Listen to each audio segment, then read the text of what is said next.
Welcome to this audio presentation of Get Britain Working from HM Government, presented to Parliament by the Secretary of State for Work and Pensions, Chancellor of the Exchequer and Secretary of State for Education, by command of His Majesty, November 2024, CP 1191, OGL, Crown Copyright 2024. This publication is licensed under the terms of the Open Government Licence V 3.0, except where otherwise stated. To find this licence, visit nationalarchives.uk/doc/open-government-license/version/3, where we have identified any third-party copyright information. You will need to obtain permission from the copyright holders concerned. This publication is available at www.gov.uk/official-documents. Any enquiries regarding this publication should be sent to us at wp.gbw@dwp.gov.uk. ISBN 978-1-5286-5157-8, EE 03184199, 11/24, printed on paper containing 40% recycled fibre content minimum. Printed in the UK by H.H. Associates Limited on behalf of the Controller of His Majesty's Stationery Office. Contents. Each section of the contents has been recorded on a separate track for ease of reference. Therefore, skipping forward or back on your CD player will change track accordingly. On this track, Joint Ministerial Foreword. Track 2, Executive Summary. Track 3, Chapter 1, Driving Growth Through Employment. Track 4, Chapter 2, Problem Diagnosis and the Case for Change. Track 5, Chapter 3, Tackling Economic Inactivity Caused by Ill Health. Track 6, Chapter 4, A Youth Guarantee to Unleash Opportunity and Set Young People on the Path to Success. Track 7, Chapter 5, Creating New Jobs and Careers Service that can support more people into work and to get on in work. Track 8, Chapter 6, Taking a System-Wide Approach to Get Britain Working, and Track 9, Chapter 7, The Path to Reform, How We Will Deliver Across the UK and Within England. Joint Ministerial Foreword. To get Britain growing again, we've got to get Britain working again.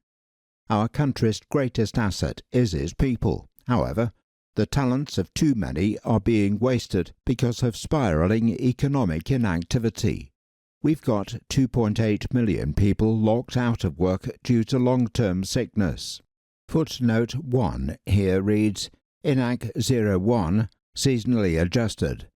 Economic Inactivity by Reason, seasonally adjusted, Office for National Statistics, brackets, www.ons.gov.uk, close brackets. Published 15th of October 2024. Available at https://www.ons.gov.uk/employment and labour market /people not in work /economic inactivity /datasets /economic inactivity by reason seasonally adjusted INAC 01SA. The text continues, 1 in 8 of our young people are not in education, employment or training. Footnote 2 here reads, young people not in education, employment or training, brackets NEET, close brackets, Office for National Statistics, brackets www.ons.gov.uk, close brackets, published 22nd of August 2024, available at https://www.ons.gov.uk/employment and labour market/people not in work/unemployment/datasets/young people not in education, employment or training NEET table figure 1. The text continues, 9 million adults lack the basic skills they need to get on. Footnote 3 here reads, Building Skills for All, a review of England, Organisation for Economic Cooperation and Development, brackets, epale.ec.europa.eu, close brackets, published 2016, available at https://epale.ec.europa.eu/sites/building-skills-for-all-England.pdf. The text continues, Behind these statistics are human stories played out time and again across the country. Young people with mental health problems, waiting for treatment, or lacking the basic qualifications they need to get a job and kick-start their career. People in their 50s and 60s struggling with chronic pain like bad joints, with women often caring for elderly relatives who have huge experience to offer employers but far too few opportunities. The school leaver let down because employment support is not designed to help them seize today's opportunities. This is not good enough for people across the country who cannot access the support they need to improve their living standards and build a better life. It is bad for employers who are desperate to recruit but cannot find people with the skills to fill well-paying roles. It is bad for the economy and the taxpayer, driving a rising benefits bill. Nothing less than radical reform is required. This white paper sets out a fundamentally different approach alongside the detail of our plan for £240 million of investment. Rather than writing people off, our reforms target and tackle the root causes behind why people are not working, joining up help and support based on the needs of local people and local places. This means fixing the NHS, cutting waiting lists so people can get back to health and back to work, as well as having a greater focus on preventing people becoming ill in the first place. It means transforming a department for welfare into a genuine department for work through a new National Jobs and Careers Service, focused on people's skills and careers, not only monitoring and managing benefit claims. It means mobilising mayors and councils to join up local work, health and skills support in ways that meet the needs of their area. It means building a youth guarantee so every young person has a real chance of either earning or learning. With our series of trailblazers around the country, we will begin to set the blueprint for this new approach to reducing economic inactivity. It also means supporting employers to employ people with health conditions and to keep them in the workplace, as well as having a health and disability benefits system that encourages people to engage with support and try work. This white paper is part of wider government action to spread opportunity and fix the foundations of our economy. This includes launching Skills England to create a shared national plan to boost the nation's skills, creating more good jobs through our modern industrial strategy, and strengthening employment rights through our plan to make work pay. Our plan to get Britain working sets us on a path to bring down economic inactivity levels and takes the first steps to delivering our long-term ambition to achieve an 80% employment rate. This is not only a mission for the whole government, It also needs genuine partnership with and between the New Jobs and Careers Service, mayors and councils, trade unions, private, voluntary, community and social enterprise organisations, the NHS, employers and schools, colleges and universities.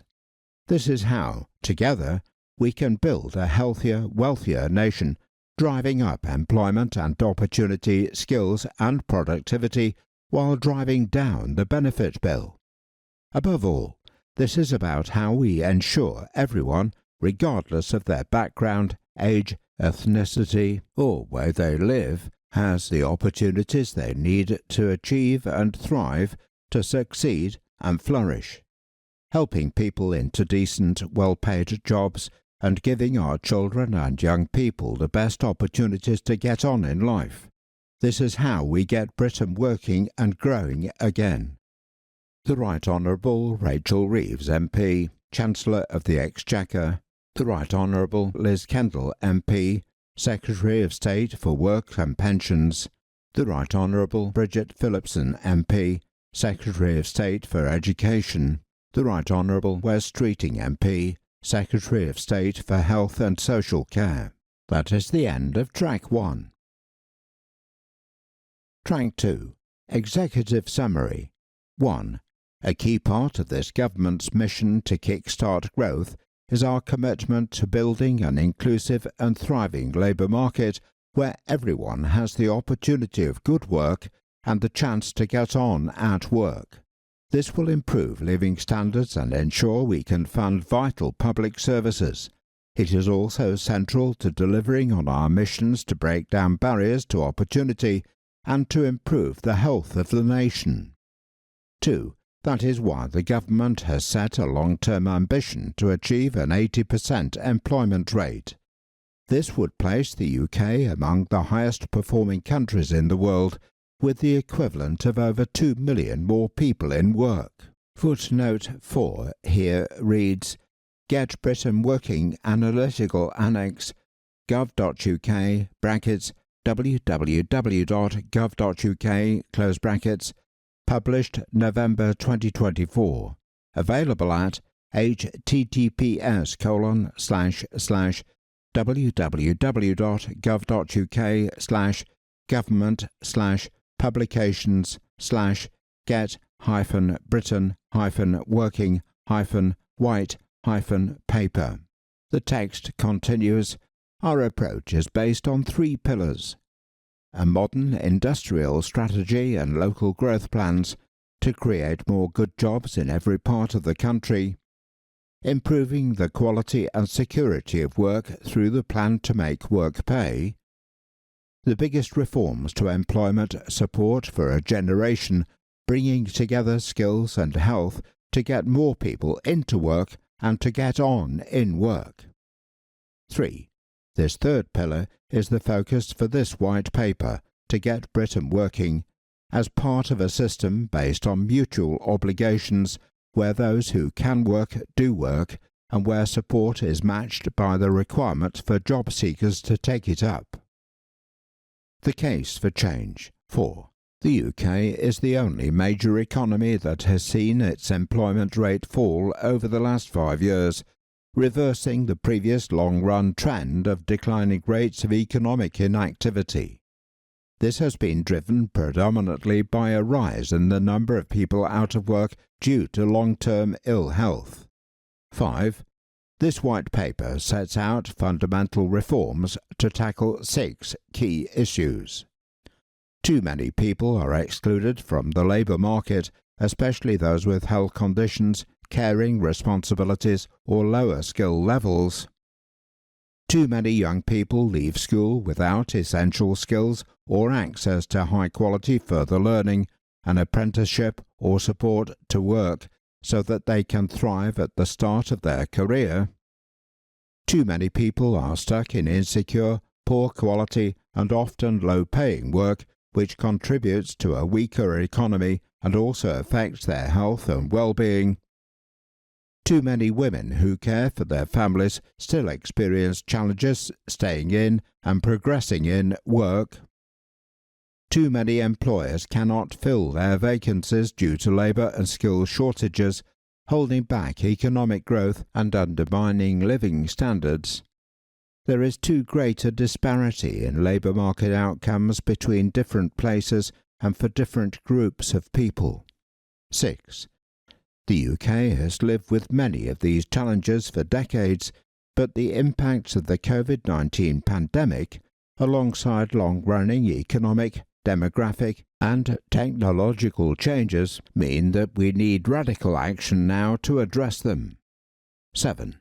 The current employment support system is set up to deal with the problems of the past, not the challenges of today or the opportunities of the future. It is too narrowly focused on unemployment, with too little support in particular for disabled people and people who have health conditions, and young people who are too often written off before their careers have even begun.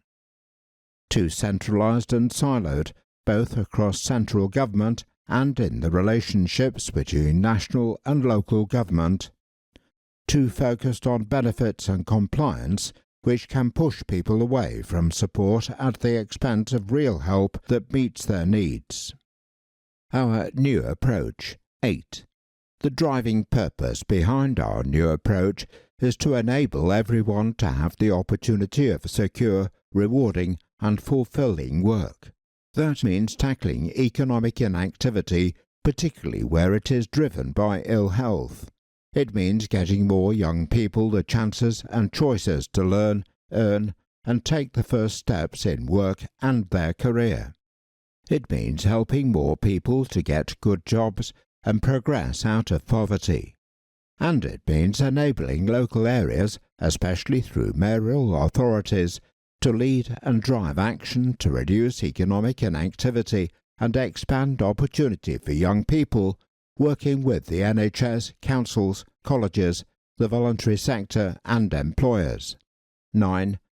To deliver this, our fundamental reforms will transform the system so that there is better support for people to get back into work if they are outside the workforce, and help to stay in employment if they have a health condition, access to training, an apprenticeship, or help to find work for young people, including help to avoid losing touch with the workforce at a young age, help for people to get a job, upskill, and get on in their career whether they are unemployed or in employment, alongside clear obligations on people to take up support and do in return everything they can to work. Support for employers to recruit, retain and develop staff. Plan for reform. 10. This white paper sets out our proposals for action and change in a range of areas. Scaling up and deepening the contribution of the NHS and wider health system to improve employment outcomes. Given the strong evidence on the health benefits of good work, we will support the NHS to provide 40,000 extra elective appointments each week and deploy dedicated capacity to reduce waiting lists in 20 NHS trusts in England with the highest levels of health-related economic inactivity.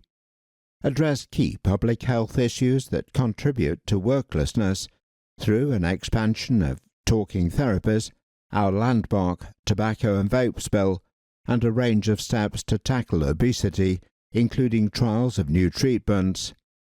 Expand access to expert employment advisors as part of treatment and care pathways, in particular mental health and musculoskeletal services. We will also continue to expand access to individual placement and support, IPS, for severe mental illness, reaching 140,000 more people by 2028 to 2029. Backing local areas to shape an effective work, health and skills offer for local people, with mayoral authorities leading the way in England.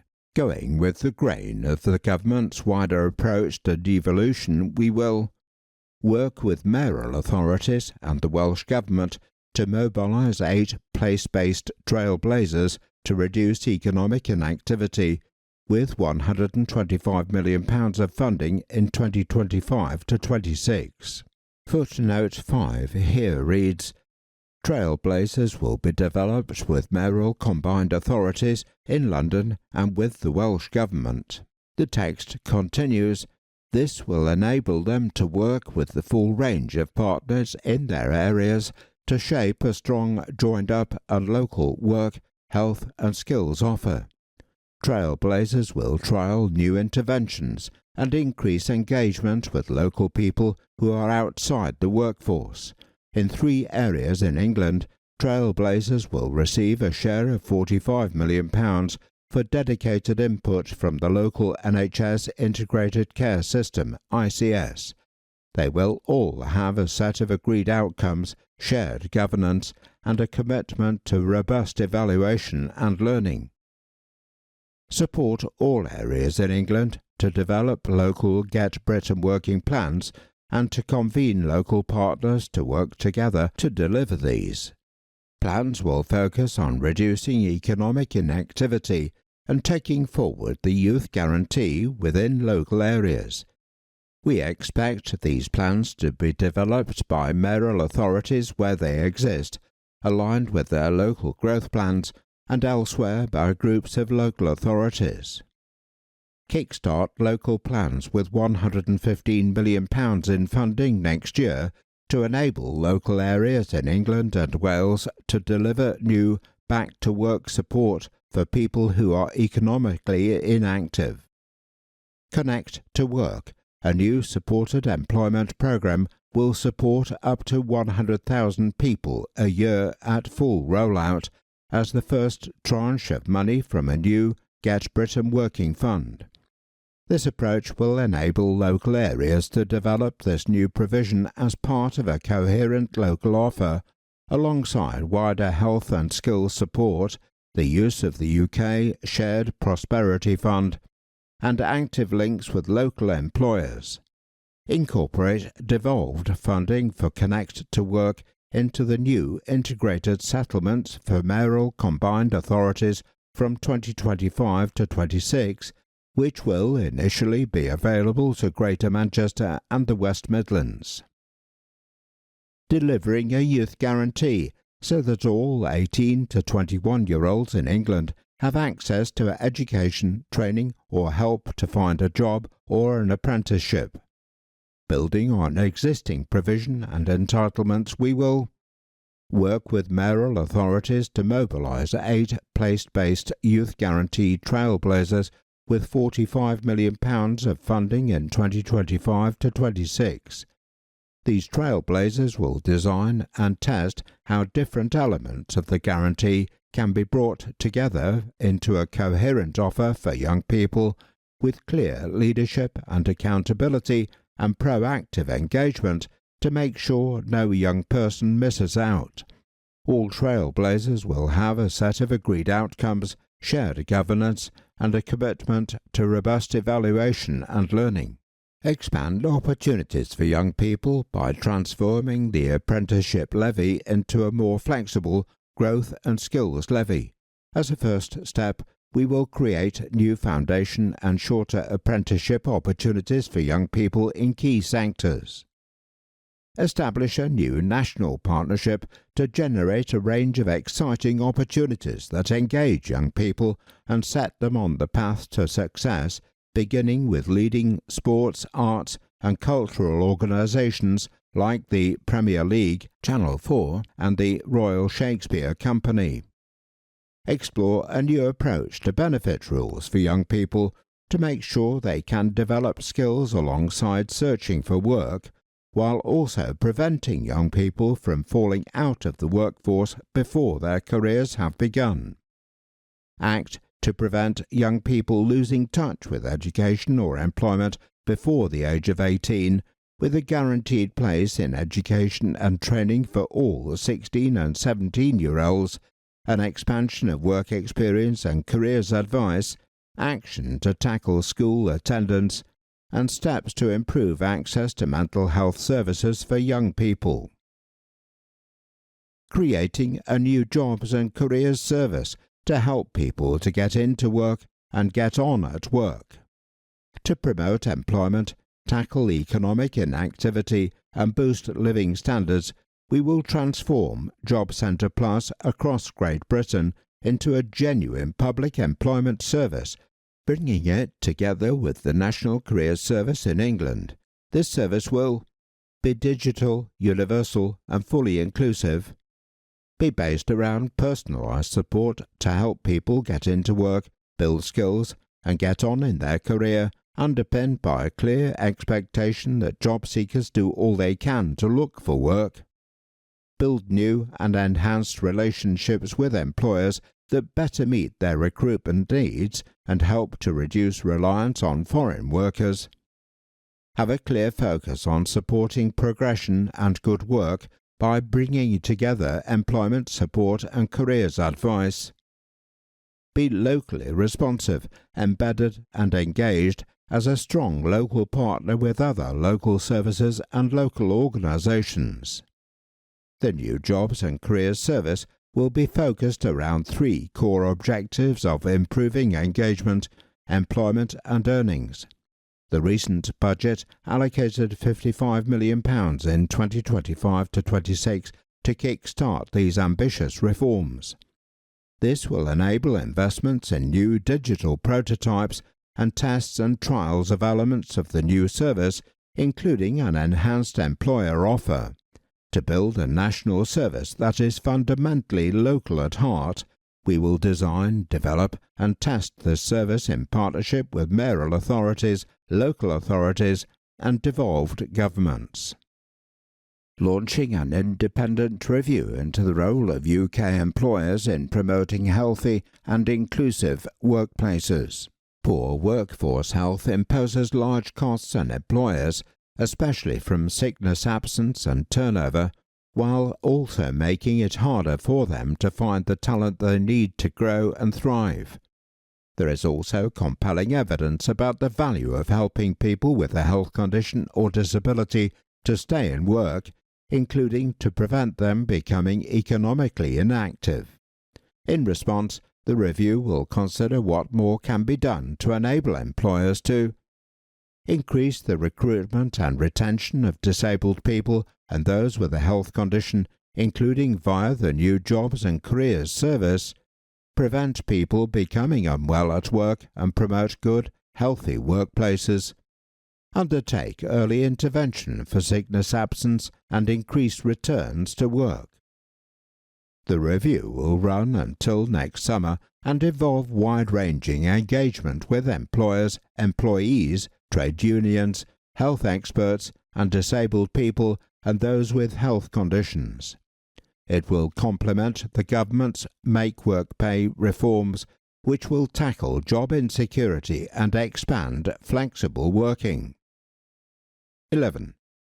To support these goals, the government believes there is also a strong case to change the system of health and disability benefits across Great Britain so that it better enables people to enter and remain in work and to respond to the complex and fluctuating nature of the health conditions many people live with today. The government will bring forward a Green Paper in spring 2025. We will listen to and engage with disabled people as we develop proposals for reform in this area and across the employment support system. 12. In delivering this new approach, we are building on existing strengths, thousands of dedicated frontline employment and careers advisors, including in Job Centre Plus and the National Careers Service, a network of capable providers and voluntary organisations, local leaders in devolved governments and councils, combined authorities, colleges, universities and the NHS committed to making a difference, and businesses, employers and trade unions across the country who are passionate about playing a positive role in their communities. 13. The changes set out in this white paper require government to work in a very different way. Consistent with mission-driven government, that means being more joined up across central government, especially in relation to work, health and skills, and forging a new relationship between the UK, devolved and local governments, as well as with other partners like the NHS, colleges, employers, trade unions and civil society. Chapter summaries. Chapter 1 sets out our ambition to drive growth through employment and to build a thriving and inclusive labour market that works for people, communities and the economy. Chapter 2 diagnoses the problems we face in the labour market and sets out the case for fundamental reform of our health, employment and skills systems. Chapter 3 focuses on interventions to prevent economic inactivity driven by ill health and sets out government action to increase workforce participation through improving the health of the population, mobilising local work, health and the skills systems, supporting employers to promote healthy workforces and reforming the health and disability benefits system. It also sets out plans for a series of major place-based trailblazers to design and test local action to tackle economic inactivity. Chapter 4 focuses on getting young people the jobs and opportunities they deserve, the challenges faced by young people first entering the world of work, how the government is delivering the Youth Guarantee in England, including through new local trailblazers and plans to launch a Youth Guarantee Advisory Panel and national partnerships with leading organisations to help young people develop skills and find employment. Chapter 5 focuses on how the government will deliver a new jobs and careers service to support people to progress in their careers, earn more and find higher quality work, the 5 pillars that will underpin design and delivery of this new service and our plan for adult skills. Chapter 6 sets out wider labour market reforms that support the government's policy agenda to deliver economic growth and break down barriers to opportunity. Chapter 7 sets out the territorial scope of these reforms, our plans for greater devolution in Wales and England, and our conclusions and next steps. That is the end of Track 2. Track 3, Chapter 1, Driving Growth Through Employment. 14. Building a thriving and inclusive labour market and increasing the number of people in work is central to achieving the government's #1 mission to grow the economy, as well as delivering our missions to spread opportunity and improve the health of the nation. 15. We want to build a labour market in which everyone has the opportunity to participate and progress, regardless of their background, age, ethnicity, or where they live, because work is good for people, for communities, and for the economy. 16. For individuals, having a job helps provide a sense of purpose, value, and control. It provides financial resilience, enabling families to improve their living standards and escape poverty. The benefits also go beyond a paycheck. Research shows that good employment is good for physical and mental health and promotes full participation in society and independence. Footnote 6 here reads, Is work good for your health and well-being? An independent review, gov.uk, brackets, www.gov.uk, close brackets, published January 2006, available at https://www.gov.uk/government/publications/is-work-and-well-being. The text continues. 17. For communities, more people in work means more money spent in local shops, hospitality and entertainment, boosting local prospects and reducing regional disparities. Through the government's growth mission, We will ensure more people are supported to access and engage with dynamic markets across the UK, wherever they choose to live. 18. Skilled work is good for helping businesses to grow. Approximately one-third of annual productivity growth from 2001 to 2019 was due to general skills improvement, but there are still significant gaps that are limiting growth in key sectors. Footnote 7 here reads, Skills and UK Productivity Research Report -gov.uk brackets www.gov.uk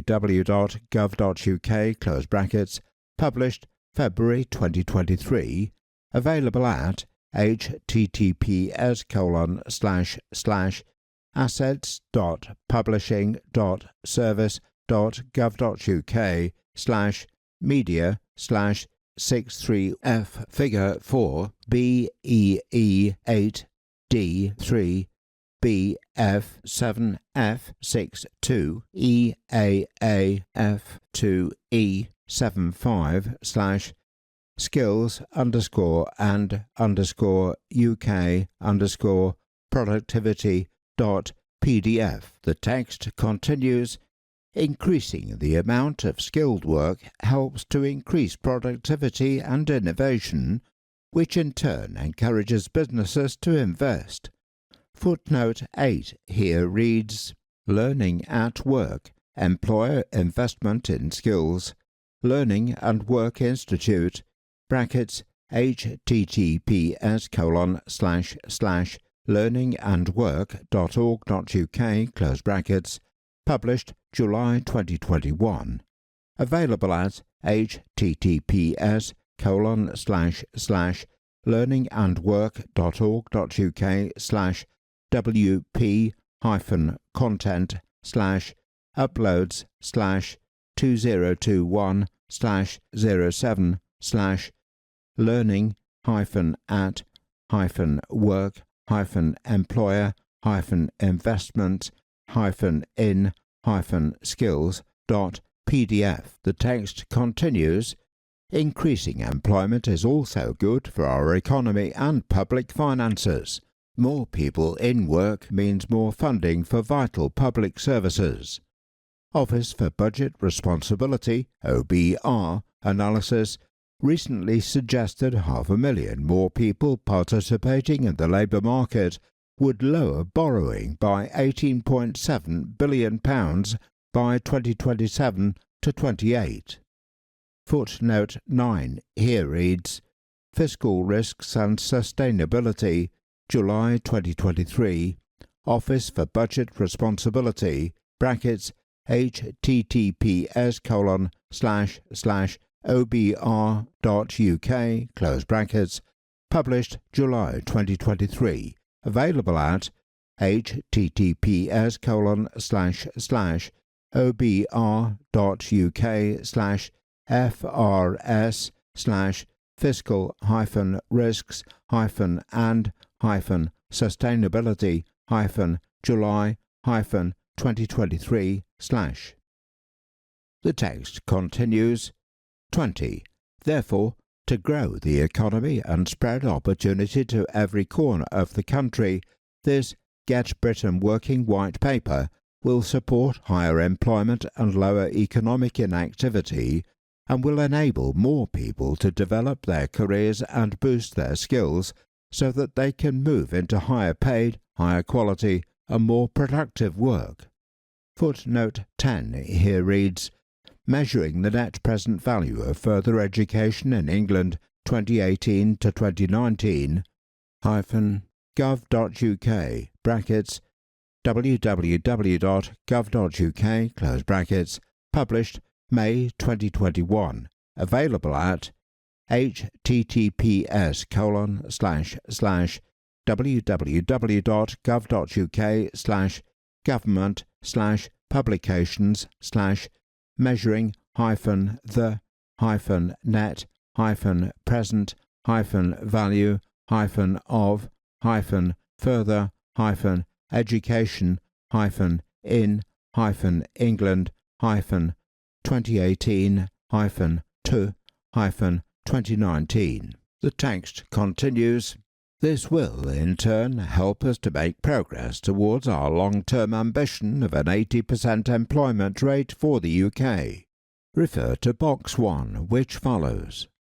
Box 1. A bold, long-term ambition to reach an 80% employment rate. Increasing labour market participation will support the growth mission through expanding labour supply and boosting the productive capacity of the economy. Unemployment is low by historical standards at 4.1%, so reducing elevated levels of economic inactivity is critical to achieving an 80% employment rate. Footnote 11 here reads, A01, Summary of Labour Market Statistics, UK, Office for National Statistics, brackets, www.ons.gov.uk, close brackets, published 15th of October 2024. Available at https://www.ons.gov.uk/employment and labour market/people in work/employment and employee types/datasets/summary of labour market statistics. The text continues, "This would bring the UK in line with top-performing economies such as the Netherlands, 82.5%, Switzerland, 80.4%, and Iceland, 85.3%. Footnote 12 here reads, OECD, Infra-Annual Labour Market Statistics Employment Rate Quarter 2 2024, Organisation for Economic Cooperation and Development, brackets, www.oecd.org, close brackets, published 2024, available at https://www.oecd.org/en/data/indicators/employment-rate.html?OECD control 409854220AE-VAR3 equals 2024-Q2 ampersand OECD control 409854220AE-VAR5 equals Q. The text continues, "This white paper identifies 3 key groups for whom economic inactivity could be reduced: people who are economically inactive due to long-term sickness, young people who are not in education, employment or training, and women with caring responsibilities. Office for National Statistics, ONS, measures of economic activity include people who are studying, which in time can lead to higher quality employment and higher wages. We will therefore ensure that setting ambitious goals to reduce economic inactivity does not set the wrong incentives around young people's participation in learning, and that our efforts are fully focused on reducing the number of young people who are not in education, training or employment. The Labour Market Advisory Board, refer to Chapter 7, will support our work on the exact definition and measurement of our ambitions on employment and labour force participation. 21. This requires a full UK and devolved government, public sector, third sector and business effort. Get Britain Working is part of a bold, new, mission-led approach enabling a collective and relentless focus on the UK's top priorities to deliver a decade of national renewal. Box 2. Mission-driven government. The UK government has set out 5 key missions: growth, clean energy, safer streets, opportunity and health. Get Britain Working supports each mission. Growth mission. Increasing the number of people in good jobs is central to the government's ambition to drive growth, an ambition which includes a range of actions being taken across government, such as the modern industrial strategy. Sustained economic growth is in turn the only route to improving living standards and employment prospects across the UK. Opportunity mission. The UK should be a country where hard work means you can get on in life regardless of your background. The Opportunity Mission will break the link between young people's backgrounds and their future success by delivering in 3 key areas: giving every child the best start in life, helping them achieve and thrive through school years, and building skills for opportunity and growth. Health Mission. Through the Health Mission and the NHS 10-year plan for England, which will be published next spring, we have a dual focus on fixing the foundations of the NHS and shifting to a system focused on prevention. Ill health has become a critical driver of economic inactivity, and through these steps we will improve the health of the population and support people to stay in and return to work. Clean energy superpower. Becoming a world leader in climate action will create jobs and opportunities right across the country. 1 in 5 jobs will be directly influenced by the shift towards a net zero carbon economy, with the Climate Change Committee estimating that between 135,000 and 725,000 new jobs could be created across low-carbon sectors by 2030, across the range of different skills levels. Footnote 13 here reads, a net zero workforce, the Climate Change Committee, brackets, the ccc.org.uk, close brackets, published May 2023, available at www.thccc.org.uk/wp-net-zero-5/2023/05/cc-a-net-web.pdf. The text continues. Safer Streets Mission. Halving violence against women and girls, VAWG, and knife crime within a decade, while simultaneously improving confidence in policing and the criminal justice system, will require improvements in local policing. To achieve this, the Safer Streets mission is focusing on delivering thousands more neighbourhood policing roles to meet the government's neighbourhood policing guarantee and to restore public confidence in policing. The knock-on societal benefits of this mission, for example, fewer young people falling into crime, less antisocial behaviour and fewer victims of crime, will also benefit the Opportunity, Health and Growth missions, which will in turn support the labour market. That is the end of Track 3. Track 4. Chapter 2. Problem Diagnosis and the Case for Change. 22.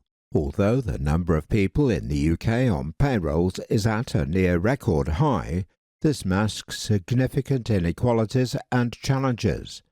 Footnote 14 here reads, earnings and employment from pay-as-you-earn, real-time information, seasonally adjusted, Office for National Statistics, brackets, www.ons.gov.uk, close brackets, published 15th of October 2024, available at https://www.ons.gov.uk/employment and labour market/people in work/earnings and working hours/datasets/real-time information statistics reference table seasonally adjusted. The text continues. 23. Too many people are excluded from the labour market, especially due to ill health and disability. The UK remains the only G7 country that has higher levels of economic inactivity, refer to Box 3, now than before the pandemic, with a record level of 2.8 million people out of work due to long-term sickness. There are two footnotes here. Footnote 15 reads, OECD Infra-Annual Labour Market Statistics Employment Rate Quarter 2 2024, Organisation for Economic Cooperation and Development, brackets, www.oecd.org, close brackets, published 2024. Available at https://www.oecd.org/en/data/employment-rate.html OECD control 4098542 AE-VAR3 equals 2024-Q2 ampersand OECD control 4098542 AE-VAR5 equals Q. Footnote 16 reads INAC-01SA Economic Inactivity by Reason Seasonally Adjusted Office for National Statistics, brackets, www.ons.gov.uk, close brackets, published 15th of October 2024. Available at https://www.ons.gov.uk/employment and labour market/people not in work/economic inactivity datasets/economic inactivity by reason seasonally adjusted INAC-01SA. The text continues as Box 4 sets out. A lower percentage of people are working than before, with an economic inactivity rate of 21.8% in Quarter 2 2024. Footnote 17 here reads, A01 Summary of Labour Market Statistics UK Office for National Statistics, brackets, www.ons.gov.uk, close brackets, published 15th of October 2024. Available at https://www.ons.gov.uk/employment and labour market/people in work/employment and employee types/datasets/summary of labour market statistics. The text continues. This is bad for individuals and their living standards, bad for communities, bad for employers who lose out on people's talents, and bad for public finances. Box 3. What do we mean by economic inactivity? According to internationally agreed definitions, people in the labour market fall into one of three groups: employed, unemployed, and economically inactive. Economically inactive people are those without a job who have not sought work in the last 4 weeks and or are not available to start work in the next 2 weeks. This differs from the definition of unemployment, where people are without a job but are seeking work and available to start. Many economically inactive people contribute to the economy in ways other than work, for example, by caring or studying to build their skills. However, the UK's current high economic inactivity rate is unsustainable, leaving many people excluded from the labour market and holding back economic growth. 24. For too many people, labour market opportunities are shaped by where they live. Employment rates, earnings, and access to skilled jobs vary significantly between areas. As the chart which follows shortly tells you, rates of economic inactivity are highest in the north of England, Wales, and Northern Ireland, with, for example, around a quarter of people aged 16 to 64 economically inactive in the northeast of England, 25.6%, compared with just over 1 in 6 in the South East, 17.7%. Footnote 18 here reads, Annual Population Survey, Office for National Statistics, brackets, www.ons.gov.uk, close brackets, published 15th of October 2024, available at https://www.nomisweb.co.uk/ brackets using inverted comma query data inverted comma close brackets.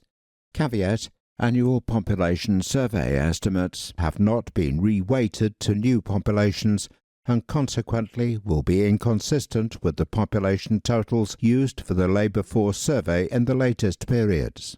The text continues, excluding students, of the 20 upper-tier local authorities in England with the highest rates of economic inactivity, 11 are in the north of England, while none are in the south east and just 2 are in London.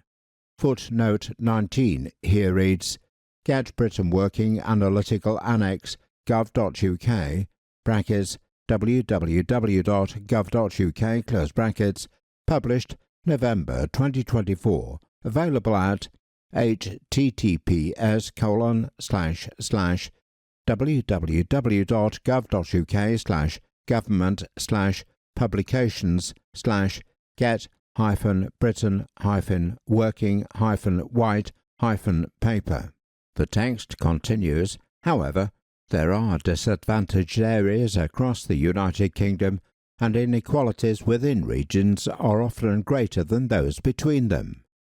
Footnote 20 here reads, Office for National Statistics, Labour Market in the Regions of the UK, October 2024, Table LI01, Regional Labour Market, Local Indicators for Counties, Local and Unitary Authorities, Office for National Statistics, brackets, www.ons.gov.uk, close brackets, published 15th of October 2024, available at https://www.ons.gov.uk/employment and labour market/people in work/employment and employee types/datasets/LI01 Regional Labour Market Local Indicators for Counties, Local and Unitary Authorities. The text continues, in particular, economic inactivity is higher in some coastal and ex-industrial communities than other parts of the country, and there are areas with high levels of people not working in our major cities. There are 2 footnotes here. Footnote 21 reads, Office for National Statistics, Labour Market in the Regions of the UK, October 2024, Table LI01, Regional Labour Market, Local Indicators for Counties, Local and Unitary Authorities, Office for National Statistics, brackets, www.ons.gov.uk, close brackets, published 15th of October 2024, available at https://www.ons.gov.uk/employment and labour market/people in work/employment and employee types/datasets/LI01 Regional Labour Market Local Indicators for Counties, Local and Unitary Authorities. Footnote 22 reads, Get Britain Working Analytical Annex gov.uk, brackets, www.gov.uk, close brackets, published November 2024, available at https://www.gov.uk/government/publications/get-britain-working-white-paper. The text continues. 25. There are also notable differences in qualification levels between regions in England. London and the South East tend to have higher proportions of adults with degree-level qualifications compared to the North East and parts of the Midlands. Overall, areas with higher levels of deprivation often have lower levels of educational attainment, and areas with higher unemployment rates and lower average incomes typically have a higher percentage of adults with no qualifications. Footnote 23 here reads, Constituency data, educational qualifications, House of Commons Library, brackets www.commonslibrary.parliament.uk, close brackets, published October 2024, available at https://commonslibrary.parliament.uk/constituency-data-educational-2021-census/. The text continues. Figure 1. Economic inactivity rate by region and reason, July 2023 to June 2024. Footnote 24 here reads, Annual Population Survey, Office for National Statistics, brackets, www.ons.gov.uk, close brackets, published 15th of October 2024, available at https://www.nomisweb.co.uk/ brackets using inverted comma query data close inverted comma close brackets. Caveat: annual population survey estimates have not been reweighted to new populations and consequently will be inconsistent with the population totals used for the labour force survey in the latest periods. The chart shows inactivity rate by type across regions. There is considerable variation in the total from over 25% in the North East to less than 18% in the South East. The proportion long-term sick contributes to the higher rates in some regions.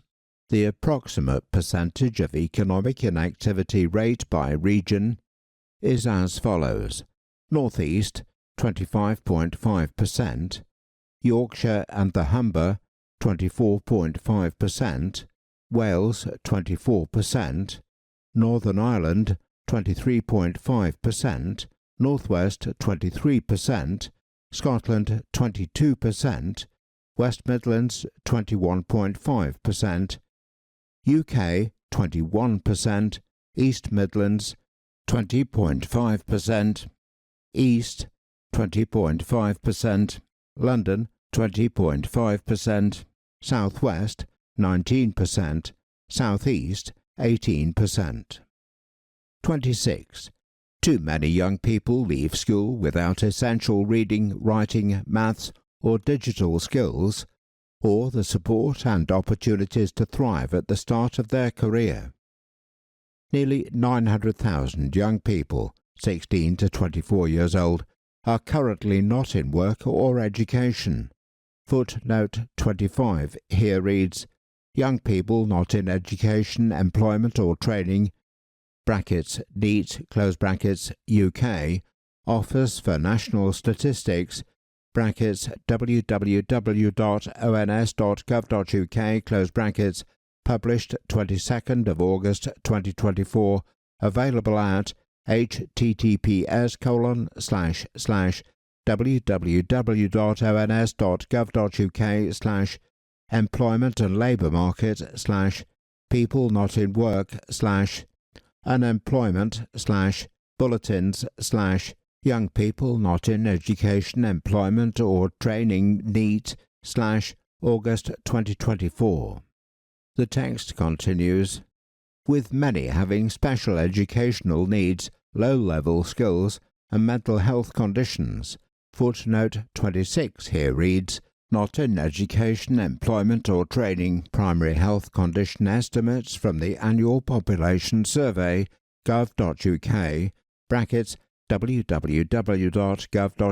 close brackets, published June 2024, available at E0FD-008-0FD080-B9D8F.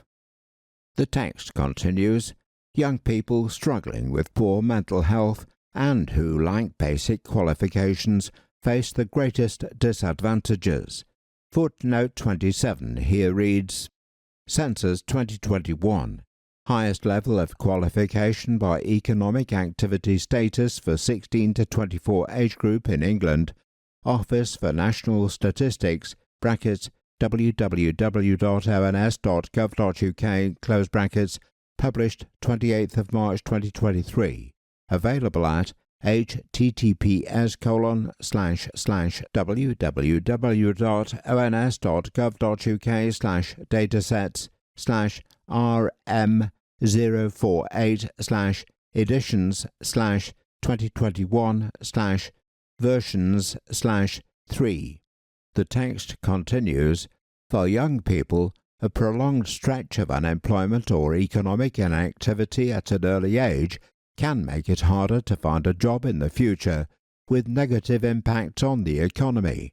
Footnote 28 here reads, Greg, Paul and Emma Tominay, The Wage Scar from Male Youth Unemployment, Labour Economics, Volume 12, Issue 4, ELSEVIER, brackets, www.sciencedirect.com, close brackets, published August 2005, available at https://doi.10.106/j.labec.2005.05.004. The text continues. 27. Too many people are stuck in insecure, poor quality and often lower-paying work, which contributes to a weaker economy and also affects health and well-being. Footnote 29 here reads, Working for the Future, Final Report of the Commission on the Future of Employment Support, Institute for Employment Studies, brackets, www.employment-studies.co.uk, close brackets, published September 2024, available at https://www.employment-studies.co.uk/system/files/resources/working-20sign-20 The text continues. There are labour market success stories across the UK, but the overall economy has experienced a long period of sluggish productivity growth, with real earnings after inflation having barely grown since the 2008 financial crisis. Footnote 30 here reads, Average weekly earnings in Great Britain, October 2024, Office for National Statistics, brackets, www.ons.gov.uk, close brackets, published 15th of October 2024. Available at https://www.ons.gov.uk/employment and labour market/people in work/employment and employee types/bulletins/average weekly earnings Great Britain/October 2024. The text continues. There are now 700,000 more working-age adults and 900,000 more children living in poverty in families where some were worse than in 2010 to 2011. Footnote 31 here reads, households below average income, brackets HBAI, brackets statistics, gov.uk, brackets www.gov.uk, close brackets, published March 2024, available at https://gov.uk/government/collections/households-below-average-HBAI-2. The text continues, in addition, people in low-paid work are relatively unlikely to leave it, with only 2 in 5 low-paid people in 2017 consistently earning enough by 2023 to no longer be considered low-paid. Footnote 32 here reads, Get Britain Working Analytical Annex, gov.uk, brackets, www.gov.uk, close brackets, published November 2024, available at https://www.gov.uk/government/publications/get-britain-working-white-paper. The text continues, in work poverty varies between different regions of the UK. The West Midlands and the North West have the highest rates of in-work poverty at 22% and 20% respectively. These regions also had the highest rates of in-work child poverty at 33% and 30% respectively. Northern Ireland and the North East have the lowest rates of overall in-work poverty at 12% and 13%, while Northern Ireland and Scotland have the lowest rates of in-work child poverty at 16% and 18%. Footnote 33 here reads, Stat Explore, households below average income, gov.uk, brackets, www.gov.uk, close brackets, published 21st of March 2024, available at https://stat-explore.dwp.gov.uk/webapi/tableview/tableview.xhtml. In-work poverty is defined as relative poverty after housing costs where at least one person in the household works. The text continues, Box 4, Rising economic inactivity in the UK, which is an outlier internationally. Rising labour market participation was a key driver of economic growth across the 2010s, but this has reversed since 2020. The working age participation rate peaked at 79.5% in early 2020, including rising participation among women, older workers and disabled people. This is likely to have reflected a number of factors, including policy changes, such as the rise in state pension age and childcare support, changes in social norms and rising educational levels. Footnote 34 here reads, A01. Summary of Labour Market Statistics UK, Office for National Statistics, brackets, www.ons.gov.uk, close brackets, published 15th of October 2024, available at https://www.ons.gov.uk/employment and labour market/people in work/employment and employee types/datasets/summary of labour market statistics.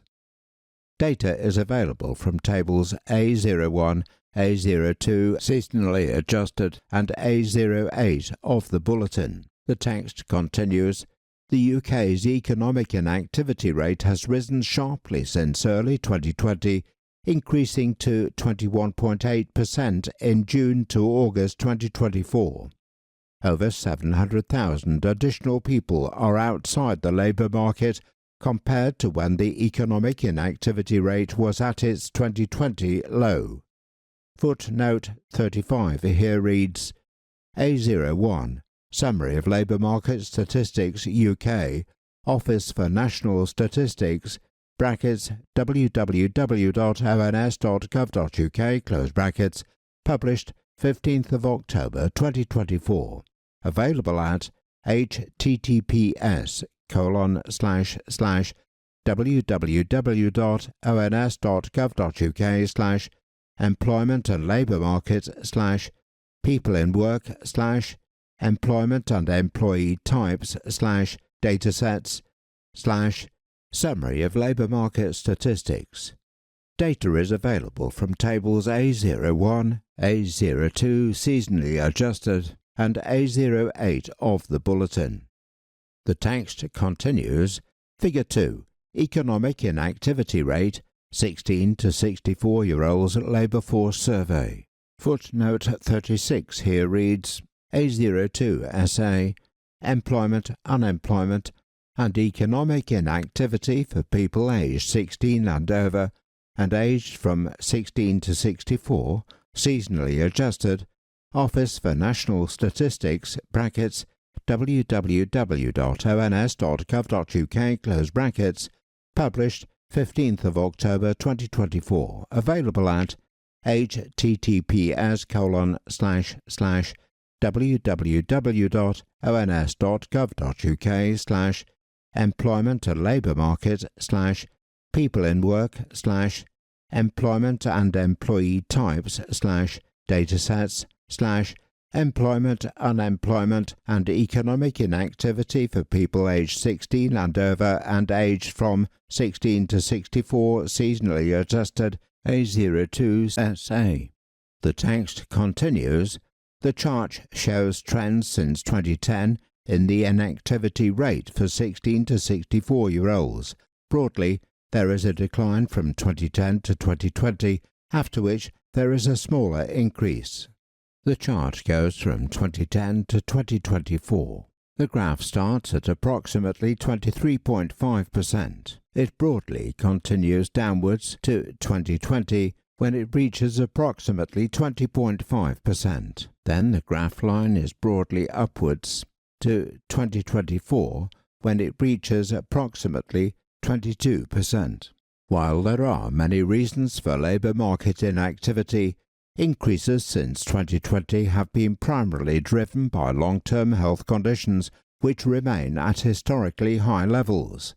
Footnote 37 here reads, INAC01 seasonally adjusted, economic inactivity by reason seasonally adjusted, Office for National Statistics, brackets, www.ons.gov.uk, close brackets, published 15th of October 2024, available at https://www.ons.gov.uk/employment and labour market /people not in work /economic inactivity /datasets /economic inactivity by reason seasonally adjusted INAC01 SA. The text continues. The UK's sustained rise in economic inactivity since the pandemic is not replicated in other major G7 economies. Footnote 38 here reads, OECD Infra-Annual Labour Market Statistics Employment Rate Quarter 2 2024. Organisation for Economic Cooperation and Development, brackets, www.oecd.org, close brackets, published 2024.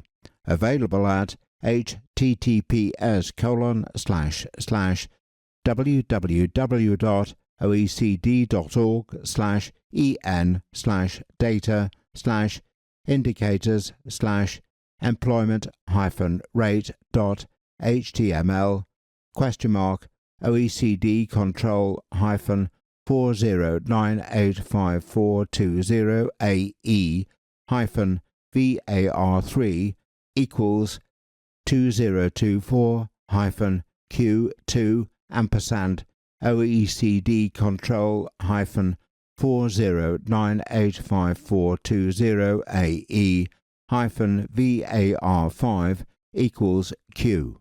The text continues. Figure 3.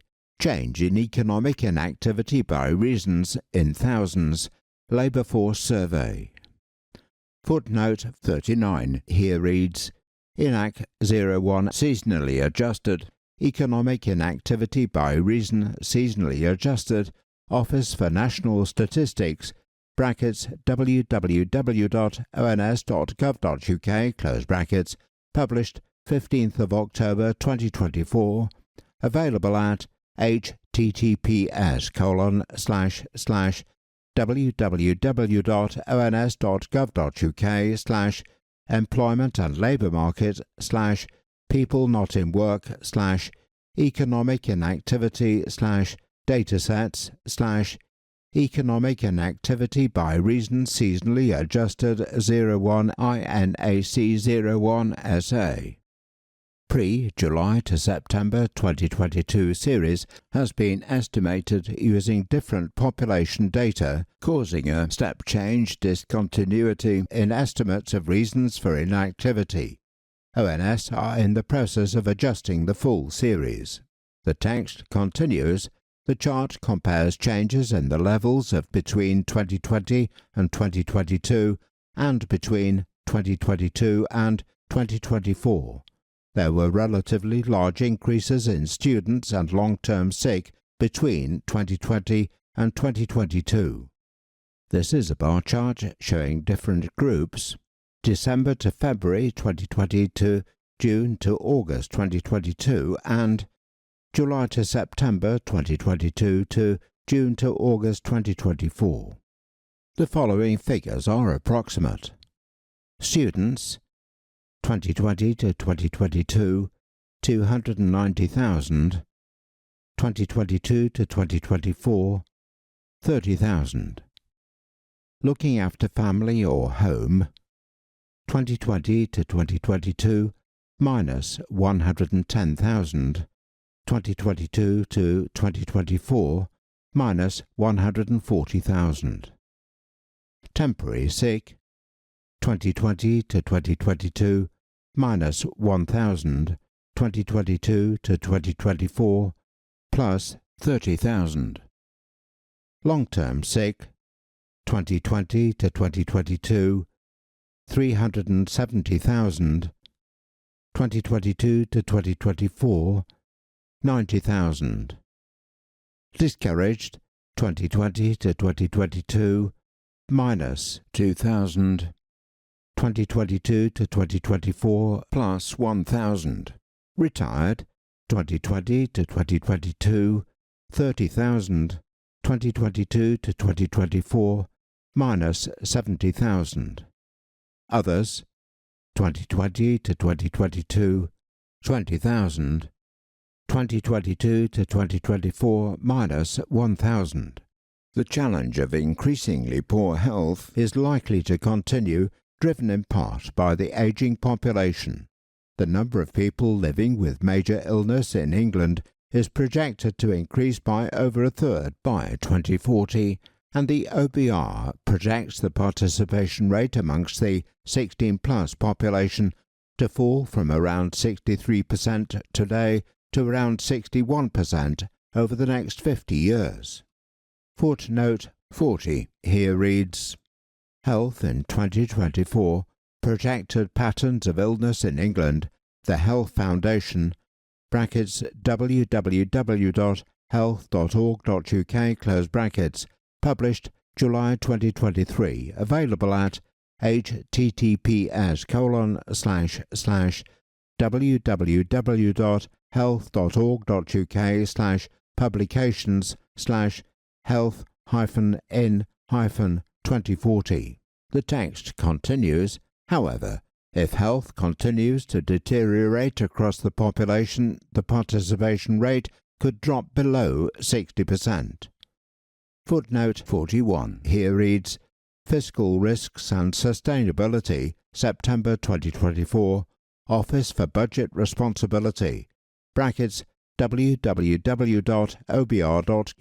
close brackets, published 12th of September 2024, available at https://obr.uk/FRS/fiscal-risks-September-2024/. The text continues. 28. Too many women who care for their families still experience challenges in staying and progressing in work. While the UK's gender participation gap has been closing over recent decades, it is still larger than top-performing economies, with a female economic inactivity rate in 2023 at 25.3%, that was 7.3 percentage points higher than the male rate, 18%. Footnote 42 here reads, A02 seasonally adjusted employment, unemployment and economic inactivity for people aged 16 and over and aged from 16 to 64, seasonally adjusted, Office for National Statistics, brackets, www.ons.gov.uk, close brackets, published 15th of October 2024, available at https://www.ons.gov.uk/employment and labour market /people in work /employment and employee types /datasets employment, unemployment and economic inactivity for people aged 16 and over and aged from 16 to 64, seasonally adjusted, A02 SA. The text continues. Mothers on average experience a decline in participation and hours worked after having children, which persists over time. This drives down hourly pay for women and contributes to the gender pay gap.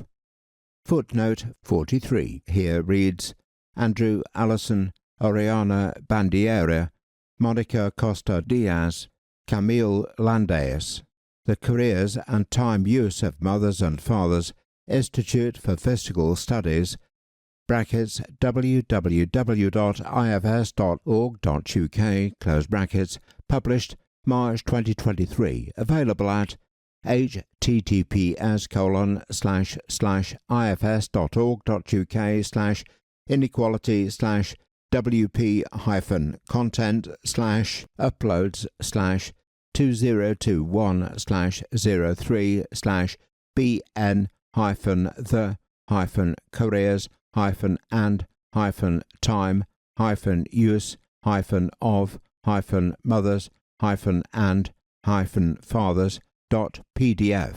The text continues. While many mothers want to care for their children full-time, survey data indicates around half of non-working mothers would prefer to work. Footnote 44 here reads, Childcare and Early Years Survey of Parents, Reporting Year 2023, gov.uk, brackets, www.gov.uk, close brackets, published July 2024, available at https://explore-statistics.service.gov.uk/find-statistics/childcare-and-early-years-survey-parents. The text continues. For many mothers, a lack of affordable and accessible childcare, inflexible working practices, and fragmented and poor quality information can make this challenging.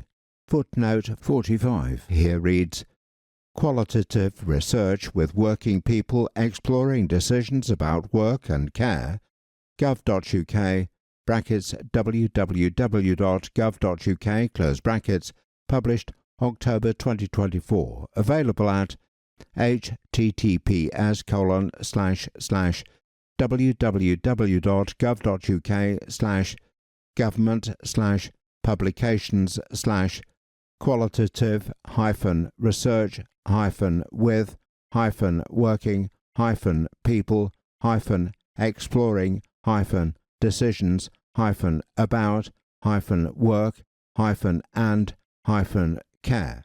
The text continues, 5 million people are providing unpaid care, and 59% of these are women. 1 in 5 women aged 55 to 59 are providing unpaid care. Footnote 46 here reads, Unpaid care by age, sex and deprivation, England and Wales, Census 2021. Office for National Statistics, brackets, www.ons.gov.uk, close brackets, published 13th of February 2023, available at https://www.ons.gov.uk/people, population and community /health and social care /social care /articles unpaid care by age, sex and deprivation, England and Wales /Census 2021. The text continues. 29. Too many employers cannot fill their jobs due to labour and skill shortages, holding back economic growth and undermining living standards. The number of skills shortage vacancies more than doubled between 2017 and 2022, with 36% of vacancies now due to skills shortages. Footnote 47 here reads, Employer Skills Survey, Calendar Year 2022, gov.uk, brackets, www.gov.uk, close brackets, published September 2023, available at https://explore-statistics.service.gov.uk/find-statistics/employer-skills-survey/2022. The text continues. Global shifts such as the green transition and artificial intelligence will impact the distribution of jobs and skills further. We need a robust, skilled labour market to respond to and benefit from these changes. However, despite evidence that qualifications pay dividends for individuals and the taxpayer, participation in training is falling. UK employers invest half as much per employee in training compared to the EU average, while employer investment in training has fallen by nearly 20% in real terms since 2011. There are 2 footnotes here. Footnote 48 reads, Employer investment in skills, Learning and Work Institute, brackets, learningandwork.org.uk, close brackets, published July 2021, available at learning-work-investment-in-skills.pdf. Footnote 49 here reads, Employer Skills Survey, Calendar Year 2022, gov.uk, brackets, www.gov.uk, close brackets, published September 2023, available at https://explore-education-statistics.service.gov.uk/find-statistics/employer-skills-survey/2022. The text continues. 33% of working-age adults in England do not have a Level 3 or above qualification, and 17% do not have a Level 2 or above qualification. Footnote 50 here reads, Highest qualification among 19 to 64-year-olds, gov.uk, brackets, www.gov.uk, close brackets, published November 2023, available at D246E14-4397-314-530-439-7-931-7-D268-6FA95987. The text continues, in Yorkshire and the Humber and the North East, only 4 in 5 young people achieve a Level 2 GCSE or equivalent A* to C qualification by the age of 19, and around half achieve Level 3 A-level or equivalent, making these the poorest performing regions in England. Footnote 51 here reads, Level 2 and 3 attainment age 16 to 25 gov.uk, brackets www.gov.uk, close brackets, published April 2024, available at https://explore-education-3-data-hyphen-2-3-and-3-2022-23 subject LD equals 6D25F7A4-2E7F-5D-C-08D-8DA. The text continues, furthermore, economic inactivity is strongly correlated with low skills. The graph, which follows shortly, shows that people with no qualifications are significantly more likely to be inactive than those who have a higher level of qualification. There then follows a chart, Figure 4, percentage of population aged 16 to 64 years old by highest qualification that are economically inactive. Footnote 52 here reads, Get Britain Working Analytical Annex, gov.uk, brackets www.gov.uk, close brackets, published November 2024, available at https://www.gov.uk/government/publications/get-britain-working-white-paper. The text continues, people with no qualifications are significantly more likely to be economically inactive than people with a higher level of qualification. Around half of people with no qualifications are economically inactive. This has increased from 50.1% in 2015 to 54.1% in 2024. The case for fundamental reform of our health, employment and skills systems. 30. These labour market challenges are serious. However, the current system is almost entirely set up to address the problems of the past, not those that we see today or are facing in the future. The current system does not allow us to deal with spiralling inactivity, an ageing population, or increasing prevalence of ill health. It does not help ensure that young people get the education, skills and job opportunities that they need to kickstart their careers, and it does not enable people to get the chance to earn decent pay and to build skills and careers. Health system 31. Our health system is struggling and waiting lists have been increasing.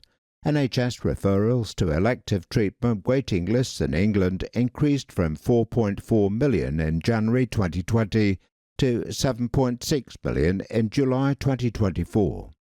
There are two footnotes here. Footnote 53 reads, Incomplete-Commissioner-Jan 20-revised referral to treatment (RTT) waiting times National Health Service www.england.nhs.uk published March 2020, available at https://www.nhs.uk/statistics/statistical-work-area/waiting-times/ Footnote 54 reads, Incomplete-Commissioner-JUL24 referral to treatment (RTT) waiting times National Health Service www.england.nhs.uk published September 2024, available at https://www.england.nhs.uk/statistics/statistical-work-areas/rt-waiting-times/. The text continues. Between 18th of October 2023 and 1st of January 2024, 33% of working-age people who were economically inactive, excluding those who were retired, were on NHS waiting lists in comparison to 19% of those who were either employed or self-employed. Footnote 55 here reads, Waiting for a hospital appointment, test or treatment through the NHS by employment status and age, 18th of October 2023 to 1st of January 2024, Office for National Statistics, www.ons.gov.uk, published 2nd of May 2024, available at https://www.ons.gov.uk/people, population and community /health and social care /health and well-being /ad hocs /2014 waiting for a hospital appointment, test or treatment through the NHS by employment status and age 18 October 2023 to 1 January 2024. The text continues. There is insufficient focus on preventing the common health conditions, risk factors and health inequalities that limit people from engaging with work, and there is limited support to help disabled people or people with health conditions to stay in work or get back into work quickly. This is critically important, as once people become economically inactive due to long-term sickness, they are highly unlikely to move into employment in the future. Footnote 56 here reads, The Employment of Disabled People 2023, gov.uk, www.gov.uk, published October 2023, available at https://www.gov.uk/government/statistics/the-employment-of-people-2023. The text continues. Employment Support System 32. Our employment support system has been primarily focused on managing the benefit system and not on delivering a public employment service. It primarily engages with people who are unemployed and focuses on rapid job entry, which potentially misses the opportunity to find the right job for them. The system provides little support to those who are looking to find a new job, to progress in work, or to stay in work but need help to do so, such as carers. Footnote 57 here reads, qualitative research with working people exploring decisions about work and care, gov.uk, brackets, www.gov.uk,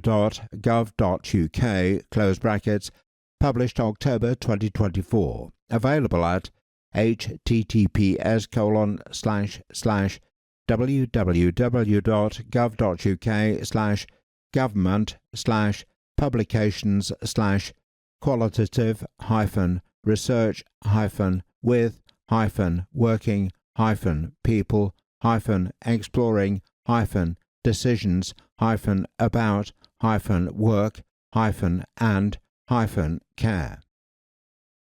The text continues. It also pays insufficient attention to wider issues like health, skills, childcare and transport, which play a fundamental role in supporting people to enter, stay in, or get on at work. Skills System 33. Our current skills system is not delivering the skills that the country needs. Many adults with lower skills and qualifications disengage from learning after leaving education. Nearly 1 in 4 do not participate in any training after this point, with the lowest qualified and poorest adults the least likely to access further training. There are 2 footnotes here. Footnote 58 reads, Adult Participation in Learning Survey 2023, Learning and Work Institute, brackets, www.learningandwork.org.uk, close brackets, published November 2023, available at https://resources/research-in-learning-survey-2023/. Footnote 59 reads, The adult skills gap is falling investment in UK adults stalling social mobility. Social Mobility Commission, brackets, https://socialmobility.independent-commission.uk/, close brackets, published January 2019, available at https://uploads/7740855/adult_skills_report_2019.pdf. The text continues. While quality post-16 education has clear benefits, many face barriers like cost, childcare responsibilities, and work-related time pressures that hinder access to these opportunities. There are 2 footnotes here. Footnote 60 reads, Measuring the Net Present Value of Further Education in England 2018 to 2019, Department for Education, brackets, www.gov.uk, close brackets, published May 2021, available at https://measuring_the_net_present_value_of_2018_to_2019.pdf. Footnote 61 reads, Barriers to Learning, Learning and Work Institute, brackets, www.learningandwork.org.uk, close brackets, available at https://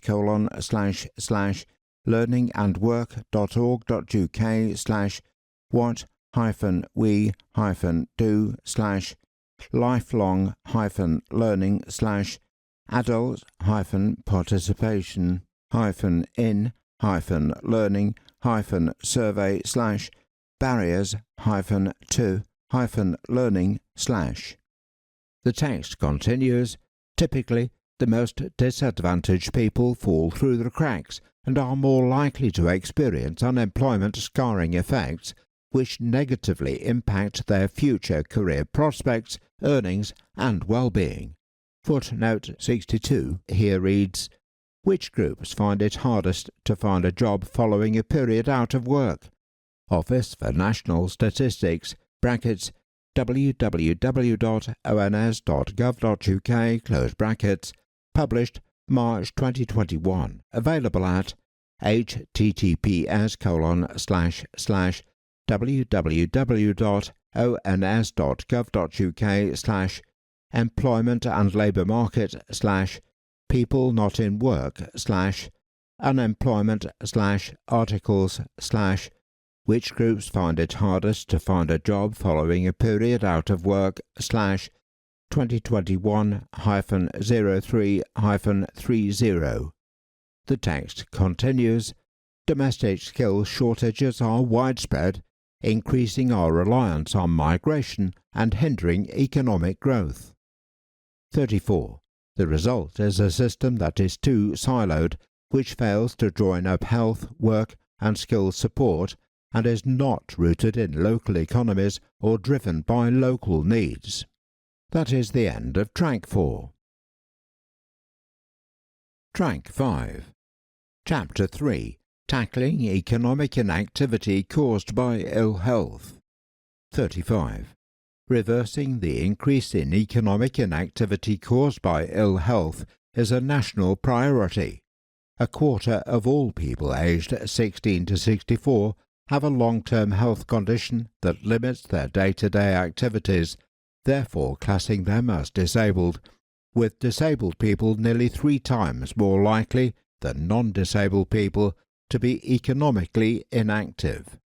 Footnote 63 here reads, A08, Labour Market Status of Disabled People, Office for National Statistics, brackets, www.ons.gov.uk, close brackets, published 13th of August 2024, available at https://www.ons.gov.uk/employment and labour market/people in work/employment and employee types/datasets/ Labour Market Status of Disabled People A08/current. The text continues, this leads to significant adverse impacts for people, for the economy and for the public finances. 36. Many people who are off work with long-term health conditions want to work, with 600,000 stating that they would like a job at the moment. Footnote 64 here reads, INAC 01 seasonally adjusted, economic inactivity by reason seasonally adjusted, Office for National Statistics, brackets, www.ons.gov.uk, close brackets, published 15th of October 2024, available at https://www.ons.gov.uk/employment and labour market/people not in work/economic inactivity/datasets/economic inactivity by reason seasonally adjusted AC01SA. The text continues, however, too many disabled people and people with long-term health conditions face significant challenges in finding work that can accommodate their needs, getting the right support to help manage their conditions, or having the right adjustments at work.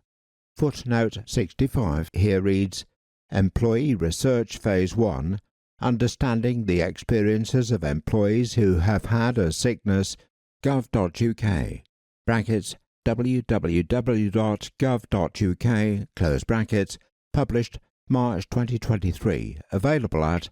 https://www.gov.uk/employee-research-have-have-sickness-absence #summary-and-background.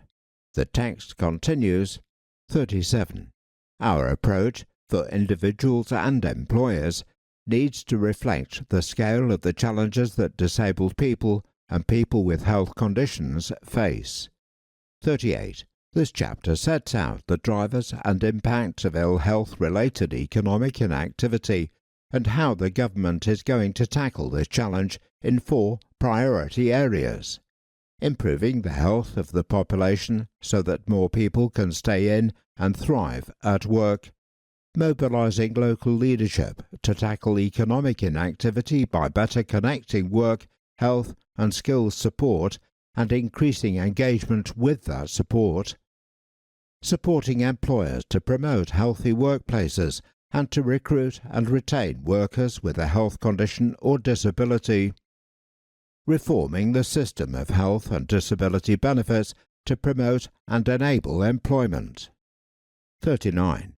Many of the policy functions described in this chapter are devolved to Northern Ireland, Scotland and Wales. Where this is the case, the focus of this chapter is on the actions the UK government will take in England. The UK government will work closely with the devolved governments to maximise positive outcomes and learning across the UK whilst respecting devolution settlements. Ill health-related economic inactivity trends. 40. Long-term sickness-related economic inactivity is at a near record high. Footnote 66 here reads, INAC 01 seasonally adjusted, economic inactivity by reason, seasonally adjusted, Office for National Statistics, brackets, www.ons.gov.uk, close brackets, published 15th of October 2024, available at https://www.ons.gov.uk/employment and labour market/people not in work/economic inactivity/datasets/economic inactivity by reason seasonally adjusted INAC 01 SA. The text continues. Disability prevalence is also increasing, with 2.6 million, 38% more people in the working age population classed as disabled compared to a decade ago. The employment rate of disabled people, 53%, is nearly 29 percentage points lower than that of non-disabled people, and this employment gap has stopped narrowing over the last 5 years. Footnote 67 here reads, The Employment of Disabled People 2023 gov.uk, brackets, www.gov.uk, close brackets, published October 2023, available at https://government/statistics/the-employment-of-disabled-people-2023. The text continues. 41. There has also been a decline in the health of those who are working. 4.1 million people are currently in work with a health condition that is work-limiting, an increase of 300,000 over the past year. Footnote 68 here reads, A08, Labour market status of disabled people, Office for National Statistics (brackets www.ons.gov.uk) close brackets, published 13th of August 2024, available at https://www.ons.gov.uk/employment and labour market /people in work /employment and employee types /datasets labour market status of disabled people A08/current. The text continues. 42. More than half of those who are economically inactive due to long-term ill health are aged 50 to 64.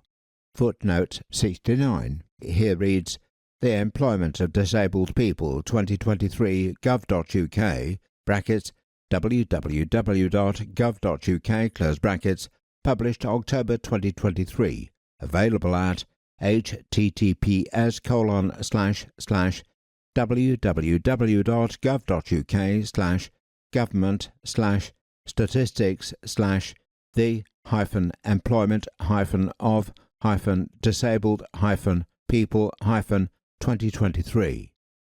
The text continues. However, recent trends have been particularly concerning for young people who have seen a greater proportional increase in comparison to older groups. The steepest increase has been for those aged 16 to 34, who account for 22.6% of those economically inactive due to ill health, an increase of 3.4 percentage points between 2019 and 2023. Footnote 70 here reads, The Employment of Disabled People 2023 gov.uk brackets www.gov.uk close brackets, published October 2023, available at https://www.gov.uk/government/statistics/the-employment-of-people-2023. The text continues. 43. Ill health also affects the employment prospects of the friends and family members who provide unpaid care. These are untapped opportunities to prevent and reduce economic inactivity by exploring how those with care needs and those caring for them navigate the social care system.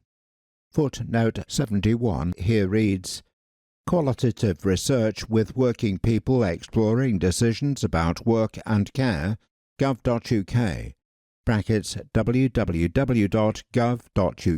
close brackets, published October 2024, available at https://www.gov.uk/government/publications/qualitative-research-with-people-working-people-exploring-work-people-exploring-care. The text continues. 44. A range of complex and interacting factors have contributed to the rise in ill health-related economic inactivity since 2019. These include population aging as the last of the baby boomer generation enter their 60s, a higher prevalence of ill health among people aged 16 to 64, particularly since the COVID-19 pandemic affecting both mental and physical health, and potentially factors related to the benefit system, a combination of the strictness of conditionality for job seekers, administrative changes to health assessments, and differences in benefit rates may have contributed to increases in the number of people claiming health-related benefits. There are two footnotes here. Footnote 72 reads, Rising ill health and economic inactivity because of long-term sickness, UK, 2019 to 2023, brackets www.ons.gov.uk, close brackets, published 26th of July 2023, available at https://www.ons.gov.uk/ employment and labour market / people not in work / economic inactivity / articles / rising ill health and economic inactivity because of long-term sickness UK / 2019 to 2023. Footnote 73 reads, Fiscal Risks and Sustainability, July 2023, Office for Budget Responsibility, https://obr.uk, published 13th of July 2023, available at https://obr.uk/FRS/fiscal-risk-july-2023/chapter-2. The text continues. 45. People who are economically inactive due to long-term sickness are likely to face multiple barriers in returning to the labour market. Most have several long-term health conditions and no recent work history. They are also more likely than the population as a whole to have no qualifications, and some may also face other complex disadvantages, including homelessness, drug or alcohol addiction, and contact with the criminal justice system. Footnote 74 here reads, The Employment of Disabled People 2023, gov.uk, brackets, www.gov.uk, close brackets, published October 2023, available at https://www.gov.uk/government/statistics/the-employment-of-people-2023. The text continues. Box 5. Common risk factors. The most prevalent primary conditions in people who are economically inactive due to long-term sickness are mental health conditions, musculoskeletal MSK conditions, and cardiovascular disease CVD, with obesity being a key risk factor across all of these and a significant driver in and of itself. There are 2 footnotes here. Footnote 75 reads, The Employment of Disabled People 2023, gov.uk, brackets, www.gov.uk, close brackets, published October 2023, available at https://www.gov.uk/government/statistics/the-employment-of-people-2023. Footnote 76 reads, Health Profile for England 2018, Chapter 3, Trends in Morbidity and Risk Factors, gov.uk, brackets, www.gov.uk, close brackets, published September 2018, available at https://www.gov.uk/government/publications/health-profile-for-England-Chapter-Figure 3-Trends-in-Morbidity-and-Risk-Factors. The text continues.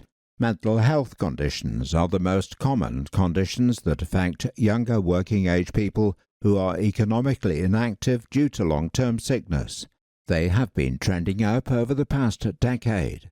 Footnote 77 here reads, What we know about the UK Working Age Health Challenge, the Health Foundation, brackets, www.health.org.uk, close brackets, published 17th of November 2023, available at https://www.health.org.uk/publications/long-reads/what-we-know-about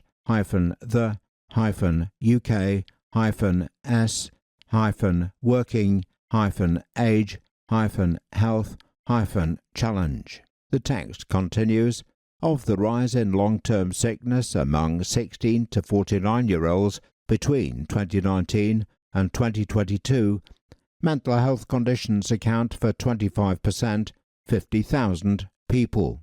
Footnote 78 here reads, Fiscal Risks and Sustainability, July 2023, Office for Budget Responsibility, (OBR.UK), close brackets, published July 2023, available at https://obr.uk/docs/DLM_uploads/fiscal_risk_and_sustainability_report_July_2023.pdf. The text continues, the number of workers aged 16 to 34 who report that their mental health limits the type or amount of work they can do has increased more than fourfold over the past decade, and mental health is now the leading work-limiting health condition among those aged 44 and younger. Footnote 79 here reads, What we know about the UK's Working Age Health Challenge, Figure 8, the Health Foundation, www.health.org.uk, close brackets, published 17th of November 2023, available at https://www.health.org.uk/publications/long-reads/what-we-know-about-the-UK-health-working-age-health-challenge. The text continues, musculoskeletal conditions are the most common conditions that affect older working-age people who are economically inactive due to long-term sickness. Footnote 80 here reads, Health conditions among working-age people, the Health Foundation, www.health.org.uk, close brackets, published 16th of September 2024, available at https://www.health.org.uk/evidence-hub/work/employment-and-conditions-among-working-people. The text continues, they were trending down prior to the pandemic but have since risen.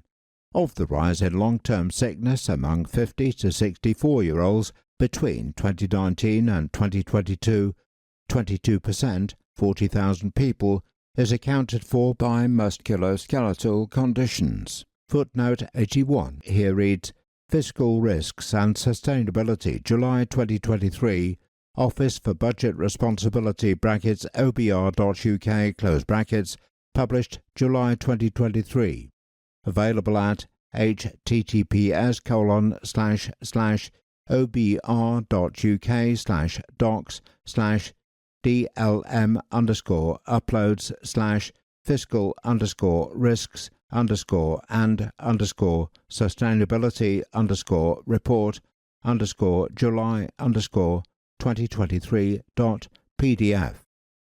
The text continues, of all the people who were economically inactive due to long-term sickness in 2023, 14.4% reported cardiovascular and digestive health problems, which includes diabetes, as their main health condition. Footnote 82 here reads, Rising ill health and economic inactivity because of long-term sickness, UK, 2019 to 2023, Office for National Statistics, www.ons.gov.uk, close brackets, published on 26th of July 2023, available at https:// www.ons.gov.uk/employment and labour market/people not in work/economic inactivity/articles/rising ill health and economic inactivity because of long-term sickness UK/2019 to 2023 #types-of-health-conditions. The text continues, more than 1 in 3 heart attacks treated in hospital were in people of working age, and 1 in 4 people who have a stroke are of working age, with a third of stroke survivors not returning to work and an additional 16% reducing their working hours. This equates to around 11,000 people not able to work each year. Footnote 83 here reads, Lived Experience of Stroke Report, the Stroke Association (www.stroke.org.uk) data from 2018 available at https://www.stroke.org.uk/lived-experience-of-stroke-report. The text continues, cardiovascular disease disproportionately impacts on the most deprived communities and is a leading driver of health inequalities. Footnote 84 here reads, Health Matters Preventing Cardiovascular Disease gov.uk (www.gov.uk) published February 2019, available at https://www.gov.uk/government/preventing-cardiovascular-disease #health-inequalities. The text continues, obesity, smoking, harmful alcohol consumption and physical inactivity are key drivers of ill health and premature mortality and are linked to mental health, musculoskeletal and cardiovascular disease conditions. Those who smoke, drink alcohol at high levels, or have a body mass index (BMI) of over 40 are more likely to be out of work than those who do not, controlling for factors such as level of education. It has been estimated that nearly 500,000 people are unemployed or economically inactive due to these unhealthy behaviours. There are 2 footnotes here. Footnote 85 reads, Holding us back, tobacco, alcohol and unhealthy food and drink, Obesity Health Alliance, Alcohol Health Alliance and Action on Smoking and Health, (obesityhealthalliance.org.uk, AHAUK.org, ASH.org.uk, close brackets, published November 2023, available at https://holding-us-back-tobacco-alcohol-and-food-and-drink. Footnote 86 reads, Major Condition Strategy, Case for Change and Our Strategic Framework, gov.uk, www.gov.uk, close brackets, published August 2023, available at https://www.gov.uk/government/publications/major-conditions-strategy-for-strategic-framework #full-publication-update-history. The text continues, most people who are economically inactive due to long-term sickness have multiple health conditions.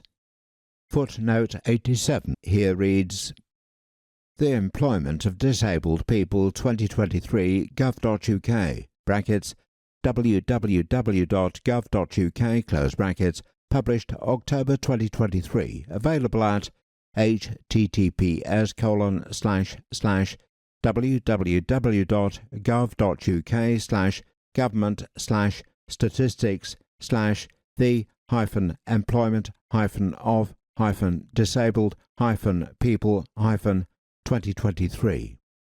The text continues, in 2023, 81% reported having more than one condition and 35% reported having 5 or more conditions.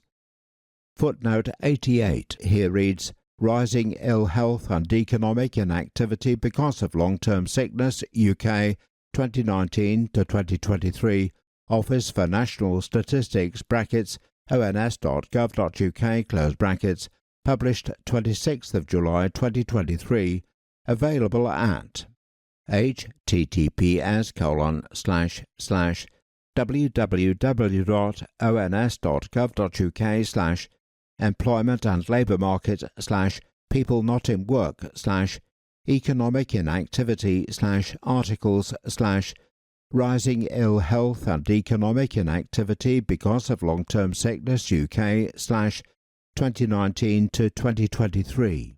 The text continues, This suggests that increasingly complex and interlinked health needs are keeping people out of work. There are more working-age adults living with major illness in the most deprived areas, 14.6%, which is more than double the rate in the least deprived areas, 6.3%. Inequalities in working-age ill health are also projected to persist. 80% of the increase in the number of working-age people living with major illness between 2019 and 2040, from 3 million to 3.7 million, will be concentrated in more deprived areas. Footnote 89 here reads, Health inequalities in 2040, projected patterns of illness in England, the Health Foundation, brackets, www.health.org.uk, close brackets, published April 2024, available at https://www.health.org.uk/publications/health-inequalities-in-2040. The text continues. That is the end of Box 5. The Case for Change. 46. The impact on people who are locked out of the labour market is clear. Compared with employees, both part-time and full-time workers, those who were economically inactive because of temporary sickness were 8.9% more likely to report lower life satisfaction ratings. Meanwhile, those who were inactive because of long-term sickness or disability were 5.1% more likely to report lower life satisfaction than employees. Footnote 90 here reads, Personal Wellbeing in the UK, Office for National Statistics, brackets, www.ons.gov.uk, close brackets, published 7th of November 2023, available at https://www.ons.gov.uk/people, population and community /wellbeing/bulletins/measuring national wellbeing /April 2022 to March 2023. The text continues. It is the purpose of the reforms in this white paper to shift those trends in a positive direction. 47. The current system of support for disabled people and people with health conditions is centralized, fragmented, and not set up to handle the challenge of ill health-related economic inactivity. Too often, disabled people and people with health conditions cannot get the help they need or cannot access support in a way that is joined up between services. To tackle these trends, preventative health interventions, a stronger role for local areas in integrating support, reforms to the benefits system and support for employers to play a proactive role are all needed. The future system we are aiming for. 48.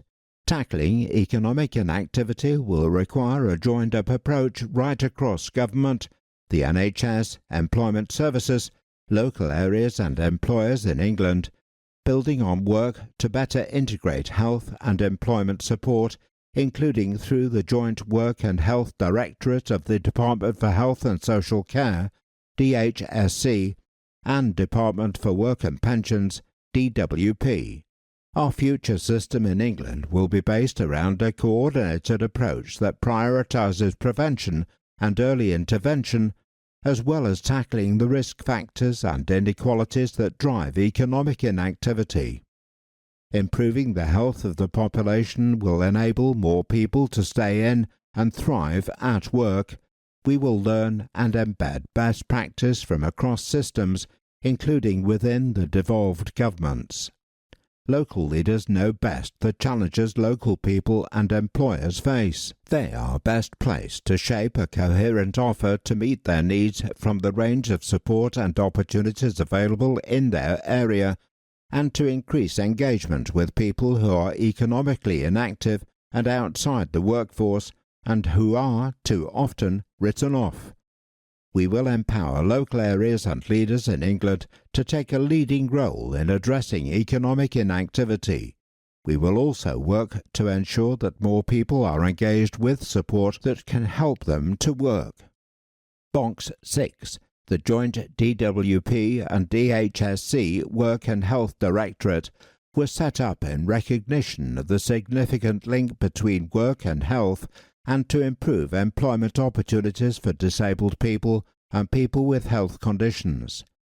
The goal of the Directorate is to open up opportunities to good work and to support a healthier, more productive and inclusive nation by helping more disabled people and people with health conditions to get appropriate work, get on in that work, and to return to work as quickly as possible if they leave it.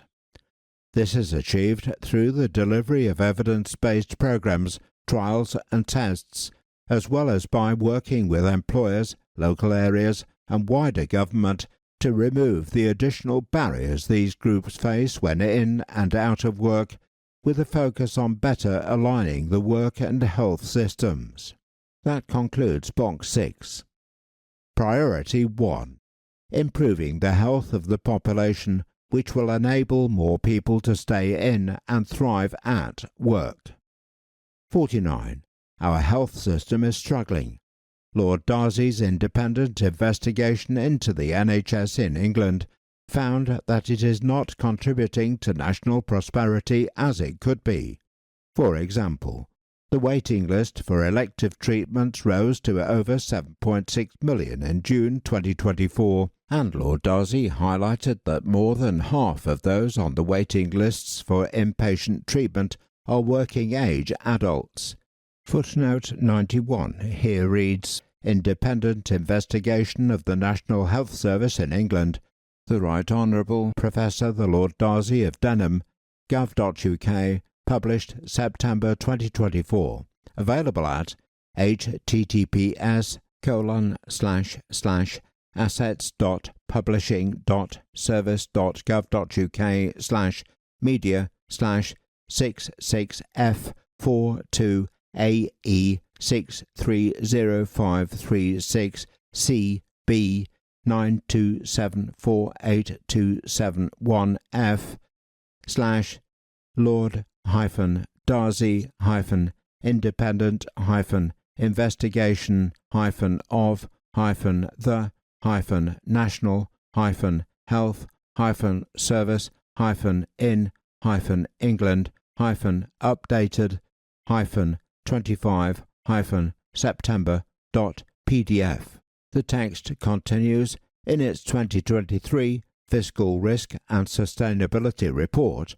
The Office for Budget Responsibility estimated that, relative to the elective waiting list in England remaining flat at 2022 levels, a scenario where the waiting list halves over 5 years would reduce working age inactivity by around 25,000.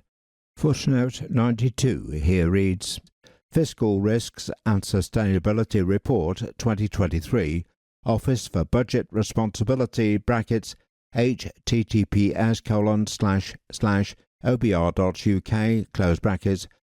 / July 2023, available at https://obr.uk/FRS/fiscal-risks-and-July-2023/.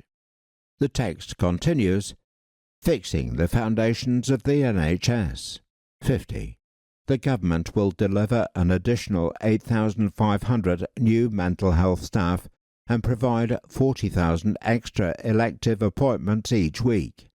This will enable people to get the treatment they need more quickly, reducing waiting lists and returning to NHS constitutional standards that 92% of patients should wait no longer than 18 weeks from referral to treatment. While the direct impact of reducing waiting lists on economic inactivity is inconclusive at present, it is an important step alongside other interventions to support people to enter and stay in work.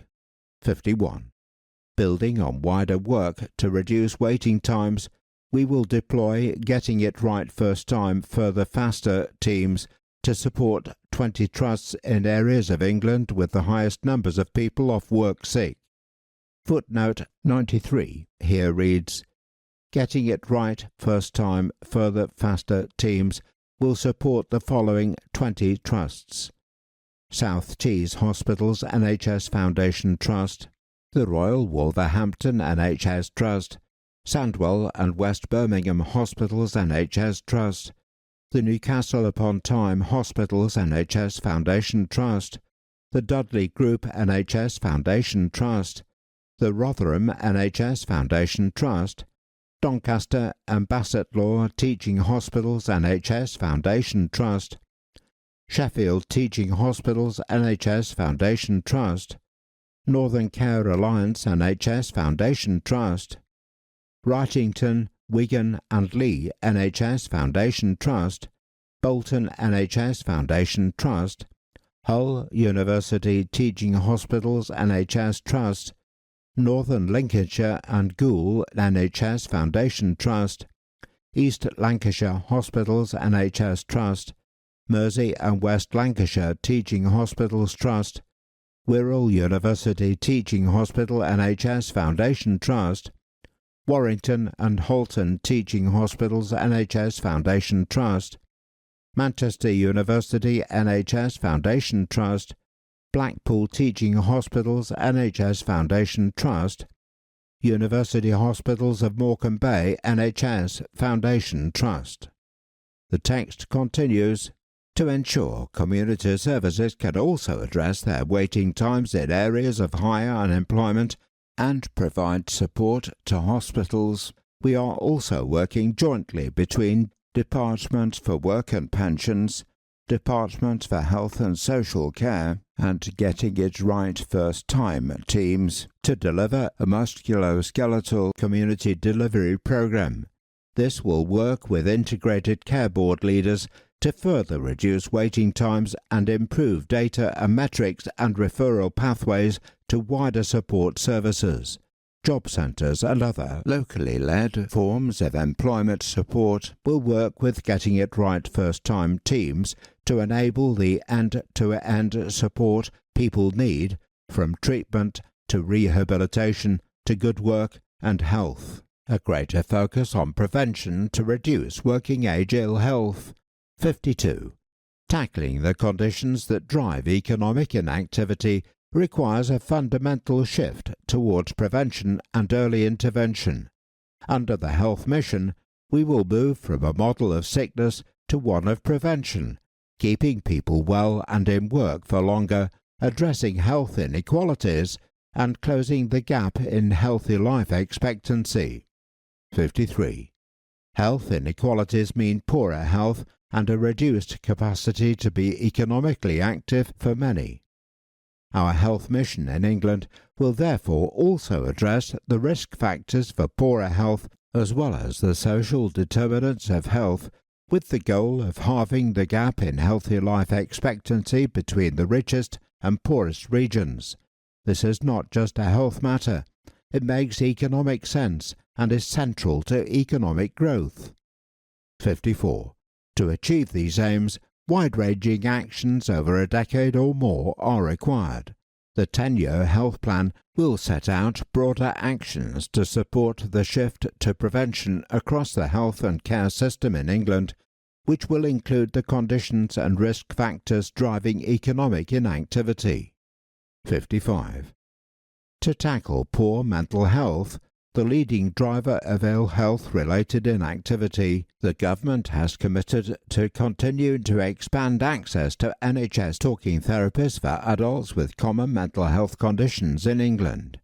Footnote 94 here reads, The Employment of Disabled People 2023 gov.uk brackets www.gov.uk close brackets published October 2023. Available at https://government/statistics/the-employment-of-disabled-people-2023. The text continues. This is expected to increase the number of people completing courses of treatment by 384,000 and increase the number of sessions. There is extensive literature and studies showing that cognitive behavioural therapy, CBT, and NHS talking therapies more widely have significant positive health impacts, as well as improving employment outcomes. Footnote 95 here reads, Wakefield, Sarah, et al., Improving Access to Psychological Therapies in the United Kingdom, a systematic review and meta-analysis of 10 years of practice-based evidence, British Journal of Clinical Psychology, published 23rd of June 2020, available at https://core.ac.uk/reader/32651820. The text continues. Currently, over 90% of NHS talking therapy services in England also provide access to employment advisors, with an aspiration that by March 2025, 99% of NHS talking therapy services in England will offer employment support as part of their service.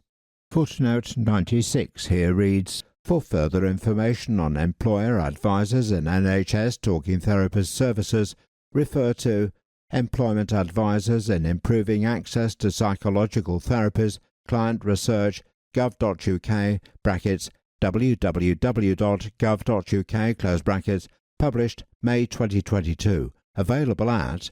https://www.gov.uk/employment-advisors-to-psychological-therapies/employment-access-to-psychological-research.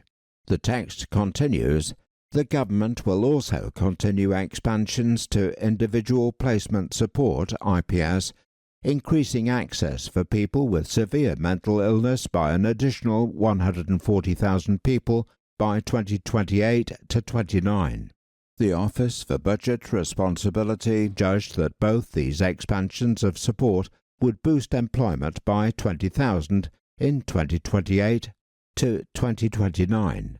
Footnote 97 here reads, Economic and Fiscal Outlook November 2023, Office for Budget Responsibility, brackets www.obr.uk, close brackets, published November 2023, available at https://obr.uk/docs/DLM_November-economic-web-accessible.pdf. The text continues. The Individual Placement Scheme helps thousands of people with severe mental illness to find and keep employment. Individual Placement Scheme for Severe Mental Illness is an employment support service integrated within community mental health teams for people who experience severe mental health conditions. It is an evidence-based program that helps people find and retain employment through intensive, individualized support, rapid job search followed by a placement in paid employment, and unlimited in-work support for both employers and employees. In August 2024, 38,704 people accessed Individual Placement Scheme for Severe Mental Health Services in the previous 12 months, meaning we are above our trajectory to meet the end-of-year target of 40,500 people accessing these services. Footnote 98 here reads Mental Health Services Monthly Statistics, Performance August 2024, NHS England, brackets digital.nhs.uk, close brackets, published 10th of October 2024.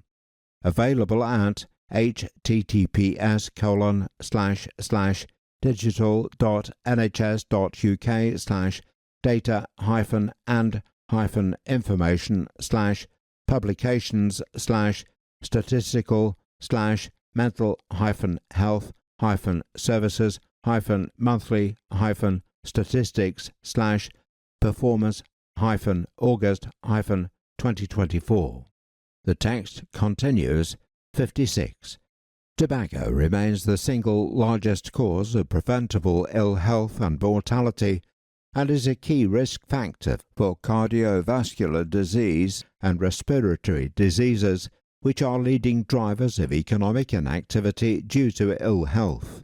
The government's landmark Tobacco and Vapes Bill will create the first smoke-free generation, helping to reduce the around 80,000 preventable deaths from smoking each year, gradually ending the sale of tobacco products across the country and banning vapes and other nicotine products from being deliberately branded and advertised to children.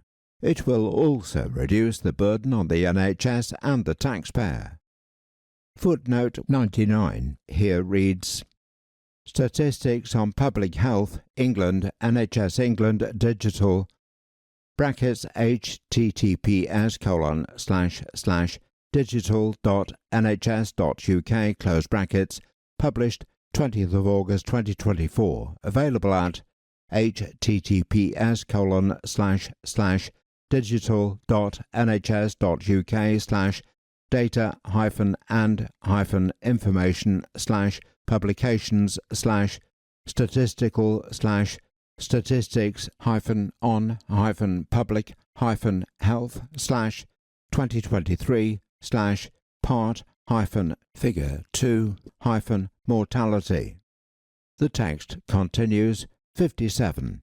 At Autumn Budget 2024, the government recommitted to the tobacco duty escalator for this Parliament, increasing rates by 2% above the Retail Price Index (RPI). To reduce the gap with cigarette duty, the duty on hand-rolling tobacco will rise by a further 10%, 12% in total, above RPI this year. High and increasing rates of tobacco duty are proven to reduce smoking prevalence as well as supporting the public finances. 58.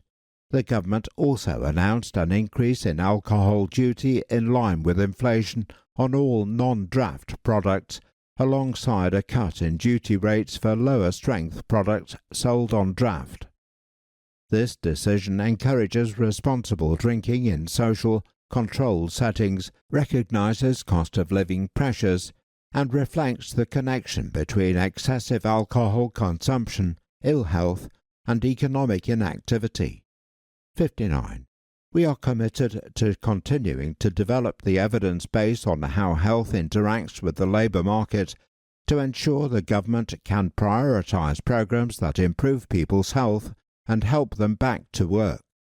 This includes a forthcoming Office for National Statistics evaluation on the impact of NHS talking therapies, as well as exploring opportunities to utilise the data platform created by Our Future Health in partnership with the NHS, the largest health study of its kind. We will build on evidence published by the Office for National Statistics, which finds that bariatric surgery leads to a sustained increase in employee pay and the probability of being in work as a paid employee. Box 7. Obesity. Obesity remains a significant health challenge. 64% of adults aged 16 years and over were overweight or living with obesity in 2021. Footnote 100 here reads, Health Survey for England 2022, Part 2, NHS England Digital, brackets, https://digital.nhs.uk, close brackets, published 24th of September 2024, available at https://data-health-survey-for-England/2022-Part-Figure 2. The text continues. Childhood obesity has also increased over the last few decades, with 36.6% of Year 6 children overweight or living with obesity in 2022 to 23. Footnote 101 here reads, National Child Measurement Programme 2022 to 23 school year, NHS England Digital, brackets, https://digital.nhs.uk, close brackets, published 19th of October 2023, available at https://data-highfan-measurement-program/2022-23-school-year/age. The text continues. Obesity is a key risk factor for leading conditions driving health-related economic inactivity, cardiovascular disease, and musculoskeletal. Footnote 102 here reads, Health Profile for England 2018, Chapter 3, Trends in Morbidity and Risk Factors, gov.uk, brackets, www.gov.uk, close brackets, published September 2018, available at https://www.gov.uk/government/publications/health-profile-for-England-2018/chapter-figure 3-morbidity-and-risk-factors. The text continues. The prevention of ill health is a clear priority for this government, and we remain committed to tackling obesity. As announced in the King's Speech, we are committed to restricting television and online advertising of less healthy food to children, empowering councils to block the development of new fast food shops outside schools, and banning the sale of high-caffeine energy drinks to under-16s. Reformulation of everyday food is also a key element of preventing obesity. The sugar reduction program led to reductions in sugar across a range of foods between 2015 and 2020, with some categories achieving higher reductions, such as approximately 13.5% for yogurts and approximately 14.9% for breakfast cereals. Footnote 103 here reads, Sugar Reduction Programme, Industry Progress, 2015 to 2020, gov.uk, brackets, www.gov.uk, close brackets, published December 2022, available at https://www.gov.uk/government/sugar-reduction-progress-industry-progress-to-2020. The text continues. The soft drinks industry levy has also been a successful mechanism to drive reformulation in the soft drink sector, with a 46% average reduction in sugar in soft drinks between 2015 and 2020. Footnote 104 here reads, Sugar Reduction Programme, Industry Progress 2015 to 2020, gov.uk, brackets, www.gov.uk, close brackets, published December 2022, available at https://www.gov.uk/government/publications/sugar-reduction-progress-industry-progress-2020. The text continues. To ensure the soft drinks industry levy remains fit for purpose and effective, the government committed at budget to ensure the levy increases with inflation, to maintain incentives for soft drinks producers to reduce their sugar content, as well as to review its sugar content thresholds and the exemption for milk-based drinks. The government is committed to reducing the number of people becoming overweight and obese and wants to work with the sector to consider all levers to further encourage food and drink reformulation to help tackle obesity in a way that protects consumers and with a focus on voluntary and regulatory measures. The collaboration between the government and Eli Lilly will see plans for a place-based real-world evidence study being conducted in Manchester. This aims to evaluate the effectiveness of tirzepatide on obesity and its impact on obesity-related conditions in a real-world setting to improve our understanding of how obesity medications can potentially improve health inequalities, and obesity-related absences, as well as data on patient outcomes such as a reduction in rates or even reversal of conditions such as diabetes, cardiovascular disease, and poor mental health. The study will also improve the evidence base on non-clinical outcomes of weight loss, including the health economic impact through potential reductions on health service usage and changes in participants' employment status and sick days from work. That concludes Bonk 7. Priority 2. Mobilising local leadership in England and working closely with devolved governments to tackle economic inactivity by better connecting work, health and skills support and increasing engagement with that support. 60.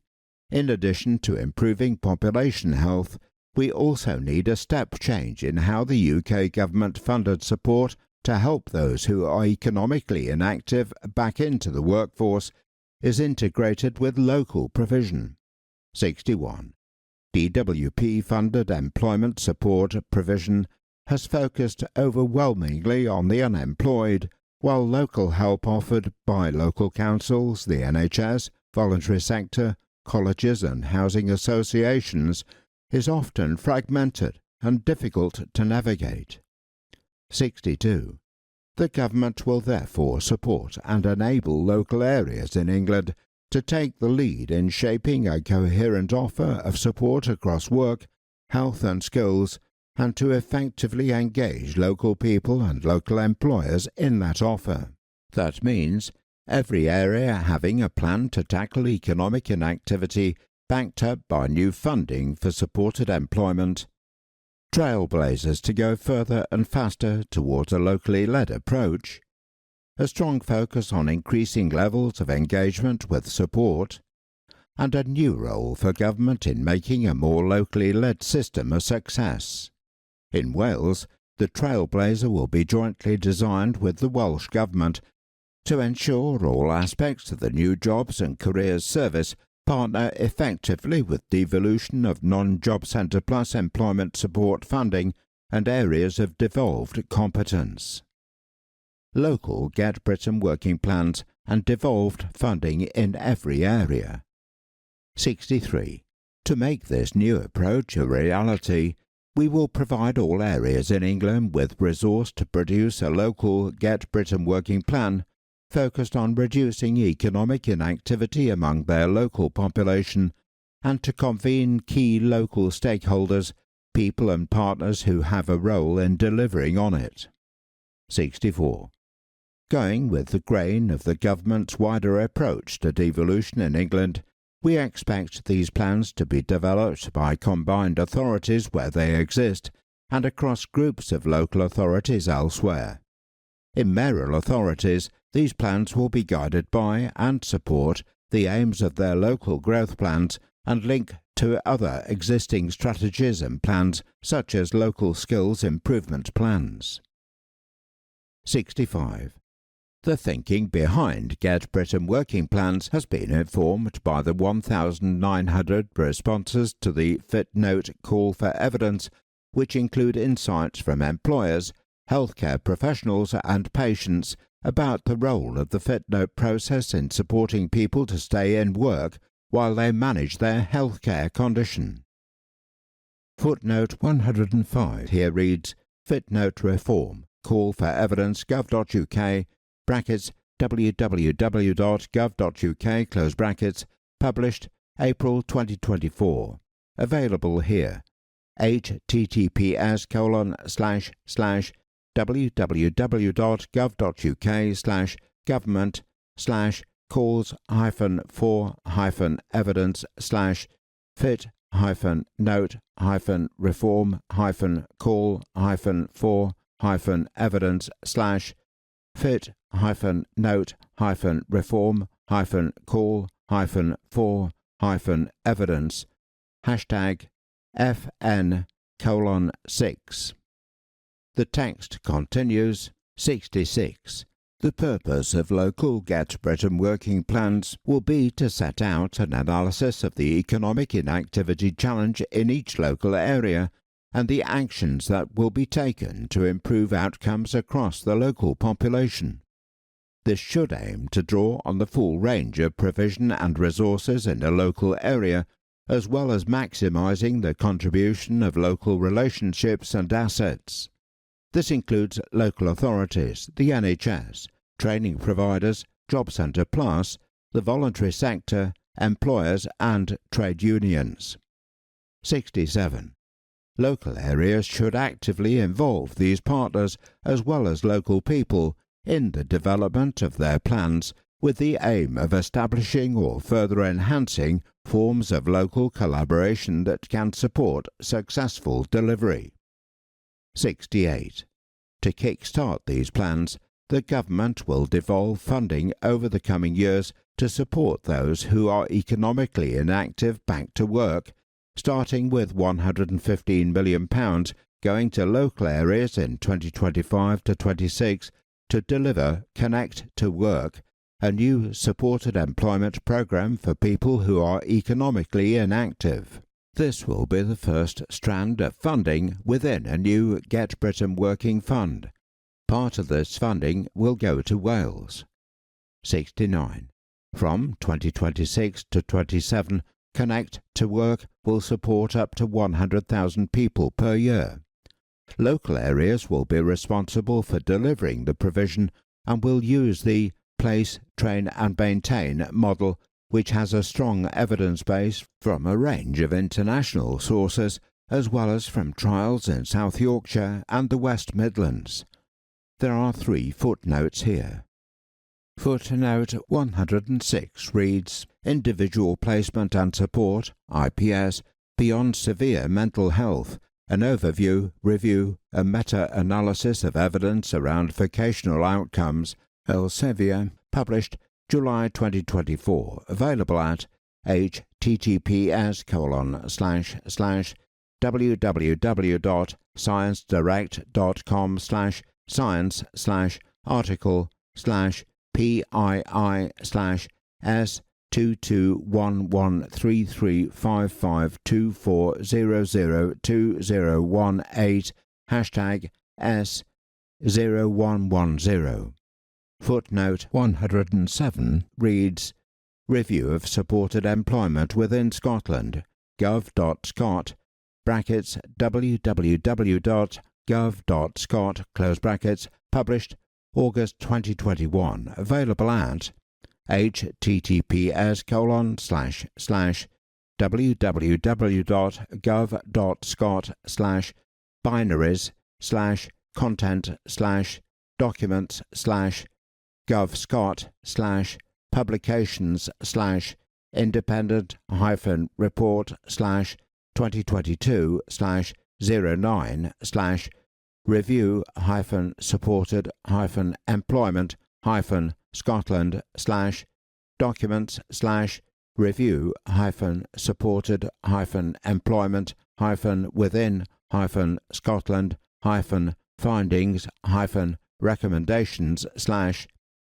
review-supported-employment-within-Scotland-Findings-Recommendations/review-supported-employment-within-Scotland-Findings-Recommendations/gov.scot percentage figure 3 A document /review-supported-within-Scotland-Findings-Recommendations.pdf. Footnote 108 reads, Health-led employment trials evaluation gov.uk, brackets www.gov.uk, close brackets, published April 2023, available at https://www.gov.uk/government/publications/health-led-employment-trials-evaluation. The text continues. 70. The development of local Get Britain working plans will support an integrated offer of local work, health and skills support. This should include the contribution of new and existing provision such as Connect to Work and the Ministry of Housing, Communities and Local Government-led UK Shared Prosperity Fund, which remains a source of locally controlled funding that can be used to support the economically inactive population. 71. Funding from DWP for supported employment provision will be included in the new integrated settlement from 2025 to 26, which will initially be available to the Greater Manchester and West Midlands combined authorities. The integrated settlement will be available to other eligible areas in England from 2026 to 27. Devolution of supported employment funding is part of a wider set of reforms which will also increase transport, adult education and skills, housing and planning powers to help drive growth across England. Trailblazers to go further and faster. 72. To accelerate a more locally led and joined-up approach to tackling economic inactivity, we will launch a set of place-based trailblazers in 8 areas in England and Wales to run during 2025 to 26. These trailblazers will be at the forefront of designing how a model of locally joined-up work, health and skills support will work in practice.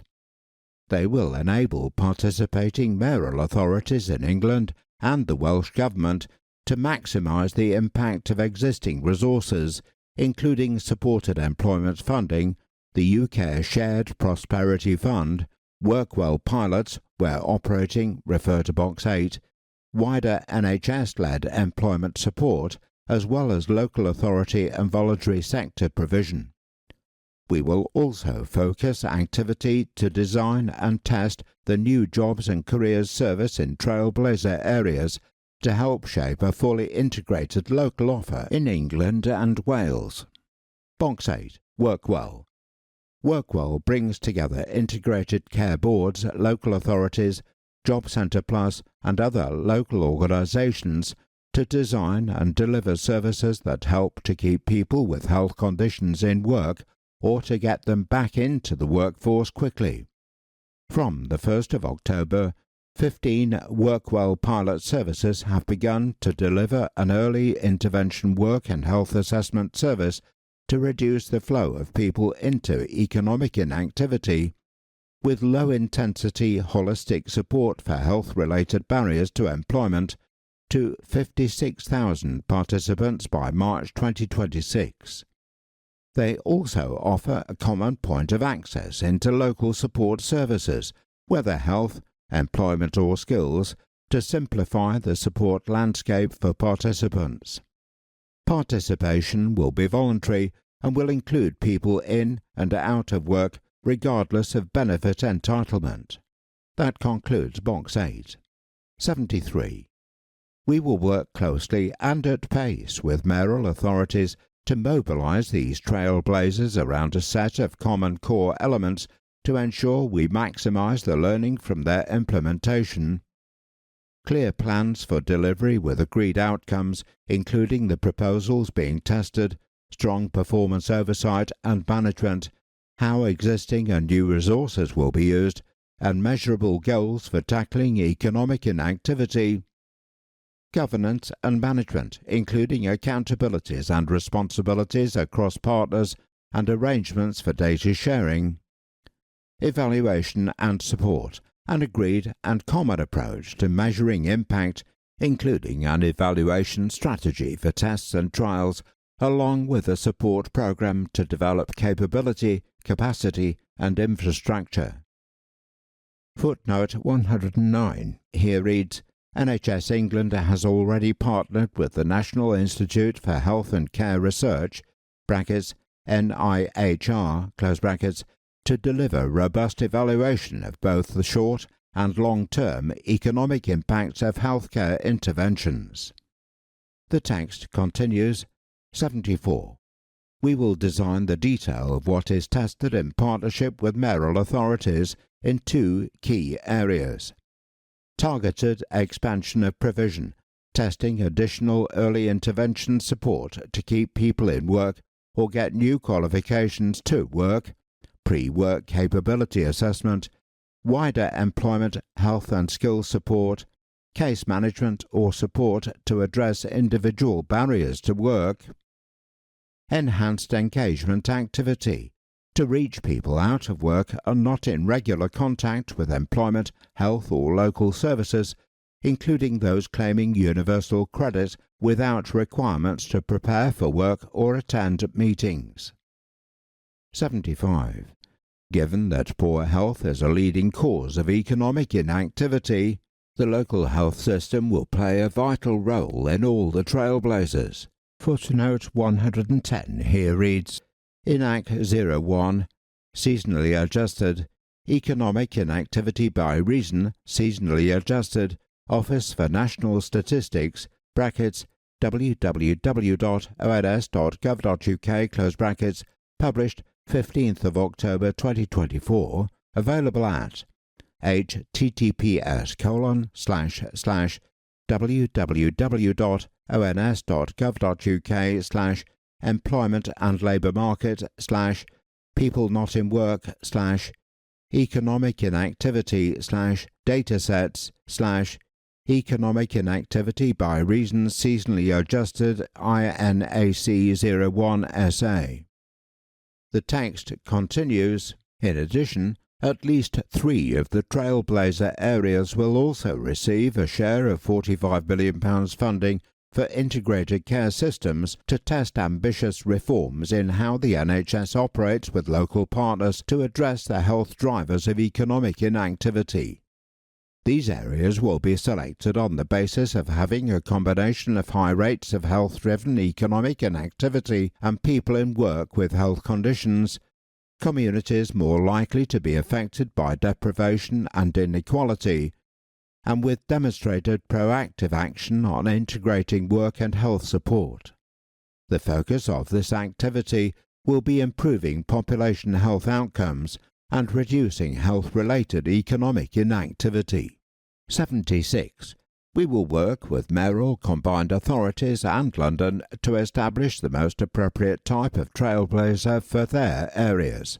Alongside our plans for Youth Guarantee Pathfinders, set out in Chapter 4, this means that all mayoral combined authorities, the 4 sub-regional partnerships in London and Wales, will receive some funding for testing or trailblazer activity in 2025 to 26.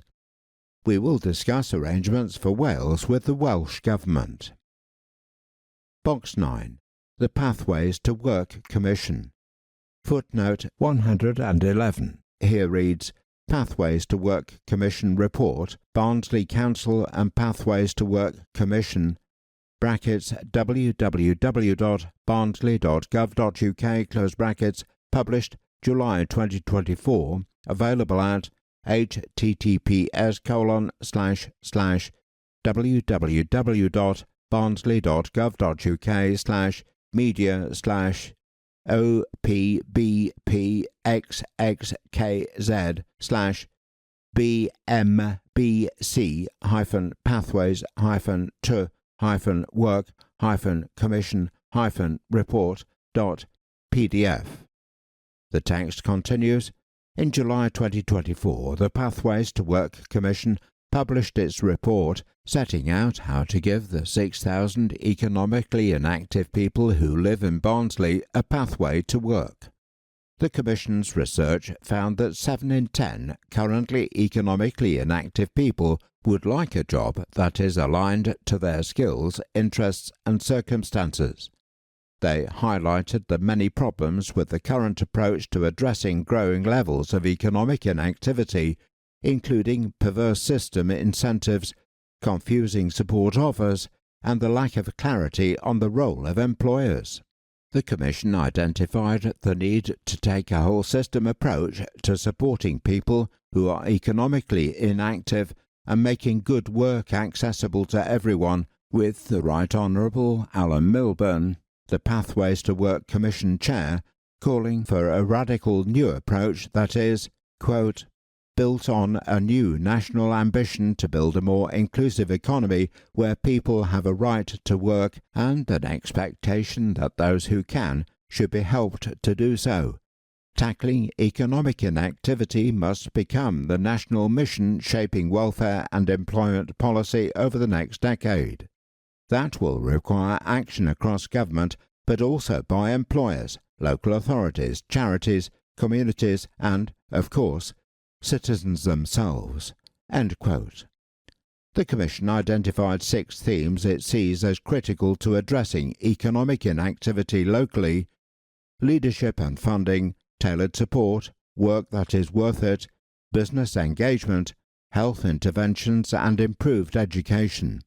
These themes informed the development of a South Yorkshire proof-of-concept proposal that will start to sort the system, prepare the jobs and take the journey with people. That concludes Box 9. Increasing engagement with those who are economically inactive. 77. A key objective from shifting to a more locally led approach to tackling economic inactivity and reforming Job Centre Plus is to increase the quantity and quality of engagement with those outside the workforce.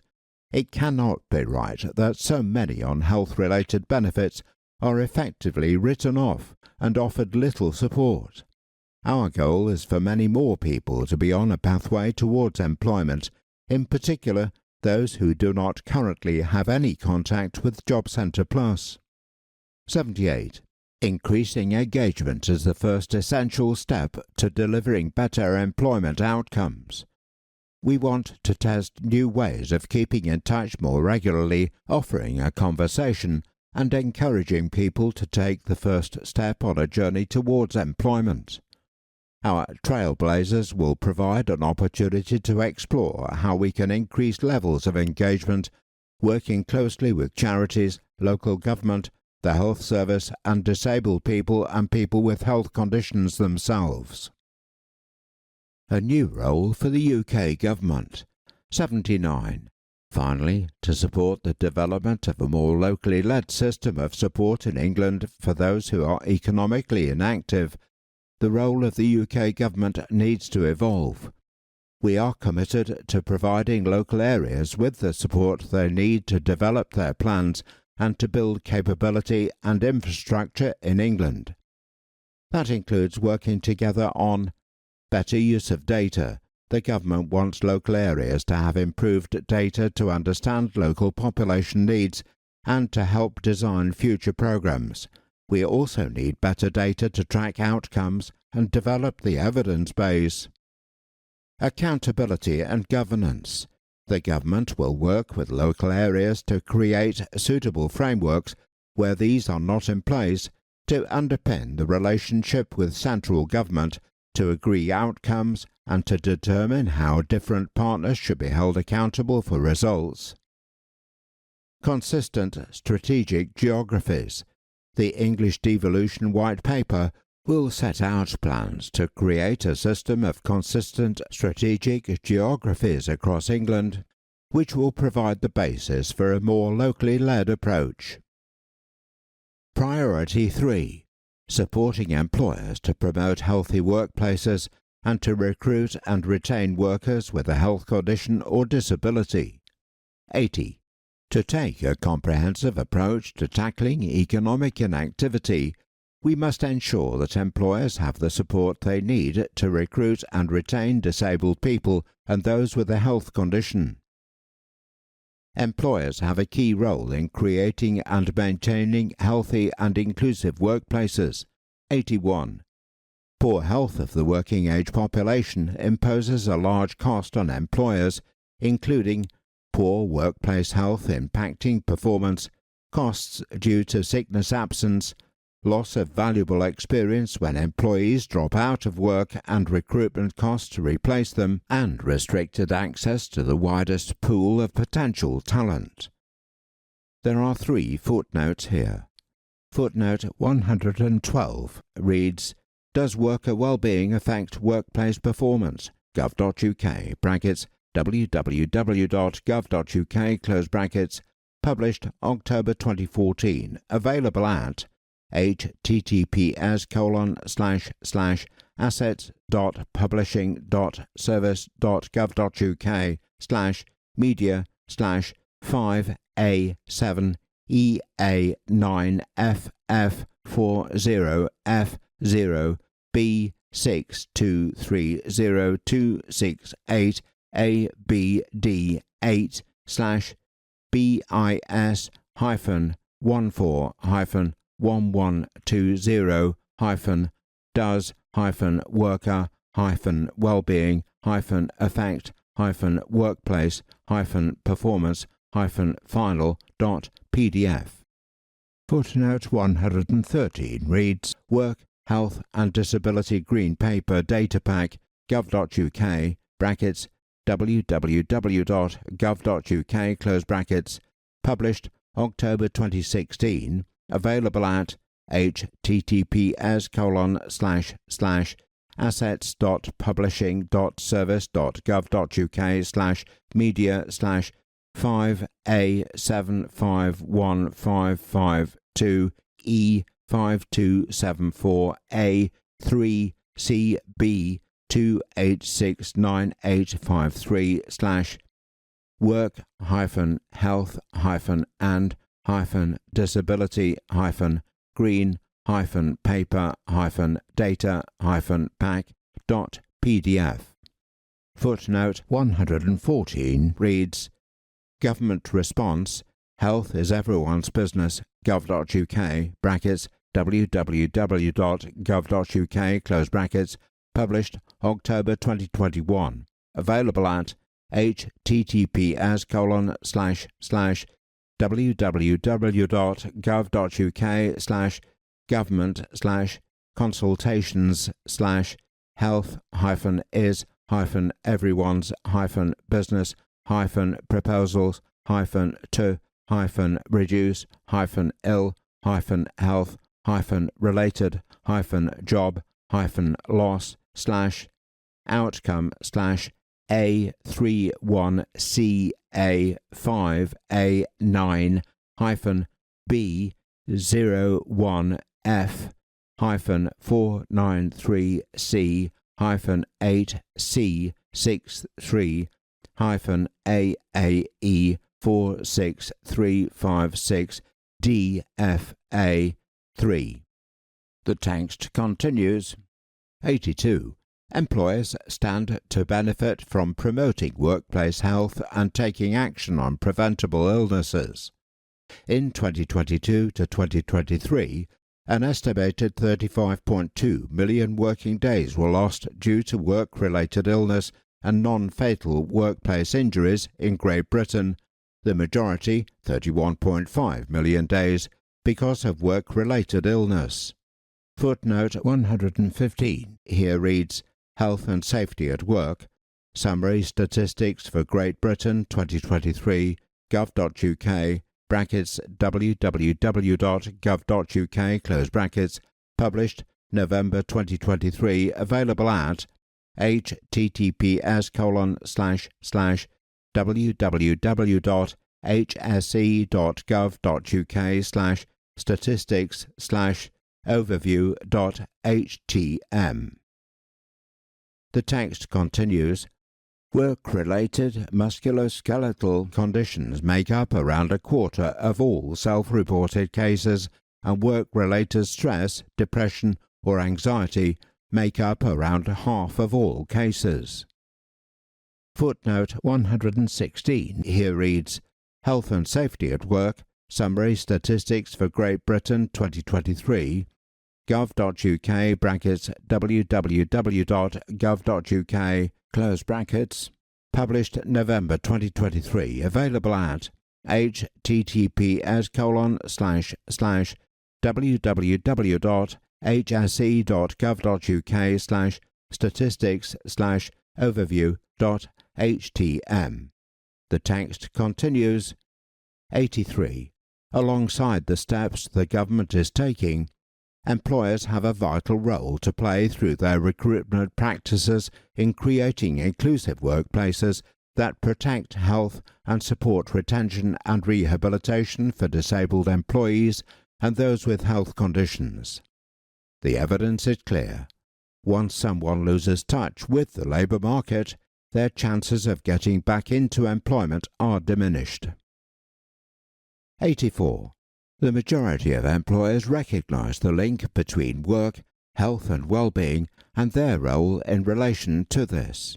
Footnote 117 here reads, Sickness, Absence and Health in the Workplace, Understanding Employer Behaviour and Practice, gov.uk, brackets www.gov.uk, close brackets, published July 2021, available at https://assets.publishing.service.gov.uk/media/60592d9/sickness-health-and-health-workplace-report.pdf.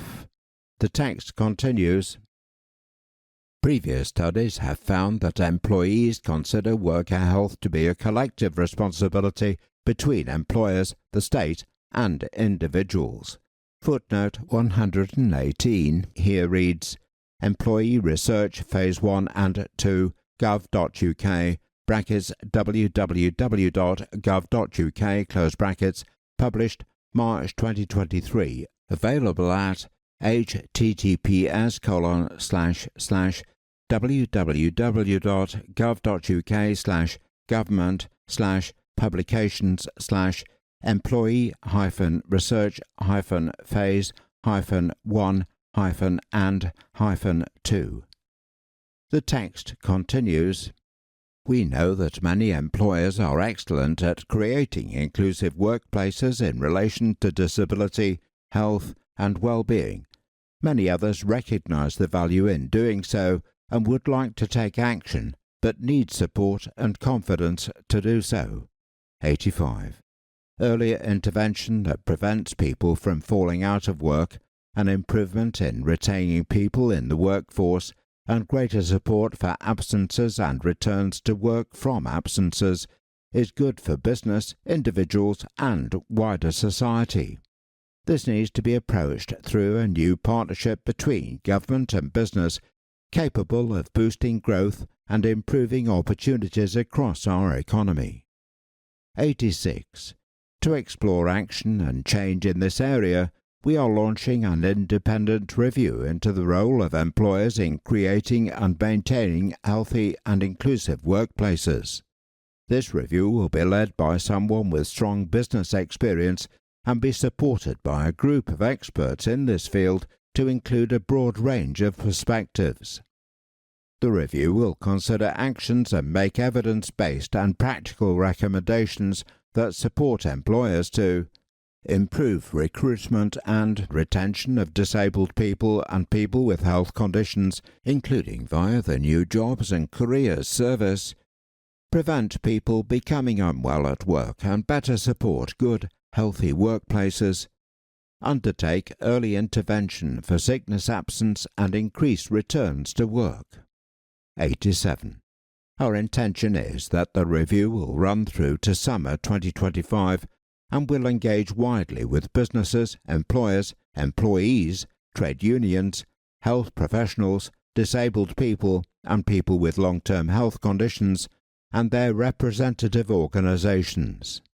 88. This review will complement the government's plan to make work pay, referred to Chapter 6, which is being developed in consultation and partnership with business, trade union, and third sector bodies, and will help more people stay in work through making work more secure, flexible, and family-friendly. Priority 4. Reforming the system of health and disability benefits to promote and enable employment. 89. The DWP-led health and disability benefit system is not well designed to promote and enable employment.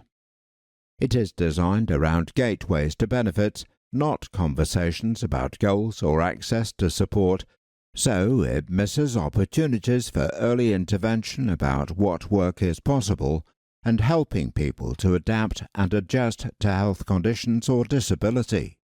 It rigidly categorizes people as either able or unable to work, instead of reflecting the complex reality and fluctuating nature of people's health conditions, life circumstances, or the range of jobs in the labour market. It leaves people judged unable to work without further support or engagement. It involves lengthy and complex processes that can be hard for people to navigate, with multiple assessments and too many disputed decisions. 90. The current system focuses on assessing capacity to work instead of on helping people to adjust and adapt to their health condition. It misses opportunities to work with people to identify what kind of support could make work possible for them. 20% of people with limited capability for work and work-related activity, LCWRA, across Universal Credit and Employment and Support Allowance feel that paid work could be possible in the future. Footnote 119 here reads, Work aspirations and support needs of claimants in the ESA support group and Universal Credit equivalent, gov.uk brackets, www.gov.uk close brackets, published February 2020, available at https://www.gov.uk/government/publications/work-esa-support-credit-equivalent. The text continues, however, around half of those who believe they could work at some point in the future fear not getting their benefits back. Box 10. Journey of an incapacity benefit customer. If a person is unable to work due to their health condition, they will be asked for medical evidence, usually a statement of fitness for work, a fit note, from a healthcare professional. Between July 2023 and June 2024, 11 million fit notes were issued electronically in primary care in England, and 93.3% of those fit notes issued were signed off as not fit for work. Footnote 120 here reads, Fit note issued by GP Practices England, June 2024, National Health Service, brackets www.digital.nhs.uk, close brackets, published 10th of October 2024. Available at https://digital.nhs.uk/data-notes-issued-by-June-2024. The text continues. People who have a health condition can claim universal credit and will need to provide medical evidence, at which point the customer is entitled to the universal credit standard allowance of £4,721.40 per year for a single person over 25. Entitlement to the additional health-related amount of universal credit is determined by the Work Capability Assessment, WCA, which assesses individuals' capability to work against a number of areas covering physical, sensory, mental, and cognitive health conditions. For employment and support allowance, ESA, a fit note is used as evidence that a customer has limited capability for work and allows us to treat them as such until a work capability assessment is conducted, allowing the basic rate of £90.50 per week for a customer over 25 for that period where the customer is eligible.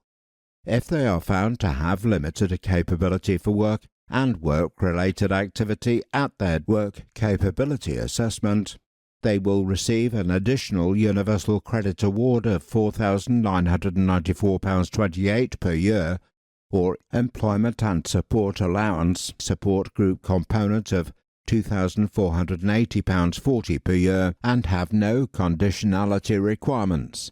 In 2023, 64% of work capability assessments for both Universal Credit and Employment Support Allowance resulted in a determination of limited capability for work and work-related activity.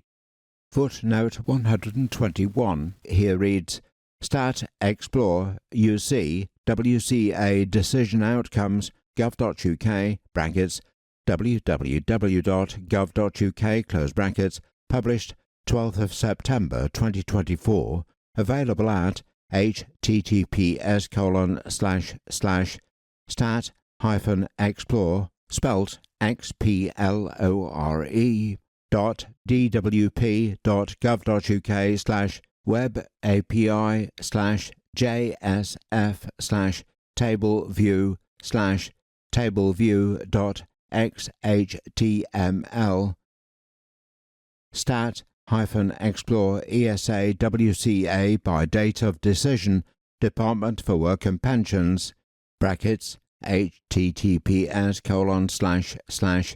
stat-explore.dwp.gov.uk, close brackets, published 12th of September 2024, available at https://stat-explore, that's spelled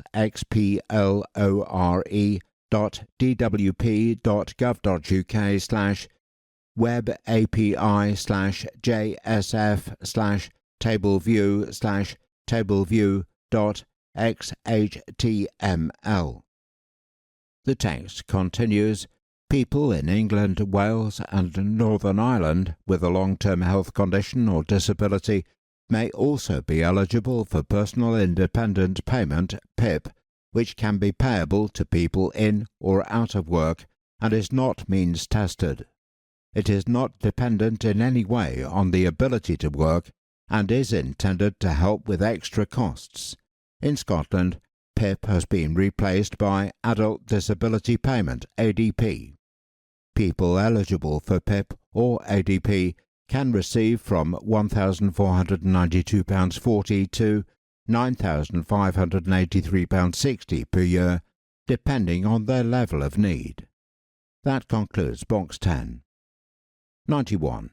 These challenges mean fundamental reform is needed alongside the wider changes set out in this white paper. We said in our manifesto that the work capability assessment needs to be reformed or replaced. Our ambition is a system that empowers disabled people and supports them to have equal opportunity with the chances and choices available to all, is simpler for people to navigate, is trusted by the people who use it with good user experience and the right decisions first time as far as possible, focuses on preventing people from falling out of work and where they do, works with them at the earliest opportunity to re-enter the labour force when they are ready and able to do so, moves away from binary categories of fit for work or not fit for work. Many people do not need to demonstrate they are too sick to work to access financial support, empowers people to feel able to engage with employment support and try work without fear of losing benefit. 92. We are committed to reforming the system of health and disability benefits so that it promotes and enables employment among as many people as possible. Footnote 122 here reads, DWP is responsible for all health and disability benefits in England and Wales. In Northern Ireland, health and disability benefits are the responsibility of the Northern Ireland Executive, although the UK Government and the Northern Ireland Executive work closely together to maintain parity between their respective social security systems. In Scotland, some elements of support for disabled people and people with health conditions remain the responsibility of the UK Government, and some are the responsibility of the Scottish Government. We will work closely with the devolved governments as we develop these proposals. The text continues, the system must also work to reduce poverty for disabled people and those with health conditions and support disabled people to live independently. It is also vital to ensure that the system is financially sustainable in the long term. 93. So, alongside our Get Britain Working White Paper, we want to engage with disabled people and others with expertise and experience on these issues to consider how to address these challenges and build a better system. We will be working to develop proposals for long-term reform in the months ahead, and will set them out for further consultation and engagement in a Green Paper in spring 2025. This government is committed to putting the views and voices of disabled people at the heart of all that we do, so we will fully consult on these proposals with disabled people and representative organisations. That is the end of Track 5. Track 6. Chapter 4. A Youth Guarantee to Unleash Opportunity and Set Young People on the Path to Success. 94. this government is determined to break down barriers to opportunity for all young people. While most young people successfully move from compulsory education into further learning or work, some face a more difficult journey. Footnote 123 here reads, Key Stage 4 Destination Measures gov.uk brackets www.gov.uk close brackets published October 2024, available at https://explore-statistics.service.gov.uk/find-statistics/key-statistics/destination-measures. The text continues, The increasing rates of young people becoming economically inactive at an early age or struggling to find work mean we must act to prevent damage to their life chances. Footnote 124 here reads, A06 Seasonally Adjusted Educational Status and Labour Market Status for people aged from 16 to 24, seasonally adjusted, Office for National Statistics, brackets, www.ons.gov.uk, close brackets, published 15th of October 2024, available at https://www.ons.gov.uk/employment and labour market/people in work/employment and employee types/datasets/educational status and labour market status for people aged from 16 to 24, seasonally adjusted A06 SA. The text continues, Too many young people are at risk of being left behind without the skills, opportunities and support to get started in the world of work, preventing them from building pathways to fulfilling futures. 95. This chapter sets out the multiple drivers, in particular worsening mental health, for increasing numbers of young people not being in education, employment or training, and the economic and individual impacts of this, the case for a decisive new focus on this challenge, acknowledging the failures of the current system, our vision for a youth guarantee to ensure all young people aged 18 to 21 are learning or earning to prevent them from becoming economically inactive before their careers have even begun. The importance of sustaining young people's participation in education and training before the age of 18 through strengthening support for 16 to 17-year-olds. Our approach to designing, testing and bringing the Youth Guarantee to life through a series of place-based trailblazers led by mayoral authorities in partnership with educational training providers, the National Careers Service, DWP and Job Centre Plus, and local employers. Challenges facing young people, 96. The rate of 16 to 24-year-olds not being in education, employment or training is increasing and is higher now at 12.2% across the UK than in July to September 2022, 10.8%.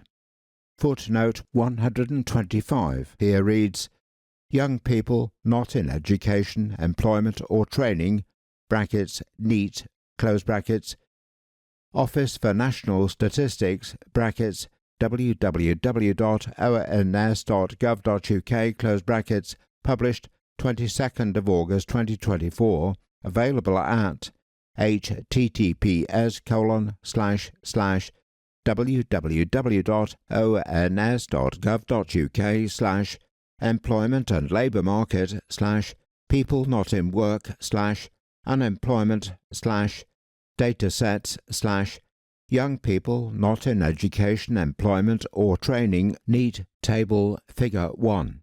The text continues, This is driven by increases in youth unemployment since this time period and a longer-term increase in the proportion of young people who are economically inactive because of health conditions and disabilities, a trend that mirrors the increasing young people reporting challenges with their mental health. There are 3 footnotes here. Footnote 126 reads, Young people not in education, employment or training (NEET) UK Office for National Statistics www.ons.gov.uk published 22nd of August 2024, available at https://www.ons.gov.uk/employment and labour market/people not in work /unemployment/bulletins/ young people not in education, employment or training (NEET) /August 2024. We have not compared the current rate at which young people are not in education, employment or training with rates prior to July 2022 due to a discontinuity in the data at that point. Footnote 127 reads, Employment of Disabled People 2023, Supplementary Table E1A014 gov.uk (www.gov.uk) published October 2023, available at https://government/statistics/the-employment-disabled-people-2023.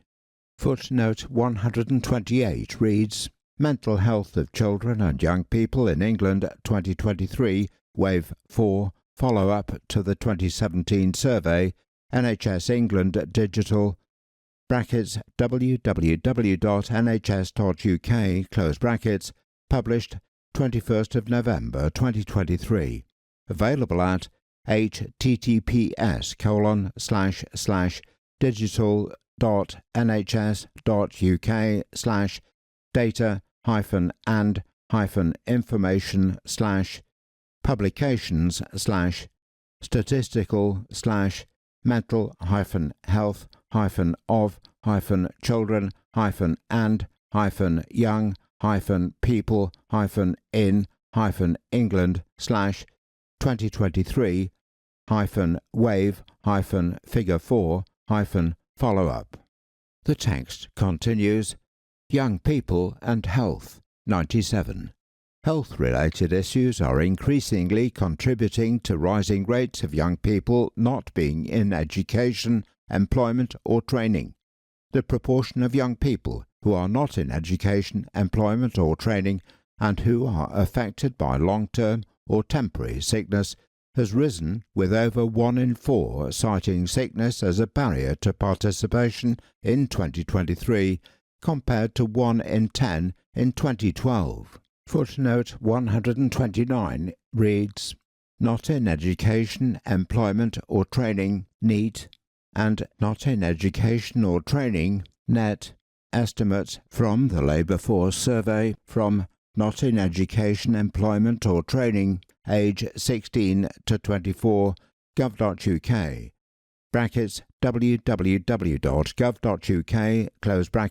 published June 2024, available at https://figure3f-f-e-figure4b548f-08d-c90623e-figure4f. The text continues. 98. This includes mental health, which is a critical factor influencing young people's participation.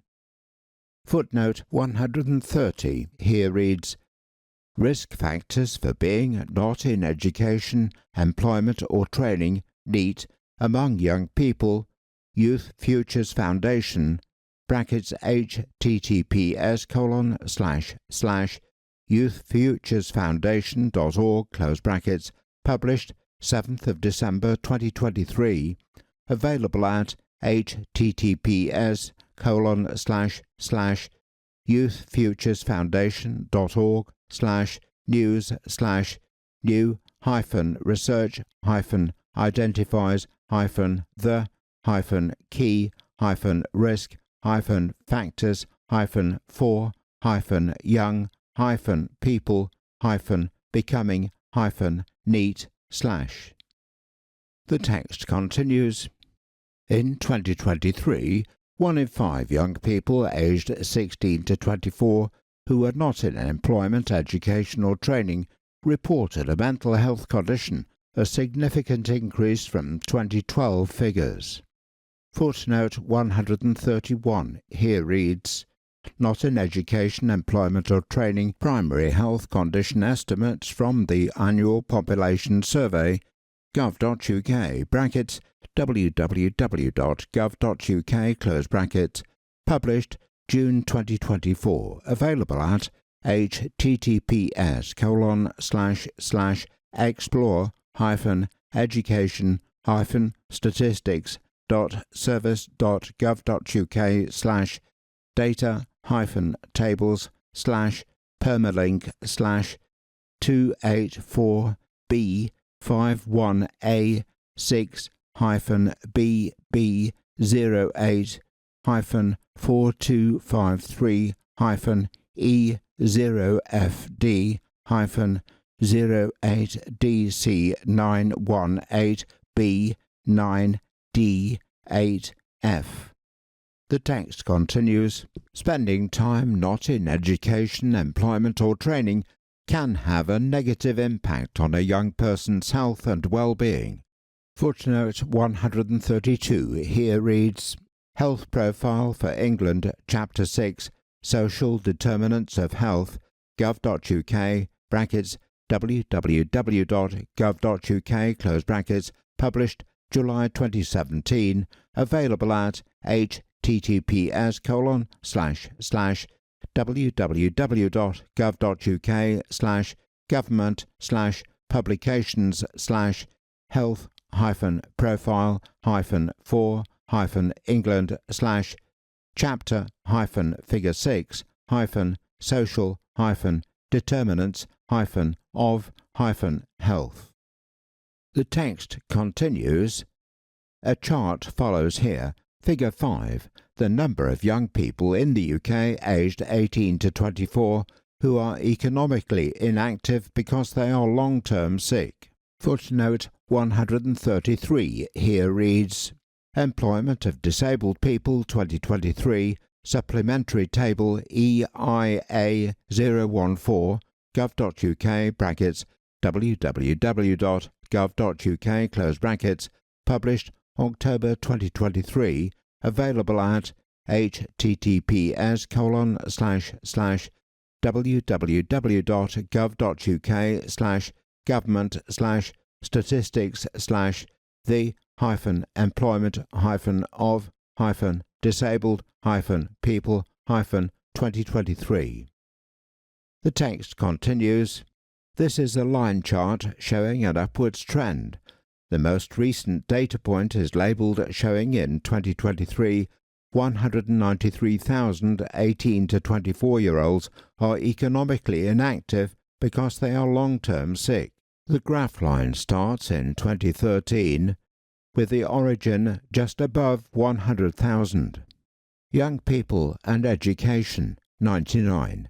Across the UK, 18 to 21-year-olds have lower employment rates compared to 22 to 24-year-olds, even when taking into consideration their increased participation in full-time education. Footnote 134 here reads, A06 not seasonally adjusted.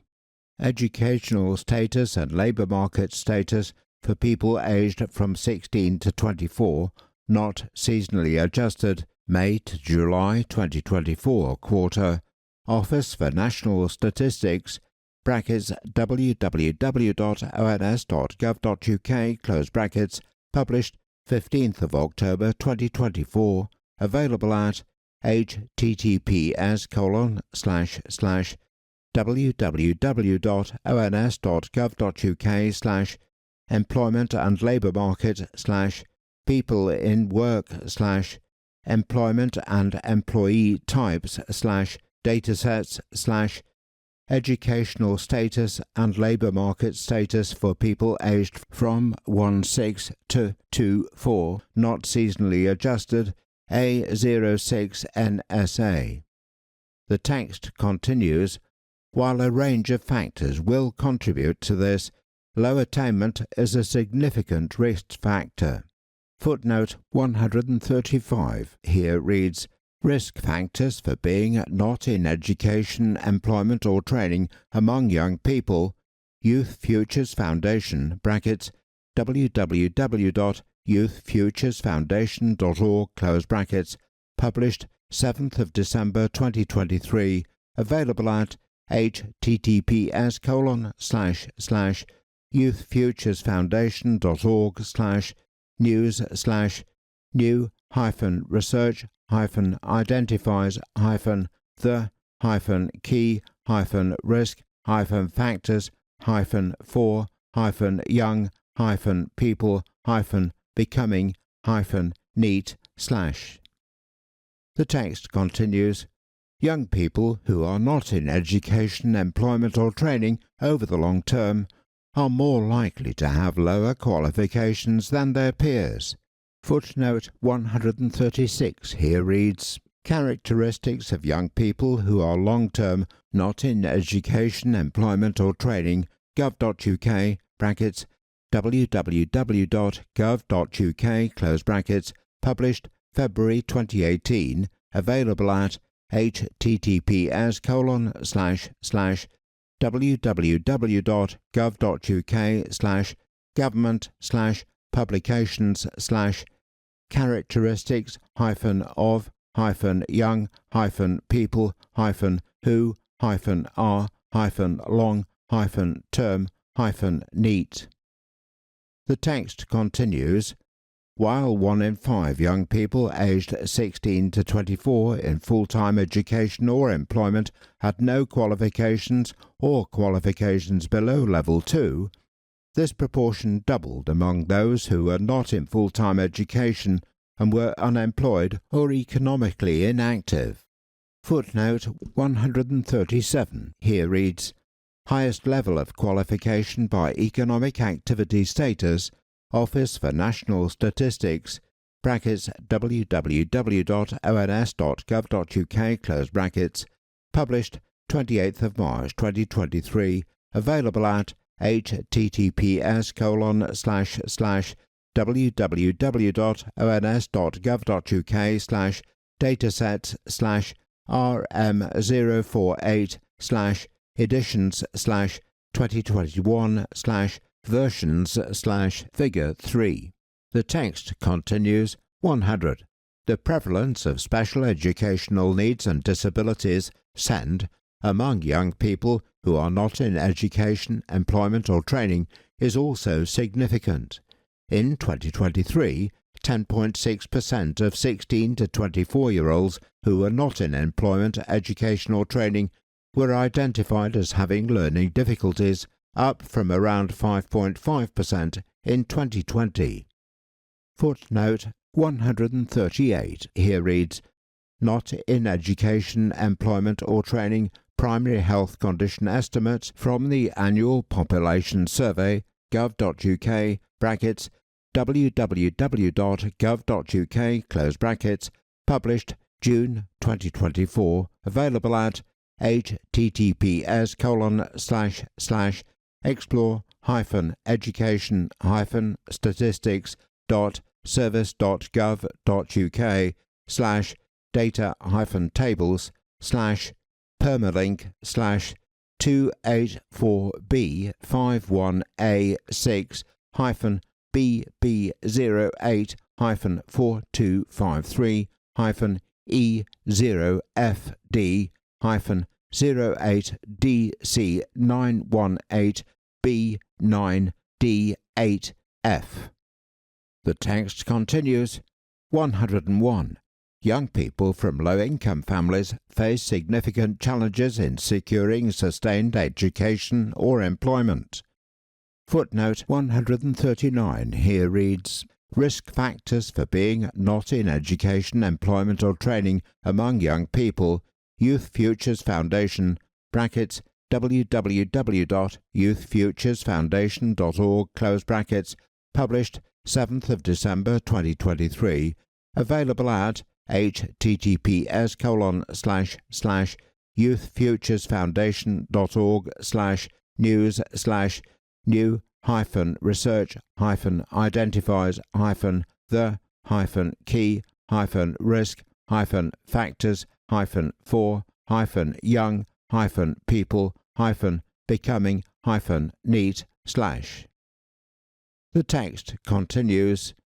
The disadvantage gap in GCSE English and Maths widened to 18.8 months of learning in 2022, its largest since 2012.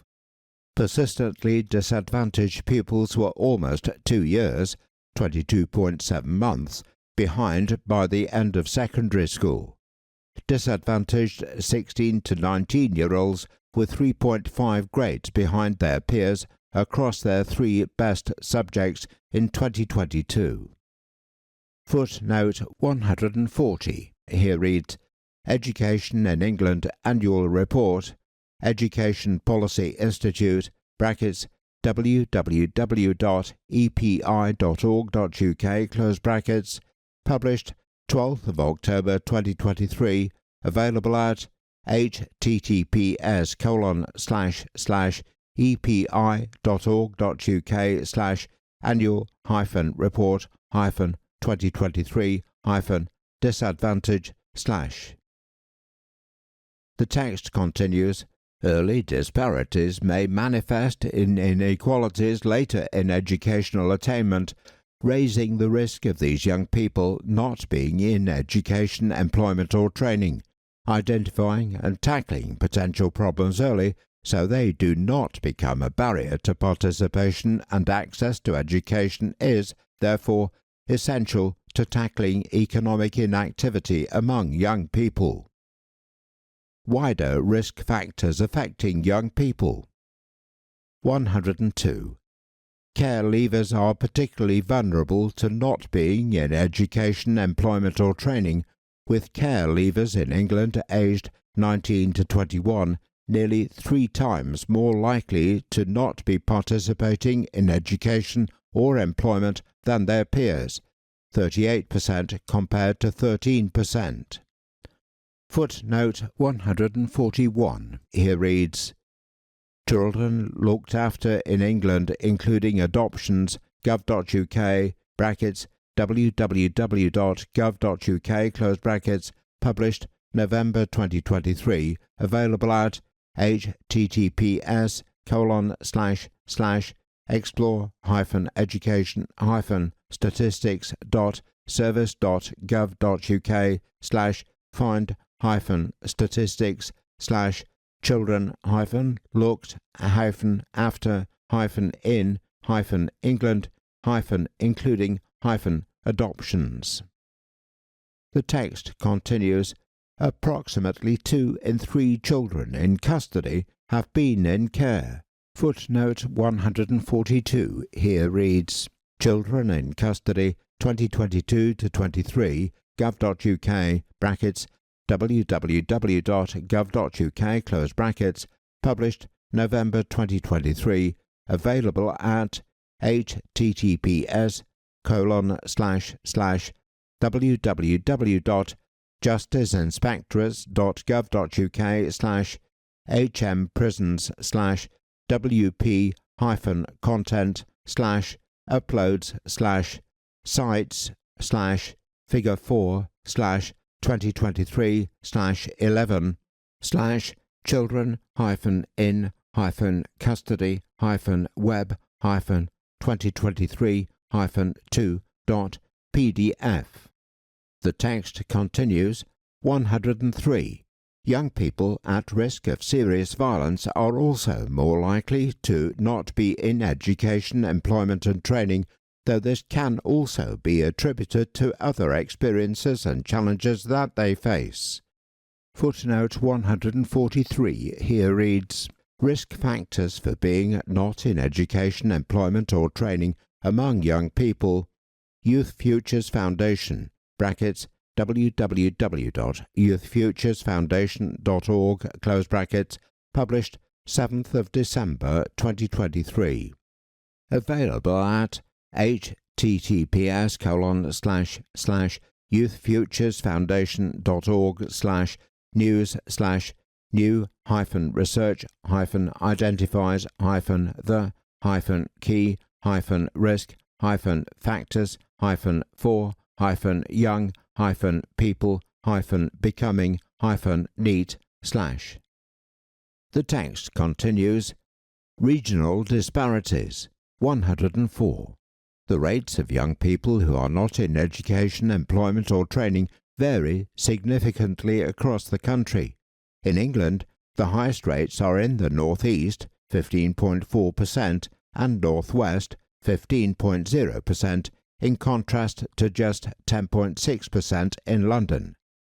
Footnote 144 here reads, Get Britain Working Analytical Annex gov.uk, brackets www.gov.uk, close brackets, published November 2024, available at https://www.gov.uk/government/publications/get-britain-working-white-paper.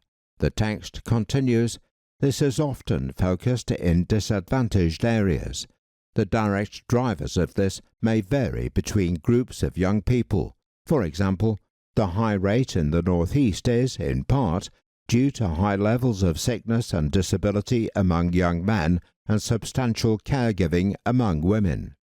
Footnote 145 here reads, The Power of Potential, Supporting the Future of NEET, Young People in the Labour Market, National Learning and Work Institute, brackets www.learningandwork.org.uk, close brackets, published July 2022, available at https://learningandwork.org.uk/resources/research-of-potential/.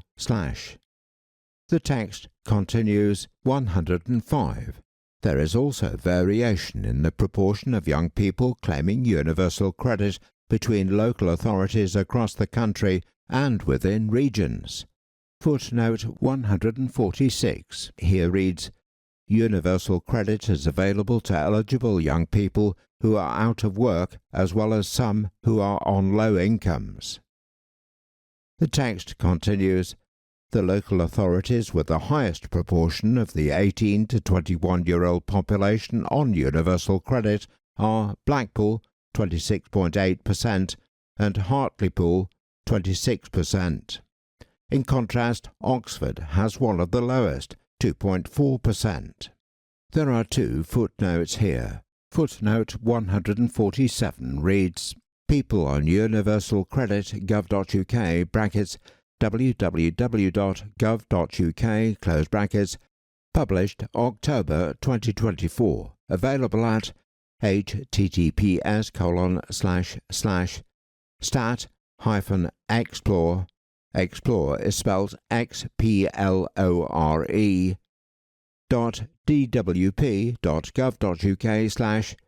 web-api/JSF/login.xhtml.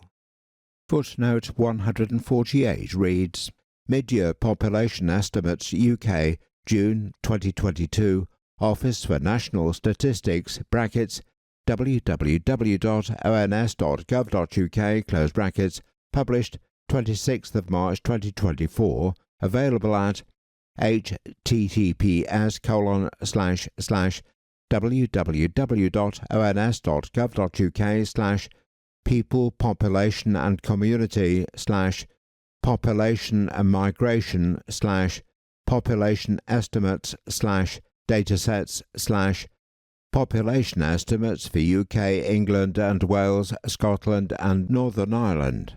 Universal Credit caseload data is average for September 2023 to August 2024. Excludes Isles of Scilly.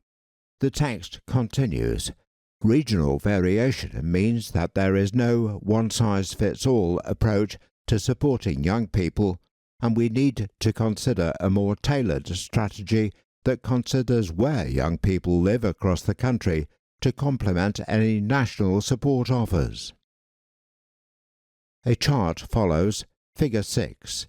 Percentage of the 18 to 21-year-old population on universal credit by local authority. There are 2 footnotes here.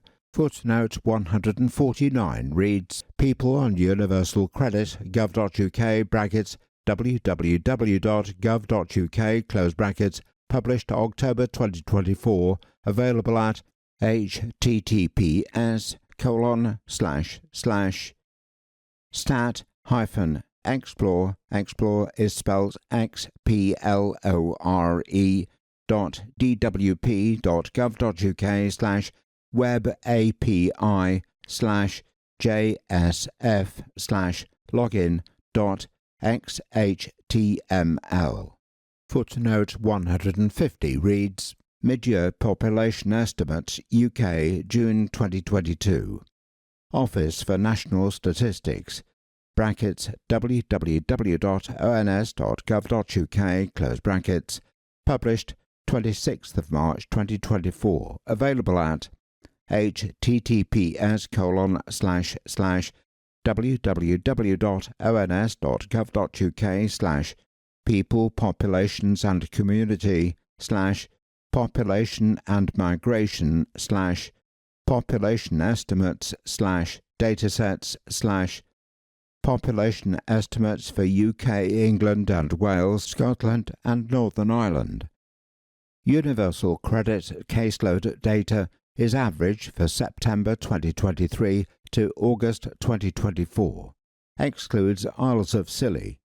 The proportion of 18 to 21-year-olds on universal credit is derived by taking the number of 18 to 21-year-olds on universal credit in each local authority, dividing this by the population of 18 to 21-year-olds in the local authority, and multiplying this by 100. The text continues. This is a map of Great Britain showing the percentage of 18 to 21-year-olds on universal credit, UC, by local authority, with local authorities with the highest proportion of young people on UC shaded dark grey, 24% or more of people aged 18 to 21 on universal credit, and those with the lowest proportion shaded light grey, less than 4% of people aged 18 to 21 on universal credit. The 5 local authorities with over 24% of young people on UC are labelled Blackpool 26.8%, Hartlepool 26.0%, North East Lincolnshire 24.3%, Bloodagh Gwent 24.3%, and Redcar and Cleveland 24.1%. Oxford has one of the lowest rates of young people on universal credit with 2.4%. At the bottom of the map, it gives the rate of young people on universal credit for Great Britain, stating, percentage of the 18 to 21-year-old population on universal credit in Great Britain is 11.1%. 106. In many cases, the characteristics and risk factors that make a young person unlikely to be in education, employment or training will not be mutually exclusive. This shows why it is necessary to consider a more rounded approach to support young people, which factors in health, place, education, family structures and lack of opportunity, as these can all drive poorer employment prospects and outcomes. The case for change. 107. A sustained period away from learning or work has a significant and damaging impact on young people's prospects and the wider economy. A prolonged stretch of unemployment early in a young person's life can have a scarring effect on their later employment prospects and a detrimental effect on mental and physical health. There are 3 footnotes here.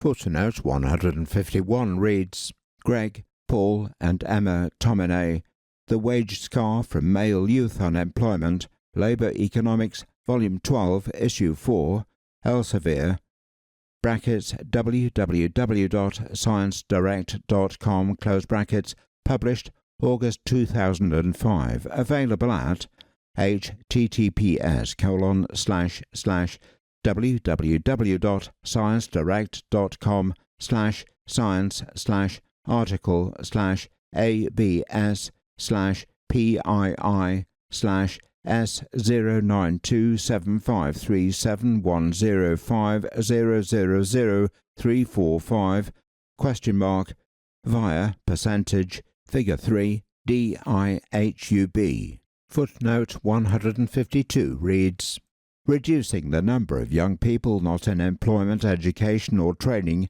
NEET, gov.uk, brackets, www.gov.uk, close brackets, published September 2014, available at https://government/publications/local-action-health-inequalities-evidence-papers. Footnote 153 reads, Wright, Liam, Jenny Head, Stephen Givraj, Heterogeneity in the Association Between Youth Unemployment and Mental Health Later in Life, a Quantile Regression Analysis of Longitudinal Data from English School Children, British Medical Journal, BMJ Open, brackets, bmj.com, close brackets, published 19th of July 2021, available at https://bmjopen.bmj.com/content/bmjopen/figure 11/figure 7/E047997.full.pdf. The text continues. Research suggests that if the UK could reduce the number of young people who are not in education, employment or training by a third to match Germany's rate, UK GDP could increase by 1.8% in the long term, equivalent to £38 billion.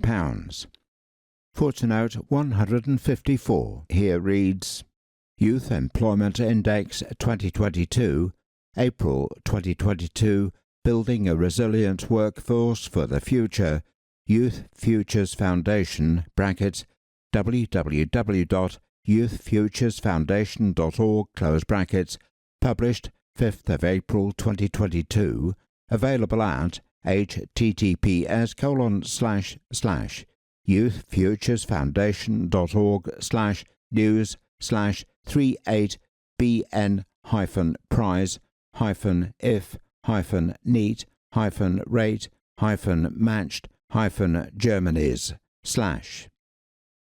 The text continues. 108. We must do more to help young people to achieve at school and progress in sustained education. We know that a rigorous, flexible, and varied curriculum is important in ensuring young people remain engaged in education. That is why the government has established an independent review of the existing national curriculum and statutory assessment system, including qualification pathways. The review will look closely at the key challenges to attainment for young people and the barriers which may hold them back from the opportunities and life chances they deserve. It will also look at whether the current assessment system can be improved while protecting the important role of examinations and how best to support the almost one-third of 16 to 19-year-olds who currently do not achieve Level 2 English and Maths by age 16. Footnote 155 here reads, Level 2 and 3 attainment age 16 to 25 gov.uk brackets www.gov.uk close brackets published April 2024 available at https://attainment-attainment-people-figure-19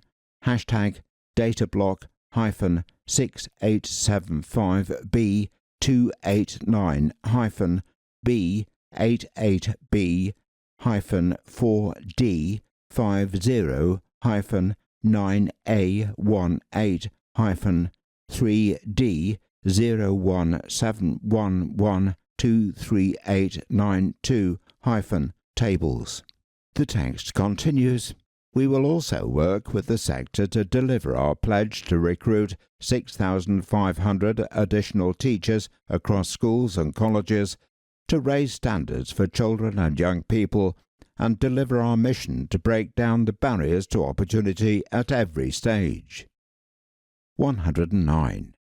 While provision and entitlements already exist for young people, moving from education to employment is a pivotal step in young adulthood. Those with additional challenges often face a more difficult journey, risking disengagement and economic inactivity. However, there is no single public body with the powers, responsibilities, and accountability to ensure that young people have access to a wide range of education, training, or employment opportunities once they reach 18. This can create a lack of responsibility and accountability for young people within a local area. 110. Issues of coordination, engagement, and accountability are long-standing but have yet to be adequately addressed. Numerous policy initiatives have been introduced, yet several delivery systems, for instance, further education and training and employment support, continue to operate in a disjointed manner, often pursuing conflicting objectives. As a result, many young people remain poorly served, with gaps in services and support that undermine the intended impact of these initiatives. This contributes to the growing challenge of young people not in education, employment, or training. 111. There are strengths within the system and examples of good practice, but it remains complex and challenging to navigate. This, coupled with the risk of scarring to those who are not in education, employment, or training, creates a strong case for change. A new delivery framework is needed to ensure all young people are better supported to determine the right path for themselves and to have the opportunity to access education, employment, and training. The future system we are aiming for. 112. Every young person deserves the opportunity of sustained employment and the chance to develop their knowledge and skills and make a success of their careers. To deliver on this vision, the government will establish a youth guarantee in England so that every young person aged 18 to 21 has access to further learning, help to get a job or an apprenticeship. 113. While this guarantee is based, in the first instance, on existing provision and entitlements, we will build on this through the actions set out in this white paper to generate new and additional opportunities for young people. We will bring the guarantee to life through a series of place-based trailblazers. The foundations of the Youth Guarantee. 114. Our Youth Guarantee brings together a range of existing entitlements and provision that 18 to 21-year-olds can access. Funded further education provision such as free English and Maths for those assessed as being below Level 2, digital learning including at Level 2 for those with low digital skills, a fully funded first Level 2 or 3 qualification, and a range of Level 3 learning through free courses for jobs for those that are low-paid or unemployed, apprenticeship opportunities where young people can earn and learn. The government funds the training and assessment cost of an apprenticeship for those aged up to 21 for non-levy paying employers. Employers are not required to pay anything towards employees' national insurance for all apprentices aged up to 25 when the employee's wage is below £4,189 per month. In addition, there is a range of other work-related training options, such as skills boot camps and supported internships where they can learn new skills, particularly in sectors identified by Skills England as critical to addressing local skills needs. Employment support currently provided by DWP through the expanded Youth Offer, which provides access to the Youth Employability Programme, Youth Employability Coaches, and Youth Hubs, delivered in conjunction with partner organisations where DWP Work Coaches provide support alongside other services. Careers advice through their school or college or the existing National Careers Service and, if on benefit, support from Job Centre Plus. 115. To further expand opportunities for young people through the Youth Guarantee, we are taking steps to transform the apprenticeship levy into a more flexible growth and skills levy by investing £40 million, which will help to deliver new foundation and shorter apprenticeships in key sectors. This will deliver greater flexibility for employers and learners aligned to the industrial strategy while rebalancing the offer so that more apprenticeships are focused on young people. 116. Foundation apprenticeships will give people who are starting their careers a new route into good, skilled work in critical sectors. This will enable them to earn a wage while developing vital skills that will support their progression into work-based training or employment. Shorter duration apprenticeships offered where occupational competence can be achieved more quickly and where it is supported by the sector will provide greater flexibility to employers and apprentices. They will also support progression by enabling relevant prior attainment to be counted as part of the apprenticeship. 117. Skills England will support the Youth Guarantee by working with partners at a local level to understand their needs and ensure that individuals and employers have access to a comprehensive suite of apprenticeships, training and technical qualifications that are aligned with skills gaps and employers' needs. 118. Our Youth Guarantee will meet the needs of those facing disadvantages relating to mental or physical health, unpaid caregiving, homelessness or transport. Collaborating closely with stakeholders from a range of sectors will be integral to improving opportunities for young people. Many organisations, such as the Youth Employment Group, which includes Youth Employment UK and the King's Trust, have a strong connection with and an ability to reach young people. We will use organisations' expertise to help deliver a Youth Guarantee. 119.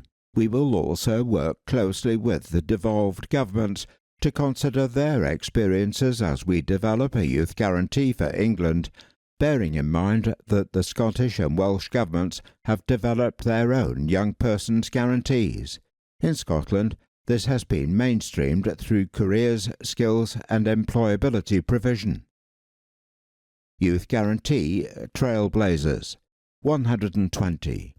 From spring 2025, we will launch Youth Guarantee Trailblazers in 8 mayoral authorities across England. Building on the existing range of employment support provision and training entitlements, these will provide a focal point for our ambitions to mobilise the Youth Guarantee and bring it to life for young people. 121.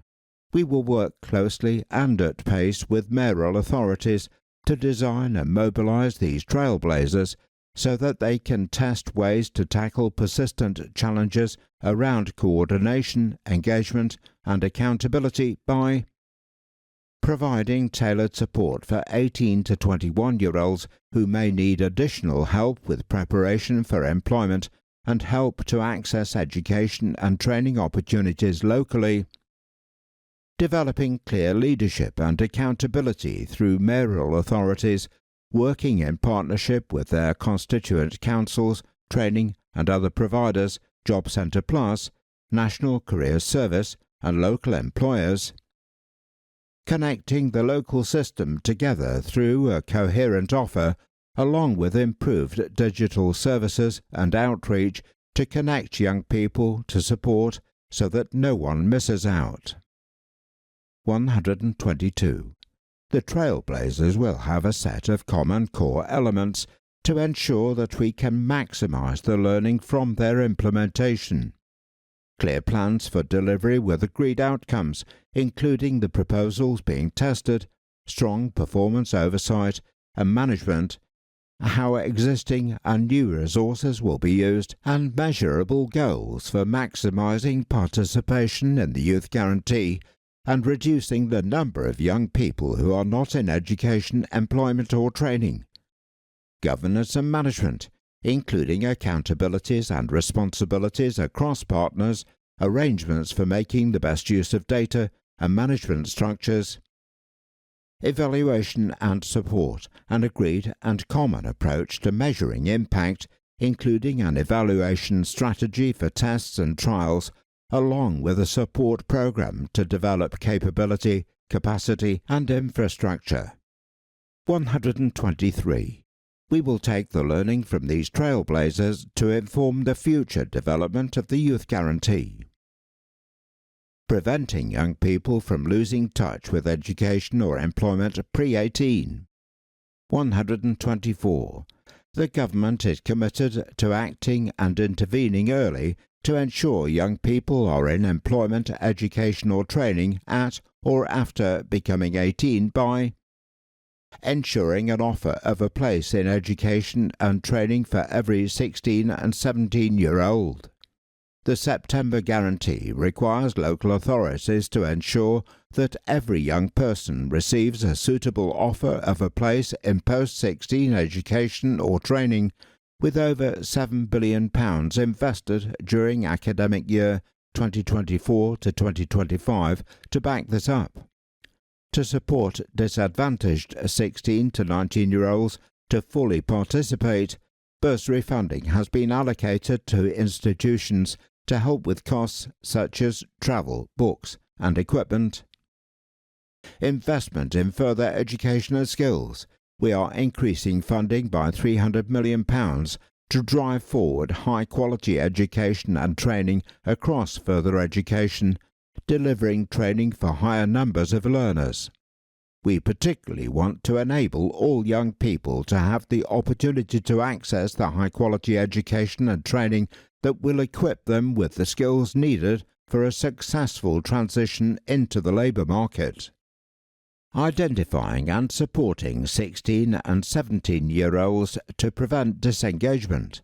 We will publish new guidance on using a risk of not in education, employment or training indicator RONI approach and provide a new data tool so that local authorities can better identify those at risk of becoming disengaged and put preventative measures in place. In addition, the £15 million Building Futures programme, led by the Youth Futures Foundation, is piloting targeted support for at least 5,000 young people aged 14 to 16 who are at risk of dropping out of education, to test if earlier mentoring interventions can support their continued participation.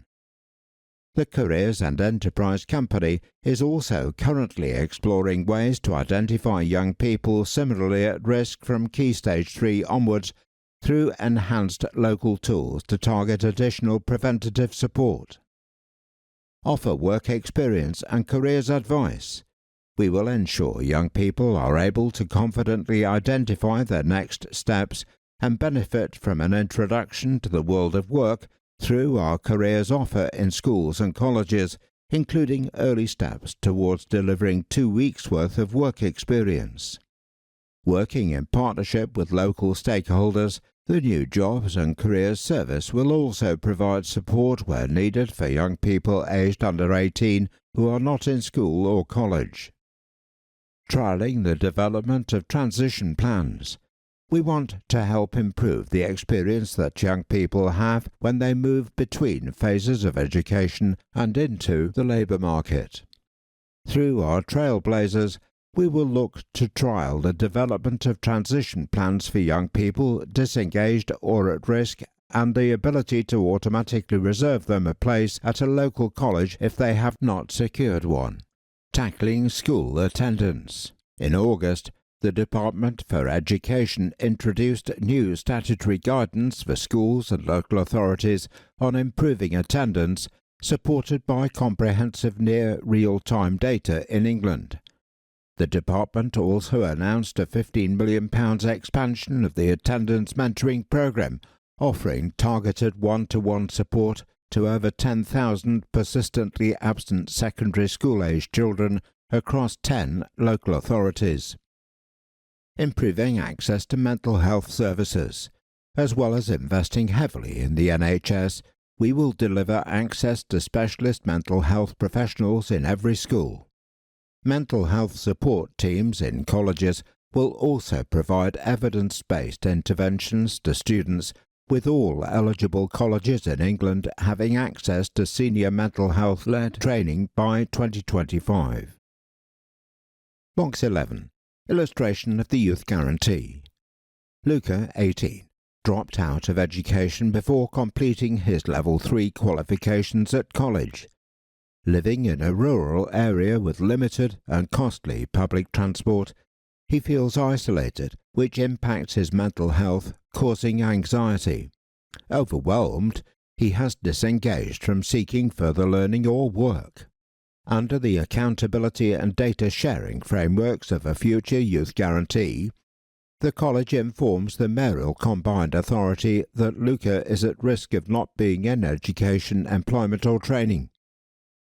A local youth-focused community organisation commissioned by the Mayoral Combined Authority reaches out to Luca to offer support and encouragement to re-engage and explore his employment or further education options.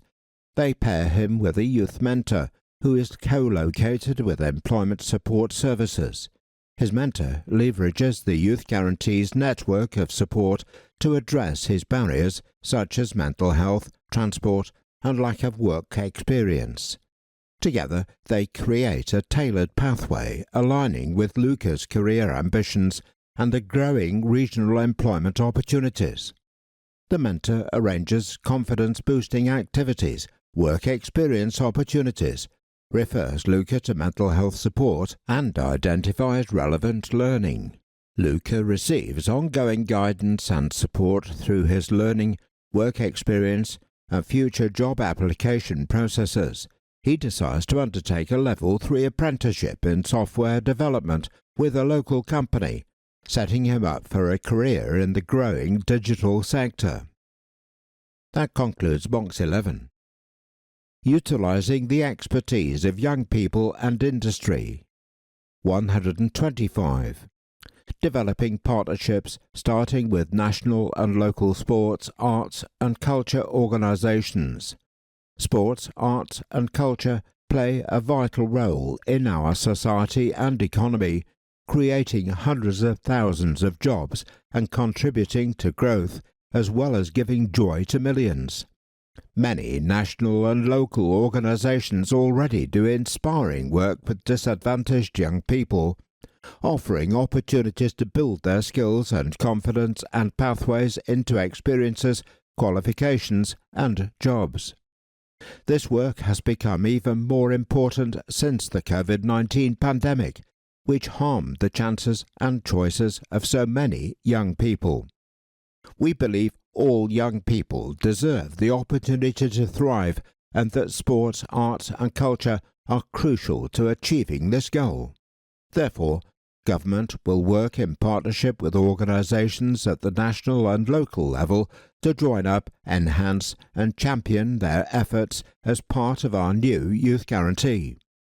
Our first partnerships will be developed with Channel 4, the Royal Shakespeare Company and leading sports organisations including the Premier League. 126.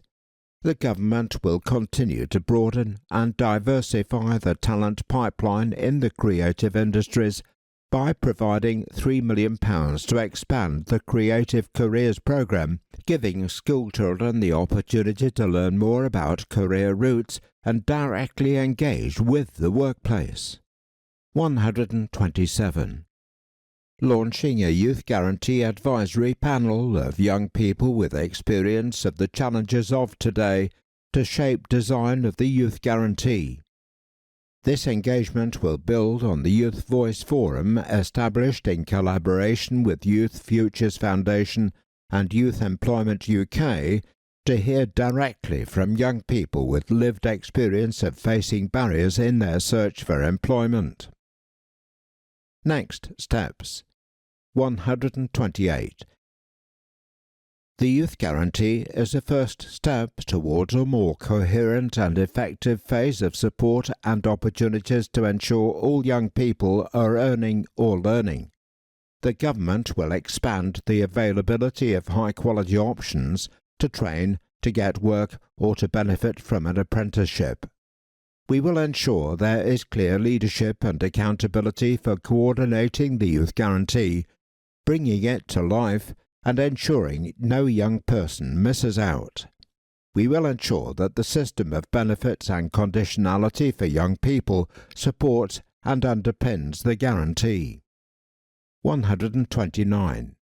The government will therefore consider what changes to benefit rules might be necessary to support the intent and design of the Youth Guarantee. The current design of benefit rules either places people in conditionality groups with requirements focused on job search and work-related activity, or in a part of the system with no expectations for participation of any kind. This can mean that some young people enter the labour market without the skills and qualifications they need to thrive and progress which employers are looking for. Others risk losing their connection to the labour market and opportunities for learning before their careers have even begun. We will engage widely on this issue, and any change aimed at underpinning the goal of learning or earning for all young people would need to include special provision for those with the most severe disabilities and very young children of their own. 130. Ensuring all young people have the support to achieve a job, training or education is a priority for this government, and securing young people's role in our economy is central to our strategy.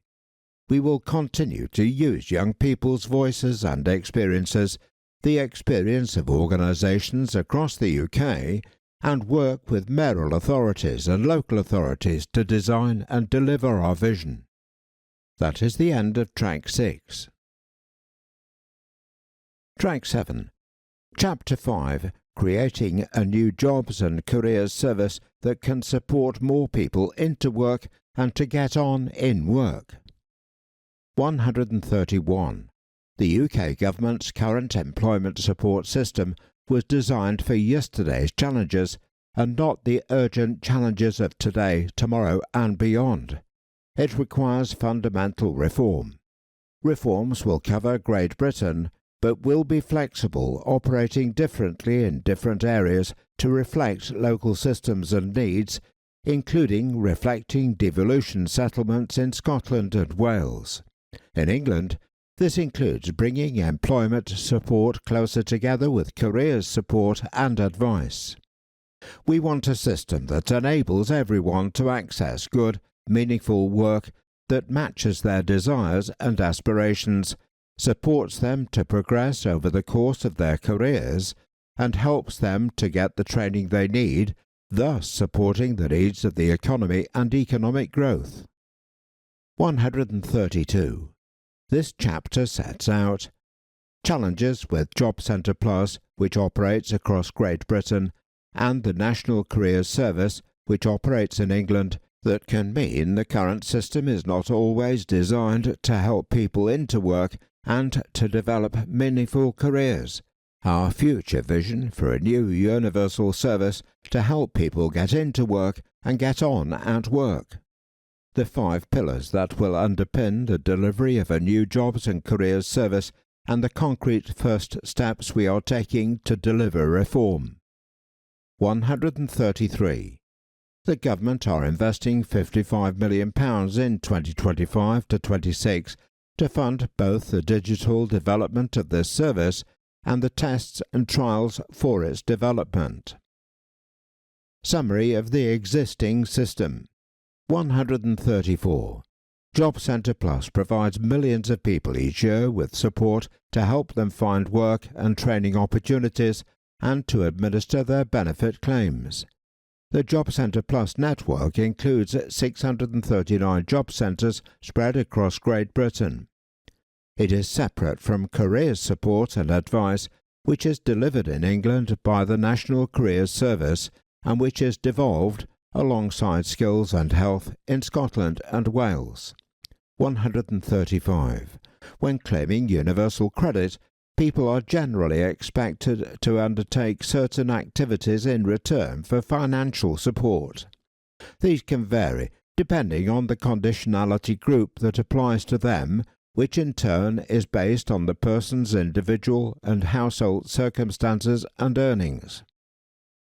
136.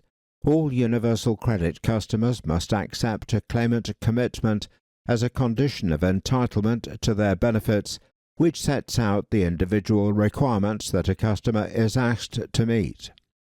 There is a requirement for some customers to attend mandatory work-focused appointments on a regular basis. Their regularity can vary from weekly through to quarterly. Where work-related activities are not undertaken or mandatory appointments are not attended, a benefit sanction may be applied. 137. The core strength of Job Centre Plus is its work coaches, who are rooted in the communities they serve and demonstrate a high level of commitment to support customers. In a recent customer experience survey, 85% of respondents said they were satisfied with the employment support that they received from their work coach. Footnote 156 here reads, Department for Work and Pensions Customer Experience Survey, Benefit Customers 2023 to 2024, gov.uk, brackets, www.gov.uk, close brackets, published 29th of August 2024, available at https://www.gov.uk/government/benefit-customers-benefit-service-benefit-benefit-benefit-benefit-2024. The text continues. 138. The National Careers Service provides free, up-to-date and impartial advice on careers, skills and the labour market in England. This aims to help people make decisions on learning, training and work. It consists of a universal digital offer and a multi-channel service delivered by careers advisors based in the local community. This includes careers advisors being co-located in the majority of Job Centre Plus offices and operating in a range of community settings, including community centres, training providers, libraries and within employer settings. 139. In Scotland and Wales, skills and careers are devolved. In Northern Ireland, employment support and the careers service are transferred matters, and responsibility for policy sits with the Northern Ireland Executive. The case for change. 140. Despite the strong levels of commitment and daily dedication of work coaches and careers advisors, there are several fundamental problems with how both Job Centre Plus and the National Careers Service currently operate and align services. 141.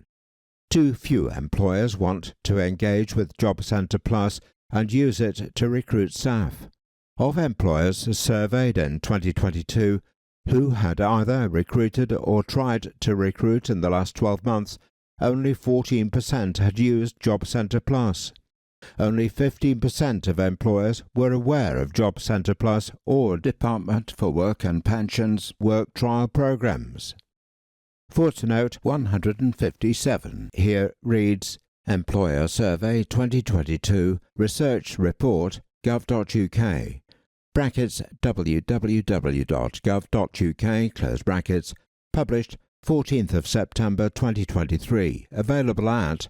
https://www.gov.uk/government-for-work-pensions-employer-research-report-recruitment-retention-of-staff. The text continues. Employers are missing out on our customers' talents and abilities, and our customers are missing out on the job opportunities employers could provide. 142. Job Centre Plus and the National Careers Service in England have insufficiently unlocked progression and career opportunities, and the two organisations are often too disjointed. 38% of all Universal Credit customers are in employment. Footnote 158 here reads, People on Universal Credit gov.uk brackets www.gov.uk close brackets published October 2024, available at https://stat-explore explore is spelled xplor/web-api/jsf/tableview/tableview.xhtml. The text continues. Currently, there are no shared, measurable outcomes between Department for Work and Pensions and Department for Education for effective careers guidance on skills and careers, nor are there appropriate joint governance arrangements to monitor progress and take account of local contexts. This was flagged as part of the review conducted by Sir John Holman, who identified that with this comes a risk of confusion for those who need careers support, duplication of provision, and poor value for money. Footnote 159 here reads, Letter from Sir John Holman read, Careers Guidance System in England, gov.uk, brackets, www.gov.uk, close brackets, published 6th of June 2022, available at https://assets.publishing.service.gov.uk/government/uploads/letter_from_Sir_John_Holman_to_DFE_and_DWP careers_re_careers_guidance_in_England.pdf. The text continues, although there is some co-location, the aims and activities of the two different organisations have resulted in services not being consistently aligned to fully support customers to move into work and progress their careers. 143.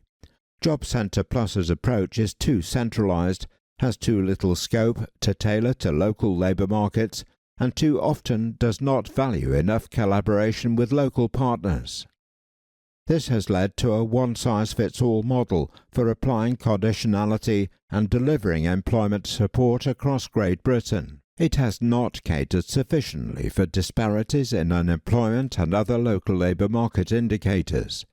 Job Centre Plus needs to focus more on local challenges in addition to the national picture and work more closely with a range of local partners. 144.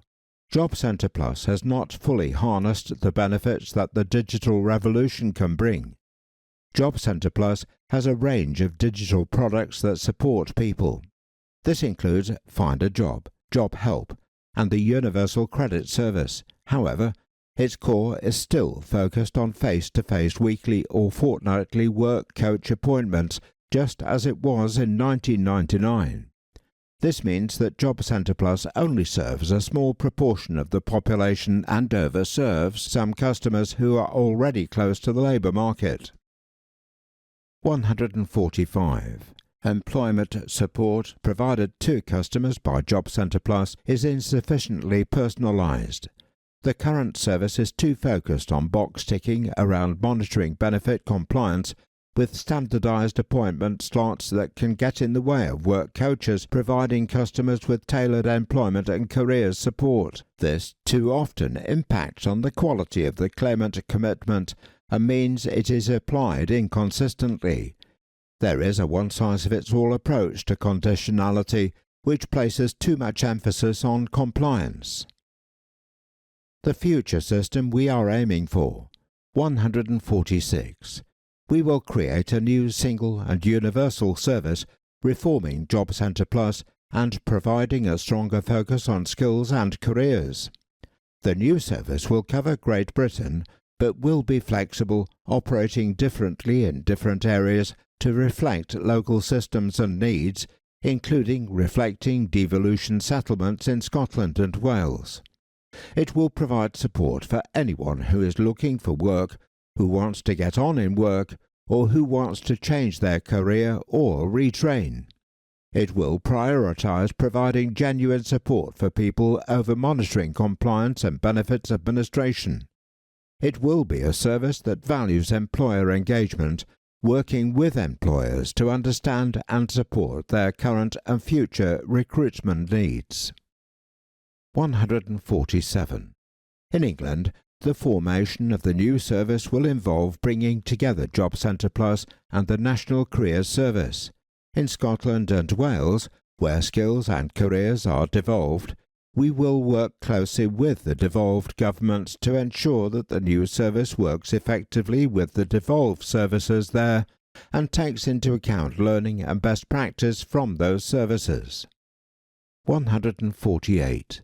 This service will also play a key role in our overall approach to tackling economic inactivity.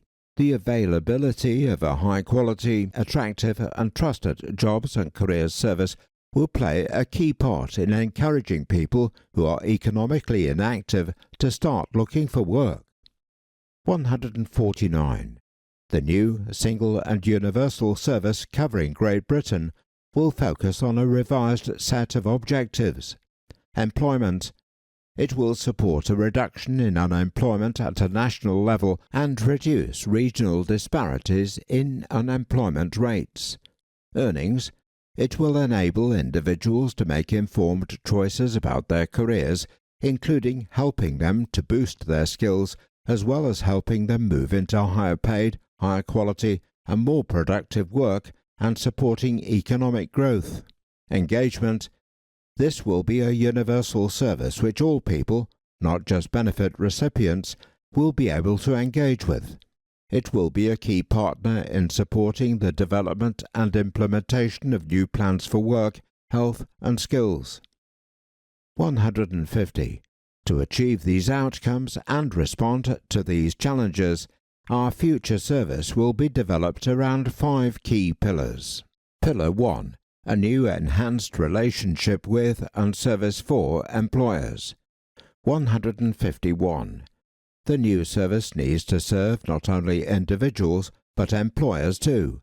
Our vision is for a service that all employers want to engage with, as they know it is a place where they can find high-quality, highly motivated future employees.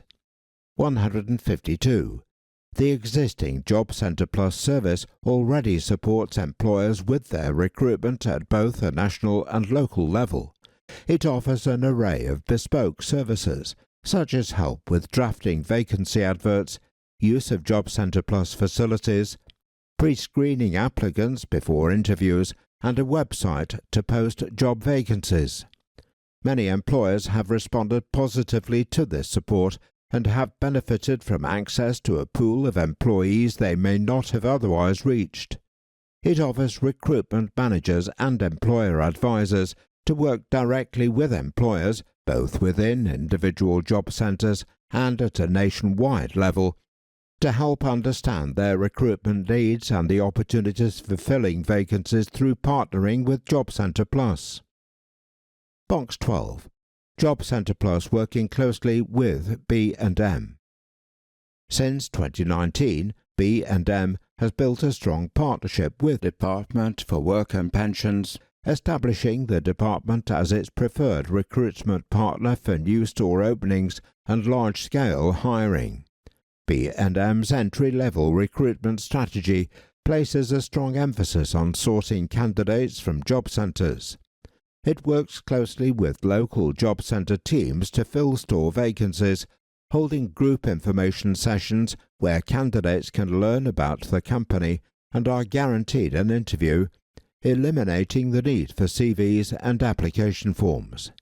This approach by B&M reduces barriers for candidates with limited work history and has been extremely successful, with over 85% of new store hires in 2024 coming directly from job centre referrals. The partnership has had a significant impact both for B&M and the individuals it recruits.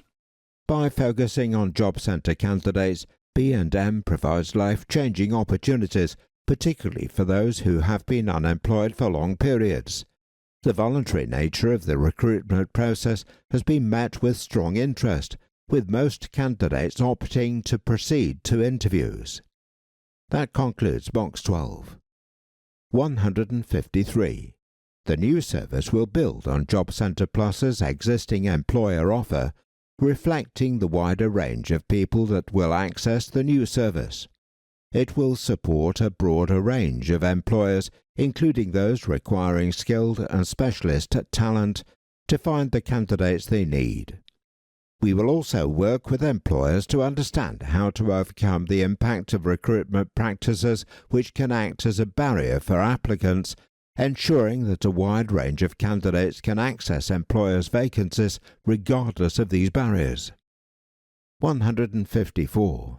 The service will be crucial in ensuring more of our domestic workforce, and especially those in regions of higher unemployment and economic inactivity, can take full advantage of the opportunities and job creation that the industrial strategy and the government's wider sectoral priorities will bring.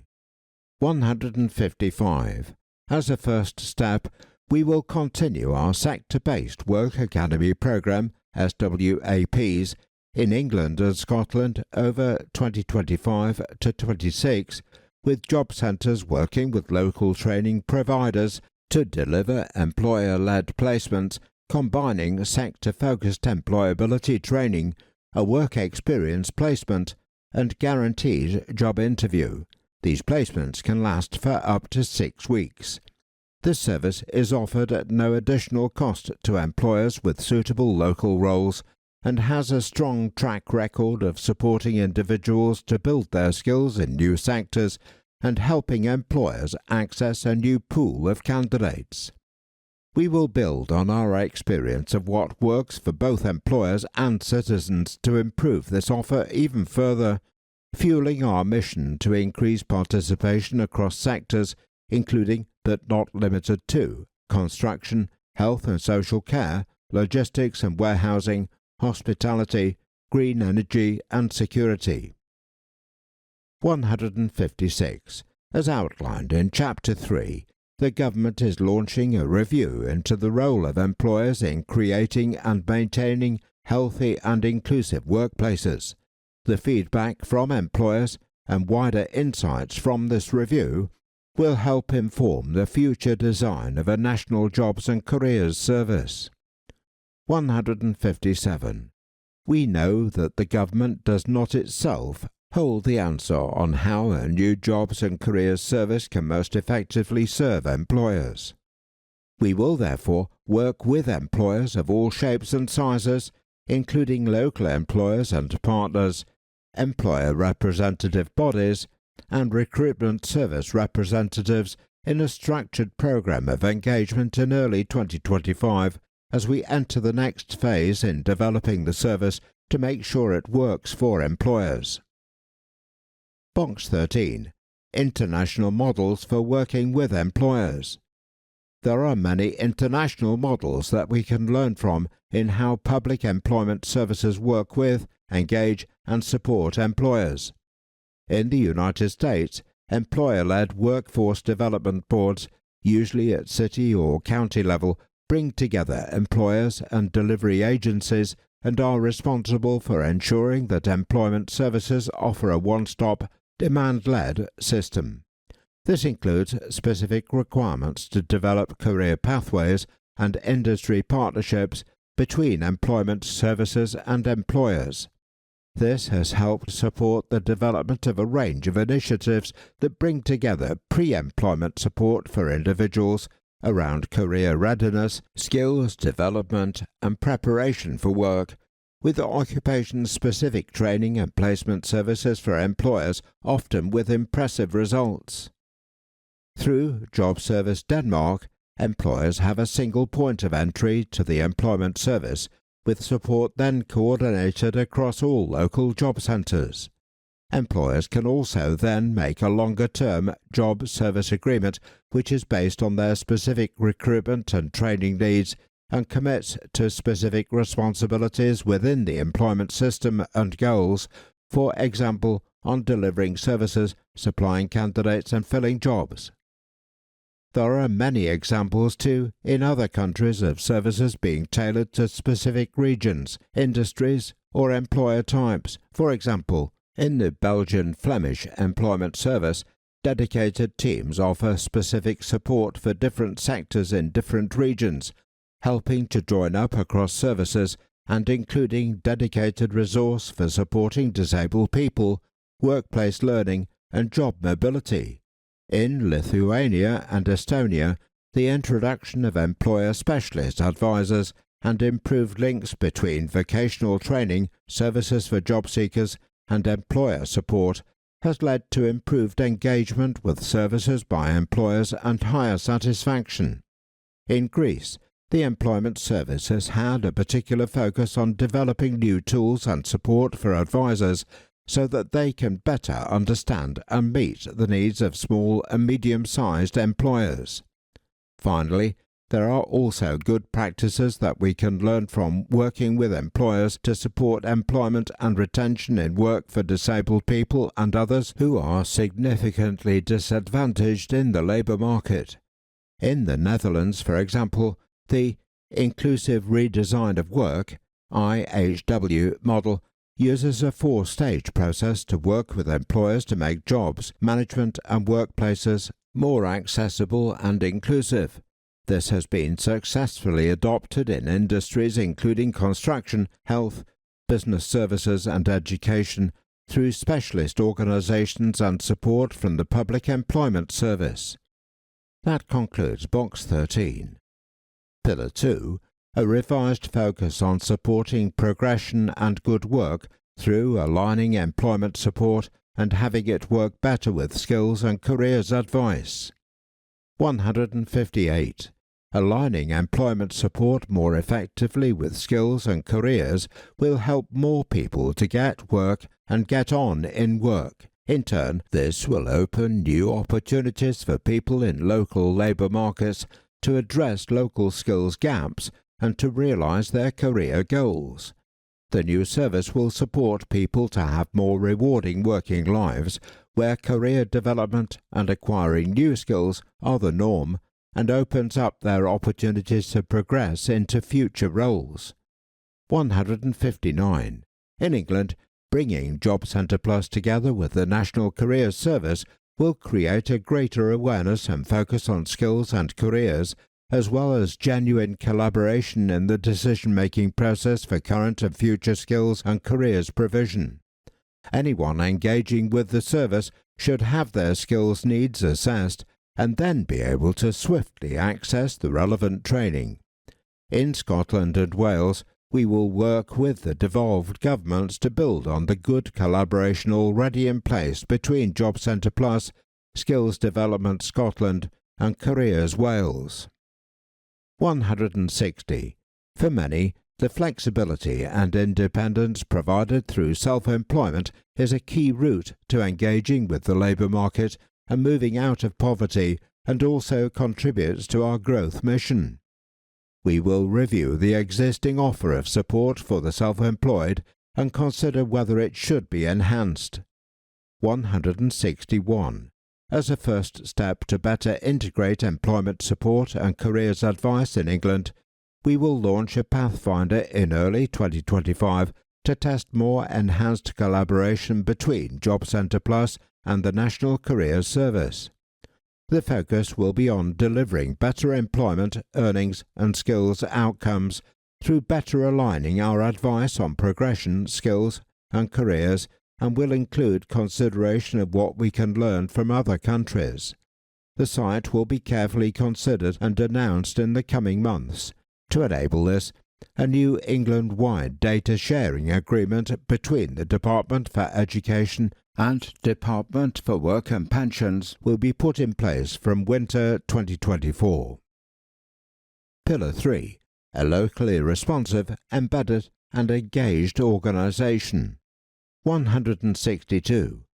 The principle of localism will run all the way through the new service across Great Britain.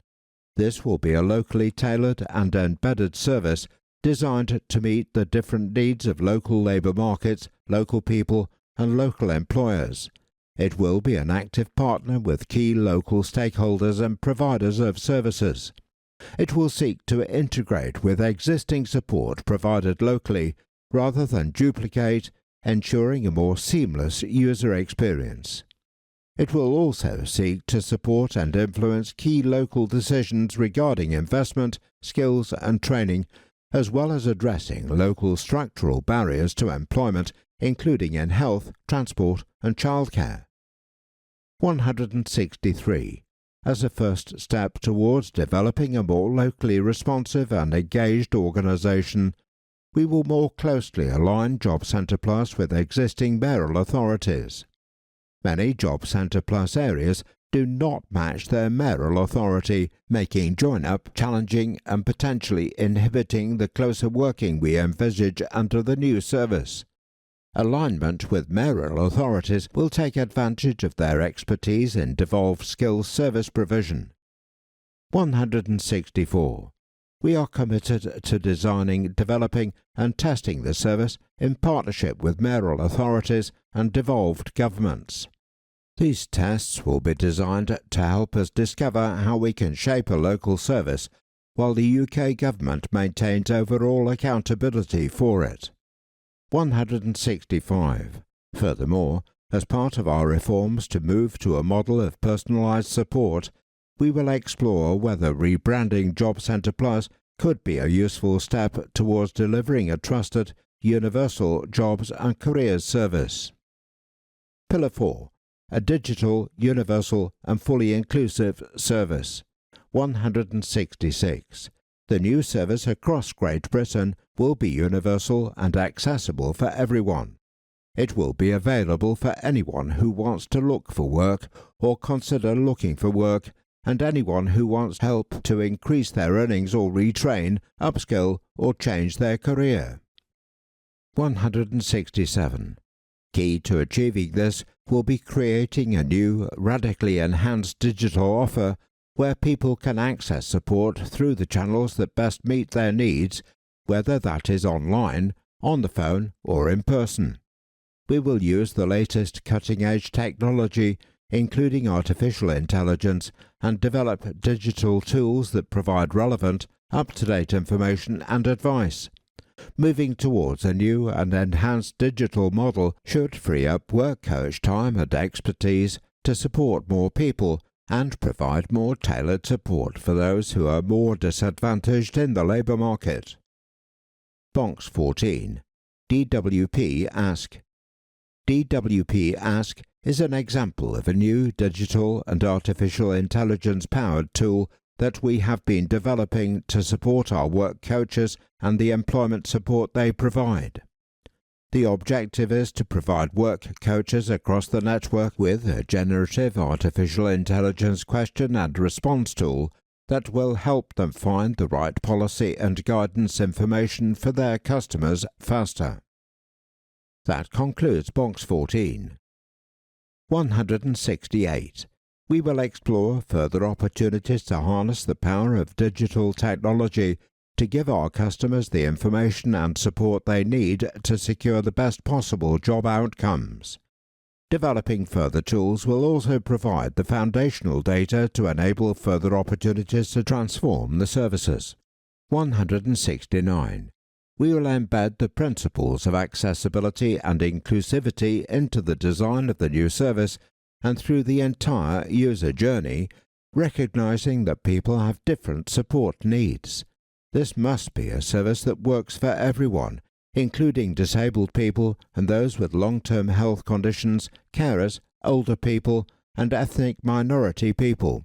It must also work for people with complex barriers to the labour market, including refugees, people with convictions, people who are homeless, and those dependent on drugs and alcohol. To help achieve the same, we are committed to working with users of the new service and organizations representing their needs. We will also explore how assistive technology could aid the accessibility and inclusiveness of the service. Pillar 5. A provider of high-quality, personalized support to help people into work, support training, and get on in work. 170. We will develop our new service in Great Britain based around people, transforming the experience for all users, benefit customers, non-benefit customers, and employers. A central tenet of our new service will be to provide personalized support and to move away from the current one-size-fits-all approach of Job Centre Plus. 171. We will work to remove any stigma that can be associated with going to a job centre, ensuring it is somewhere that people go to receive support rather than to feel penalised for receiving benefits. 172. We will develop the work coach profession and the careers advisor profession in England, building on the talent and commitment that thousands of colleagues already show. We will develop this new organisation with customer service at its heart. The principal focus will be on providing professional coaching and employment support, helping individuals progress into meaningful work that is good for them and good for the economy, and helping them get on at work and advance further in their careers. 173. As a first step towards this, we will launch a new coaching academy. This will offer further training for a range of our staff on delivering high-quality coaching conversations for customers, focused on goal setting and action planning as part of our commitment to enhancing the way we interact with people. 174. For those who are unemployed and claiming benefits, we will maintain conditionality requirements to support the goals and outcomes of our new service, with the system based on mutual obligations.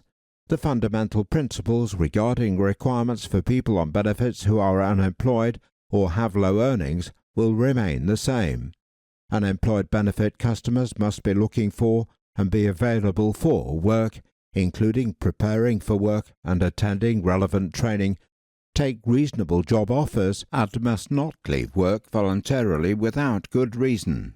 Sanctions have an important place in our social security system when people refuse to meet reasonable requirements agreed with their work coaches, but there will be no targets, national or local, around the use of sanctions. 175. However, we want the time people spend with their work coach and careers advisor to be as employment-focused and forward-looking as possible, setting goals and action planning about how to achieve them, and keeping people motivated and engaged to find work, rather than focused on checking compliance with benefits requirements. Checking work-related requirements will move from the foreground to the background of the customer-work-coach relationship. This will allow more time and space for more personalized conversations, including about training or seeking skills provision. Furthermore, as part of our reforms to move to a service of personalized support, we will explore whether renaming Job Centre Plus could be a useful step towards delivering a trusted, universal jobs and careers service. 176. We will also look at varying the frequency and mode of mandatory engagement for those claiming benefits based on what will work best for the individual, rather than sticking to the one-size-fits-all, nationally determined 20th century face-to-face approach. 177. Our first 3 steps to take this forward.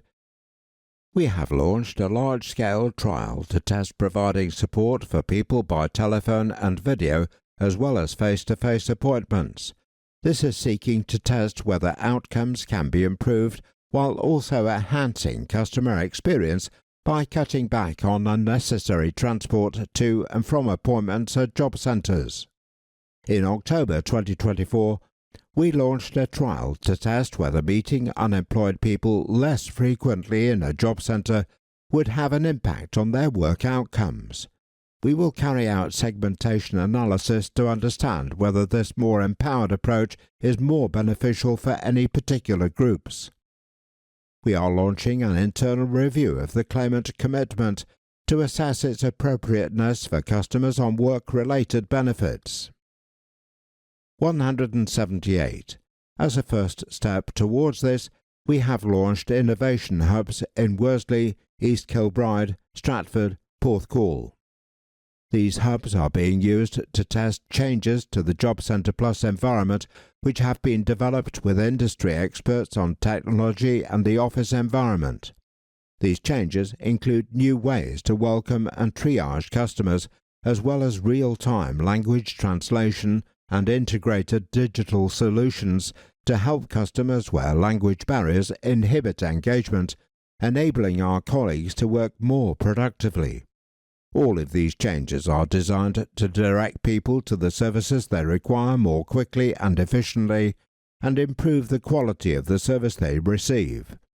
We are also testing how we can work more closely with key partners, including the Ministry of Justice and Probation Services. Refer to Box 15, which follows shortly. People with convictions. 179. People with convictions can face significant barriers to seeking and finding work, including lack of work experience, confidence, and fewer skills and qualifications. Data shows that only around 31% of prison leavers are in employment 6 months after release, and 46% are employed in the 6 months following completion of a community sentence. Footnote 160 here reads, Offender Employment Outcomes Statistical Summary, gov.uk, brackets, www.gov.uk, close brackets, published 25th of July 2024, available at https:// offender-employment-offender-outcomes-offender-to-offender-March-offender-offender-March-2024/offender-employment-offender-outcomes-statistical-offender-employment-offender-outcomes-statistical-offender-summary. The text continues. Each year this represents tens of thousands of people still in need of work at the 6-month point who could be filling skills shortage vacancies. 180. We will look at how employers can be supported and encouraged to hire people with convictions while building on our previous successes in collaborating with prisons and probation. As we seek greater personalization of our services and develop the work coach profession, we will ensure that they are equipped to give the right support to people with convictions and make sure that they continue to receive timely access to work and skills programs. Identifying these individuals is key to targeting support effectively, and we will explore how best to do this as we develop improved digital tools. Box 15, Department for Work and Pensions, Ministry of Justice (MOJ), and Probation Services collaboration with Innovation Hubs. We are working with the Salford Foundation to understand the benefits of having a dedicated resource at, quote, the right place and right time, close quote. This involves testing integrated working with the Ministry of Justice and Probation Services to support ex-offenders gain financial support and reduce reoffending. We are now able to work holistically with partners, ensuring Department for Work and Pensions benefits are in place to prevent, in some cases, reoffending and helping people get closer to work, gain housing and improve their lives. This joined-up approach is improving trust between customers, organizations, and wider partners. That concludes Box 15. These reforms will be enabled by wider changes to the skills system in England. 181. A high-quality skills system is an integral part of a sustainable labour market. Skills enable people to get into and get on in work, fuel innovation in workplaces, and drive up living standards across the country. This includes the vocational training and essential skills, numeracy, literacy, and digital skills that people need to get into work, upskill, train, and progress. 182. The skills landscape in England can be difficult and overwhelming to navigate, which is why the government is setting up Skills England, an arm's-length body that will help bring different aspects of the skills system together, ensuring it is clear and navigable for employers and individuals.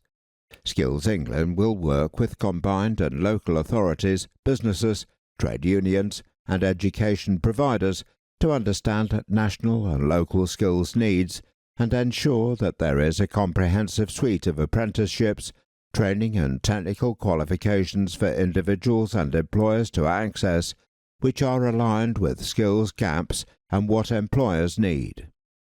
183. Skills England will support combined authorities and local and regional partners such as designated employer representative bodies to construct skills systems that feed into both local and national priorities. This will include making the skills system clear and navigable for both employers and individuals, enhancing career pathways, and increasing workplace skills development. It will draw on local and regional vacancy data and local skills improvement plans, LSIPs, to inform its skills needs assessments, identifying and then acting on key differences and commonalities in the skills required in different parts of the country. LSIPs will complement Get Britain working plans as well as local work, health and skills plans. 184. As set out in Skills England's first report, published in September 2024, Future megatrends will impact the UK labour market and demand for technical and vocational skills too. This will affect people who are already in work who may need to upskill or retrain to avoid unemployment. Our ageing population will increase demand for health and social care, with non-clinical healthcare roles anticipated to grow 22%. Technology change means that low-paid, low-skilled, repetitive tasks are at risk of automation and AI replacement, which will create job losses, and demand for STEM professionals is projected to grow. The transition to net zero carbon emissions will increase jobs in specialised areas. Footnote 161 here reads, Skills England, Driving Growth and Widening Opportunities, gov.uk, brackets, www.gov.uk, close brackets, published September 2024, available at https://assets.publishing.service.gov.uk/media/66FFD figure 4 FCE 84AE1FD 8592EE37/skills_England_report.pdf. The text continues. 185. Skills England will work with the Industrial Strategy Council to identify skills needs in priority growth sectors and delivery against industry needs. It will also collaborate with the Migration Advisory Committee (MAC) and Department for Work and Pensions to grow the domestic skills pipeline in all parts of the country, supporting a reduced reliance on overseas workers. Footnote 162 here reads, Immigration System Statistics, year ending March 2024, gov.uk, brackets, www.gov.uk, close brackets, published 23rd of May 2024, available at https://government/statistics/immigration-system-year-ending-March-2024. The text continues. By linking migration data with skills and employment policy, we will ensure that training in England is aligned to labour market needs. This will help people to get better jobs, improve local opportunities and economies, and help tackle economic inactivity, working towards our 80% employment ambition. Skills England will also collaborate with devolved governments in Scotland, Wales and Northern Ireland to boost growth and spread opportunities throughout the UK. 186. Furthermore, we recognise the vital role that lifelong learning plays in building an adaptable labour market. The Lifelong Learning Entitlement (LLE) will launch in academic year 2026-27 for learners studying courses starting on or after 1st of January 2027. It will transform the post-18 student finance system in England and provide eligible learners with a loan entitlement to the equivalent of 4 years of higher education study. This will help people pay for college or university courses and train, retrain and upskill flexibly over their working lives. 187. The Adult Skills Fund, ASF, supports around 1 million learners every year. 78% of those who achieve their further education qualification via the Adult Skills Fund go on to a sustained positive destination. 65% of these into employment and 26% of these into sustained learning. Footnote 163 here reads, Further education outcomes, academic year 2020-21, gov.uk, brackets, www.gov.uk, close brackets, published November 2023, available at https://explore-education-statistics.service.gov.uk/find-statistics/further-education-outcomes #explore-data-files. The text continues. The ASF funds technical education up to and including Level 3 in England. It also supports adults to improve their English, including English for speakers of other languages, maths and digital skills, and to re-engage in learning. These programs can help people re-engage in learning to upskill or retrain and progress into sustained employment. 188. The ASF is devolved to mayoral combined authorities and Greater London Authority already. This enables local areas to support local people and respond to local skills needs, helping ensure every pound is spent to achieve good outcomes for learners and drive economic growth. Adult education at this level is critical to getting people into work following unemployment or economic inactivity, and to supporting people to retrain or upskill to meet economic needs. Box 16. Case Study.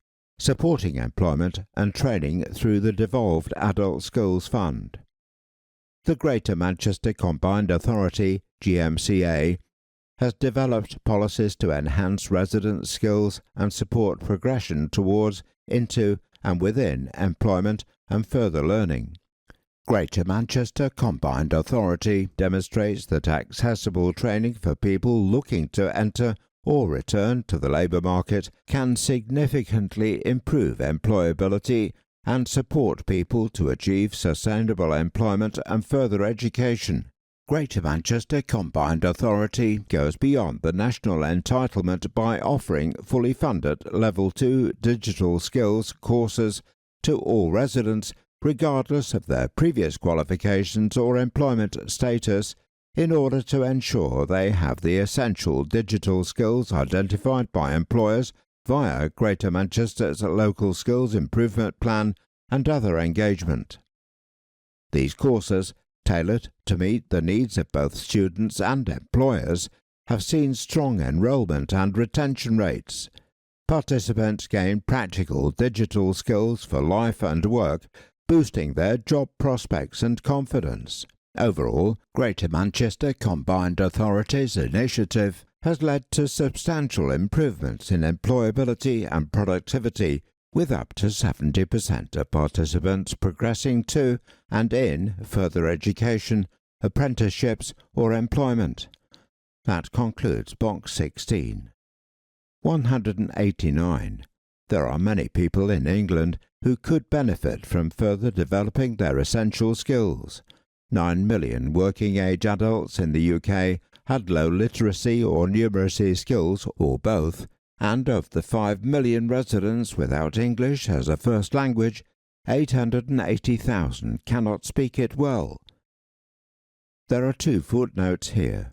Footnote 164 reads, Building Skills for All, a Review of England, Organisation for Economic Cooperation and Development, brackets epale.ec.europa.eu, close brackets, published January 2016, available at https://epale.ec.europa.eu/sites/default/files/building-for-all-for-england.pdf. Footnote 165 reads, Proficiency in English, Office for National Statistics, brackets, ons.gov.uk, close brackets, published 29th of November 2022, available at https://